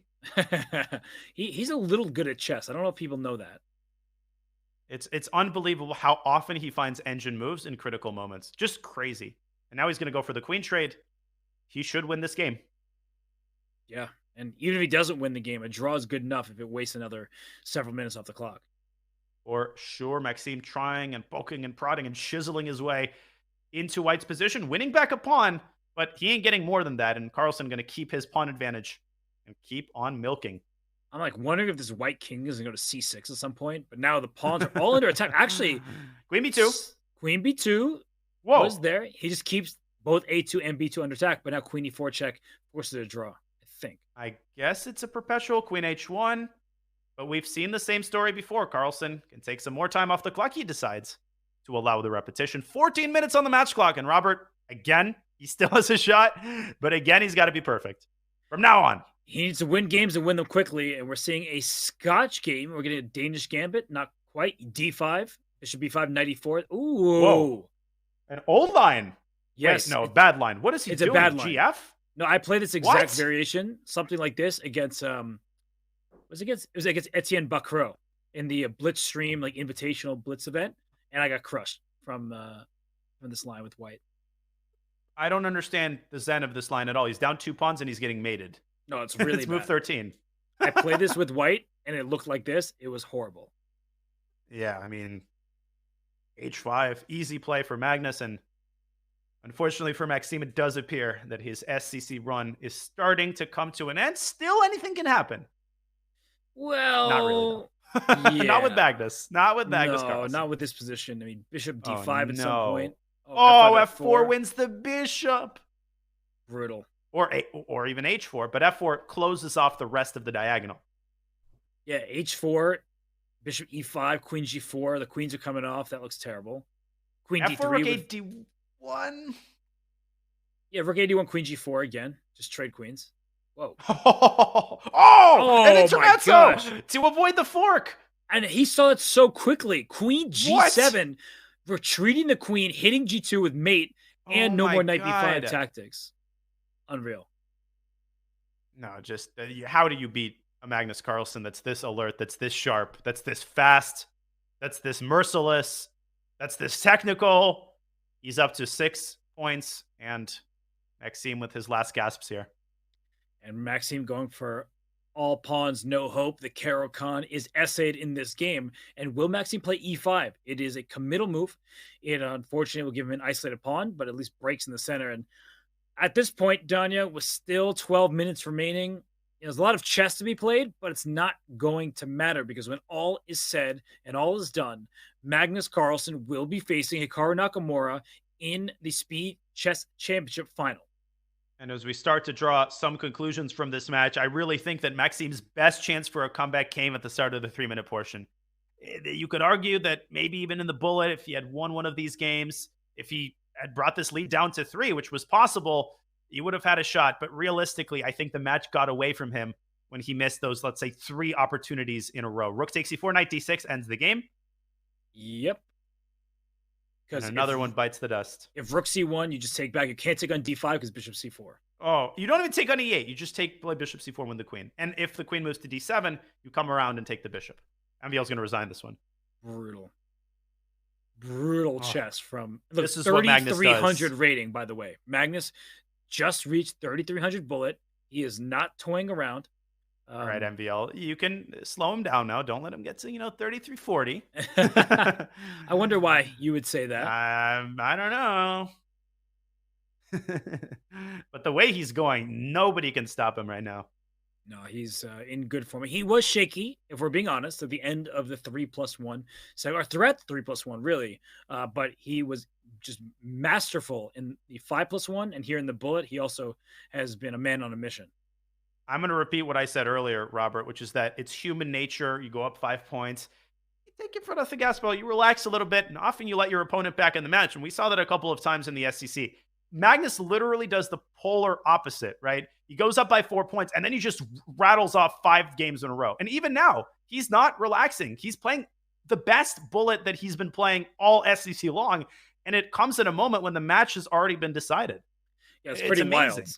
And we have to sort of freak out when Maxime cuts the deficit to 4 points, right? It's not like it was 1. It wasn't even that close. But there were moments there where it did seem like Maxime was right in it. Unfortunately for him, he couldn't put Magnus away in critical moments. That game in particular where Magnus simply blundered a piece and then Maxime couldn't win that was just heartbreaking for him. Yeah, and especially when you're playing the world champion, you don't know how many of those chances you're going to get. You know you won't get a lot of them. And there is still money to be apportioned. 50% of the prize fund per match is divided based on win percentage. So let's see if Maxime can score a couple more Benjamins with 9 minutes left in the match. All about the Benjamins. The problem for white, for Maxime here, is the knights are kind of stuck with each other. The knight on d4 moves, you lose b5. The knight on e2 moves, you capture on d4. So f3 played. And all sorts of things. Knight c5, you're pointing out. I was thinking knight d2 as a possibility to go to c4. You could do it through d6, but then you blunder the d5 pawn. Good point. Yeah. Knight d2 I like. Knight d2 to c4, and Magnus, of course, plays it. Of course he sees it. He sees everything. He really does see everything. Knight c4 and queen e1 and knight e3 and knight f1 and knight g3 and queen h1 and queen h4 mate. That's how the game is going to end. Yeah, no, keep singing to me. That was quite pleasant. So knight takes e3, king e3, rook e8, something like that. He says it goes rook e8 first. Why take any risk? Ouch. Yeah. Ben Feingold is chuckling in satisfaction somewhere as he watches the match. Knight e3 and another win for Magnus. Oh. Yeah, the knight on d4 is just hanging. Knight d1 check, things of that sort. There must be some sort of tactic here. Maybe even a queen sack. But queen c5 is a Magnus style move. Yeah, queen d2. Even Clinical. better. Knight on d4 moves. Knight d1 picks up the knight on e2 with mate. Get out of here. Another win. Finale to this match. 33-04 from Magnus Carlsen. And I think Maxime might be He's resigned the match. Yeah, he has resigned the match. And you are allowed to do that once you're under 10 minutes remaining in the match clock. You can throw in the towel, say this is not going to happen. And that is what has occurred. Magnus Carlsen moves on. This final score is actually 17-9. What a performance from the world champion. The largest lead of the match comes at the end of the match, and a totally understandable decision for MVL. Let's not blame him for even a second for ending the match. He got it close, right? He gave Magnus a run for his money. He played great chess, but at the end of the day, the failure to deliver on the opportunities that he had, if you even do it once, your chances of defeating Magnus Carlsen diminish greatly. What a match by the world champion, and what an SCC run to the finals. It's been amazing. I mean, Magnus Carlsen, he's looked borderline invincible. There were parts of this match where Maxime was giving him all he could handle. So the final score, 17-9, maybe it feels, a little bit lopsided in Magnus's favor, but Maxime had his moments. He didn't capitalize, and that allowed Magnus to sail through with an 8-point win. Danya, he's a beast. It's been a treat to watch his games. It's been an honor to call them. And the world champions, the greats, they make it look easy. I mean, he's won these matches by an average of 12, 13 points, and he's playing the leading Blitz players in the world. Maxime may have defeated Magnus 2 years ago, but Robert, I think it's very fair to say this is a completely different Magnus from even the one that we saw winning the SCC. He's winning these matches. He's just wiping people off the board in every type of position. It's extremely impressive, and we'll have the honor of hearing from the man himself, because after this short break, we're bringing Magnus Carlsen, the world champion, the Speed Chess Champion finalist, in a few just after we return.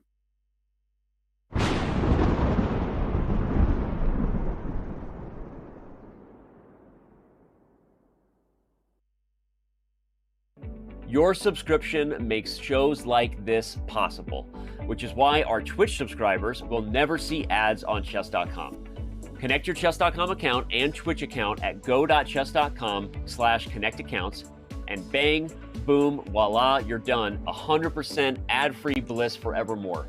Whether you're following our events on site or on stream, type the command connect in the chat, and thank you for helping bring these shows to life.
And we are honored to be joined by World Champion Magnus Carlsen. Magnus, congratulations on the match victory. And my first question for you is, well, how did it feel? Because in the early going, things were pretty neck and neck, and then you were able to pull away. Yeah, I felt that the games were pretty even all the way, so I never felt like I was sort of pulling away, even if the score was saying so. Mm-hmm. Magnus, the only SCC match you ever lost was to MVL. When you go into a match like this, do you care about your head-to-head record against your opponent, and does it give you any motivation that you had lost a previous match, or is that totally in the past and you don't really care? Yeah, this was certainly the biggest match of this tournament for me. I didn't feel like I played particularly better than I did last time, but at least I won, so that's better. But yeah, I really, really didn't want to lose to Nixon again. Well, you say it's the biggest match for you. You're about to play against Hikaru Nakamura. I think that's the matchup that all the fans want to see. We got a featured chat from Ealing Cushy saying, are you excited to play against Hikaru in the finale, or do you literally not care? Well, I mean, at the moment, I'm a little bit, exhausted from this match. I haven't really thought about it, but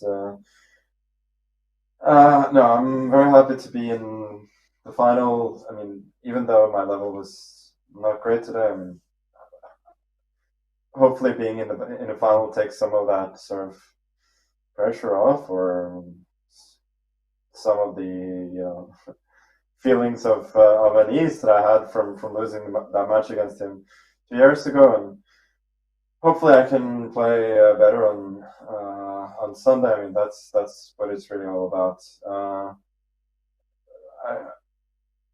As I said, for the first match here, so all I care about is having a good performance. And today I didn't really do that, but so I'm not really satisfied. But yeah, at least I got one monkey off my back. And for the final, I mean, he's very strong, but I have a good track record against him. And I think none of us showed anything close to our best level in the semifinals. So whoever can step up for the final will probably have a good chance. Mm-hmm. Magnus, you just referenced Hikaru's match against Nihal. How carefully did you watch Hikaru's matches in the SCC thus far, and how would you assess his overall play in the SCC? Frankly, I don't think he's been tested much at all. I mean, in the first two matches, that was a bit of a mismatch, and against Nihal, I thought both of them played below their usual level. So, I mean, it speaks to his strength that he still managed to win, and by quite a comfortable margin as well. But I think he certainly has a level to aspire to that he hasn't reached so far in the tournament. But that's the case with me, and also him to a great degree. That if an opponent has a great day and one of us has a really poor day, then the opponent can win. If we have just a regular not so good day, then we usually win regardless. Well, Magnus, you're seemingly critical of your play for today. What do you think you need to clean up in order to continue the good form for Sunday's match? I just had no flow whatsoever, just constantly missing tactics and not thinking very clearly. So that was the thing. I could feel it from game one, but this wasn't really. This wasn't the day that I was going to play almost perfectly against Fabi. So I felt early on that it was going to be a struggle. It's just a case of flow. Sometimes things come easily. Sometimes it's just a slog, and that's you can see from my time expenditure as well. Mm-hmm. Well, Magnus, I hate to ask a question this cliche, but I think chat is going to revolt if we don't ask you for your pick in World Cup final and who you're rooting for. Yeah, I'm rooting for France. I have been rooting for them. I mean, I was rooting for them all the way last time, and I've been rooting for them this time as well. But I'm not like super excited about the World Cup in general. Like I've watched parts of it, but not religiously. That's fair enough. And another fun question from chat, this one from Puddin' Snack, is if this event existed 20 years ago, which GM do you think would win? Would it be Kasparov? So 20 years ago, that's 2002. Then it's not so easy to say. I think Anand would have had a great chance. But a couple of years before, probably Kasparov. But 2002, probably Anand, I would say. Magnus, my final question, sort of a follow-up to that one. Do you think the overall level of Blitz displayed at the top has markedly increased throughout the time that you've been a Grandmaster and throughout your chess career? I mean, that's. I mean, those sort of meta questions are really hard to answer because it's hard to measure when you factor in all the opening advancements and so on. But no, I don't think people have become particularly better. I think people have become better at playing online without increment, but that's a very specific skill. Fair enough. Well, thank you so much, Magnus, for joining us. Congratulations again on your match victory. We look forward to seeing you in the final. Congratulations, Magnus. Thank you. See you, Magnus. Well, there you have it. The world chess champion Magnus Carlsen makes his way through to the final. He takes on Hikaru Nakamura in that championship match. And Danya, that's the matchup everyone has been waiting for, and that's what they get. Both of these players have been on a mission. Hikaru has revealed a little bit of burnout in the SCC. He has played a lot of tournaments over the board, online, Fisher Random, regular chess, EGC. But let me tell you, he is not going to be burnt out to be facing Magnus Carlsen. I think both of these players, Robert, are just excited to be facing the other. This is going to be one of those classic epic matchups that we reference for years to come.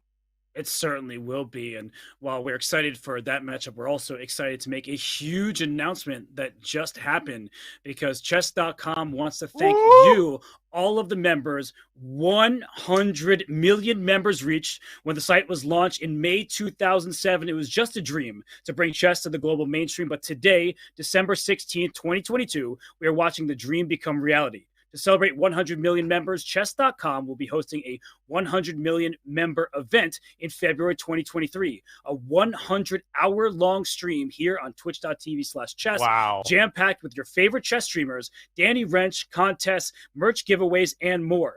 Thank you to all of the players who inspire so much love for the game, the community that continues to grow on chess.com, and the team at chess.com for making all of it possible. This is a huge milestone, but it's just the beginning for chess.com, and there is so much more to come. And well, while we have a moment here, I'm just going to bring somebody special onto the camera because they walked in the room. No one else saw it but me, but look at this. It's Danny. What's up, Danny? Hey, man. No one better to read that than you. You can't spell chess without him, Robert Hess. This is totally not planned. I came by to give this guy a hug because we're both leaving. I love you all. I love the community. I love you. Can I kiss you on camera? Yeah. I'm going to do it. I was going to kiss you, so. Thank you so much. I love everybody. This is amazing. Great. And you guys are crushing it today. See you on Sunday. Bye, everybody. Love you. Eric is here too. Oh, my God. We're here. He's on party, right? Oh, my God. This is happening. I can't believe it. I don't even know what to say. All right. I feel like embarrassed for my parents right now. You know? I let you the thing that Talia made for you. Oh, you yeah. show everybody. Yeah. Talia made you this. There you go. All right. See you, man. Love you. Yeah. See you, Daddy. That's amazing. Yeah. I would not be able to draw such a thing if I had 100 years. Yeah, Danny's daughter made that for me. So, I mean, in all seriousness, we are super appreciative of everybody's support. We have a lot of fun here. I mean, ever since Danny and I were commentating in a small little, literally a closet in an office space where we had many of you still here who are watching the Speeches Championships pass. We want to thank you all for that. But, Danya, today was all about Magnus Carlsen. He really showed excellent skill. He was a critic of himself, but I think that's part of what makes him such a star champion, is that even when he has great performances, he's still hard on himself. He still wants to perform even better. Absolutely. And before I offer my thoughts on the topic, just wanted to echo your sentiment that it is just an honor to be part of the chess world right now. This is not only the biggest chess boom of all time, but I think the most sustainable. This is a chess boom that is happening not because of a particular event or a particular player, but because people are genuinely into the game and they see the game as a vehicle to improve their lives. They see it as a wholesome hobby. They see it as a way to make friendships and find a new community. And it's just an honor to play the very small, but hopefully not insignificant part in the machine that makes chess.com and the chess world as a whole run. But speaking of machines, Magnus Carlsen has been nothing short of a machine. And we saw him again today. So self-critical, Robert. And again, he's not putting on an act. It's not fake modesty. He really demands perfection from himself. The match against Fabiano Caruana fit even Carlsen's strict definition of perfection. And I don't think he will necessarily need that level of perfection against Hikaru, but he might have to come close. Well, you mentioned the friendships made along the way. There also have to be rivalries for chess to thrive, for any sport or competitive game to thrive. And we have one coming your way this Sunday. It is the championship. It is Hikaru Nakamura against Magnus Carlsen. And people have been clamoring for this mouth-watering matchup. It is the epic final. I mean, this couldn't have been scripted any better if you're a chess fan. So, Danya, you said it, that he may not need to be as perfect as he was against Fabiano. But Hikaru has shown some good stuff. Magnus himself said that he felt like Hikaru hasn't been tested. Well, he's about to meet the ultimate test on Sunday in the World Champion. Listen, we promised this match wasn't scripted. Hikaru and Magnus, they didn't have the easiest path to the top, but it was never really in doubt. And now both of them are meeting their match. This is an epic. This is a classic. This is just one of those matches for which everyone cancels their brunch. And whether you stay in bed and watch this on the TV or you're sitting at your desk and watching these two gladiators go after each other, Robert, we are in for an amazing match. And again, it's just a great privilege to have courtside seats to what may very well become one of the most interesting and unforgettable matches in online chess history. And everybody is so hyped right now because what you'll be doing on Sunday is watching the World Cup. I get it. But then right after that, you'll be able to watch Hikaru Nakamura face off against the big boss, Magnus Carlsen. And honestly, both of them are the biggest bosses in chess. It's not really surprising that they've made it this far, but we are super excited. So, Danya, I'll give you some final thoughts before we wrap up this show. I mean, Magnus Carlsen's run in the SCC, that's just one of the things that I'm going to take away. That's one of the things, hopefully, you're going to tell your grandkids. I was there when Magnus Carlsen beat Fabiano Caruana without losing a game. I was there when Magnus Carlsen beats Gukesh by 15 points and is then super angry at his play. I was there when Magnus Carlsen deals yet another blow to the Frenchman with 3 names. This match was never in doubt. And yet again, Carlsen, he aims for perfection. He's never satisfied. And can he reach the apex of perfection in his last match, or will Hikaru Nakamura continue his streak of incredible performances and rise to the occasion? There's only one way to find out, and there's only one time to find out, and that is Sunday at 2 p.m. Eastern. That is true. Great questions that will only be answered by the players. But while you were there for all of Magnus Carlsen's triumphs, we were both here when Chess.com crossed 100 million members. So I do, again, want to give such a shout out to the chess community. On behalf of Danya and myself and all of Chess.com, we of course love this game. It is a beautiful game full of enriching tactics, blunders, everything you could ask for and more. So we are so happy that you are here with us, and please join us for another party. It's going to be Sunday, 11 a.m. Pacific time, 2 p.m. Eastern time. That will be the Speed Chess Championship final. The matchup is Hikaru Nakamura versus Magnus Carlsen. I'm Robert Hess. That's Daniel Naroditsky. We're going to say goodbye and see you on Sunday.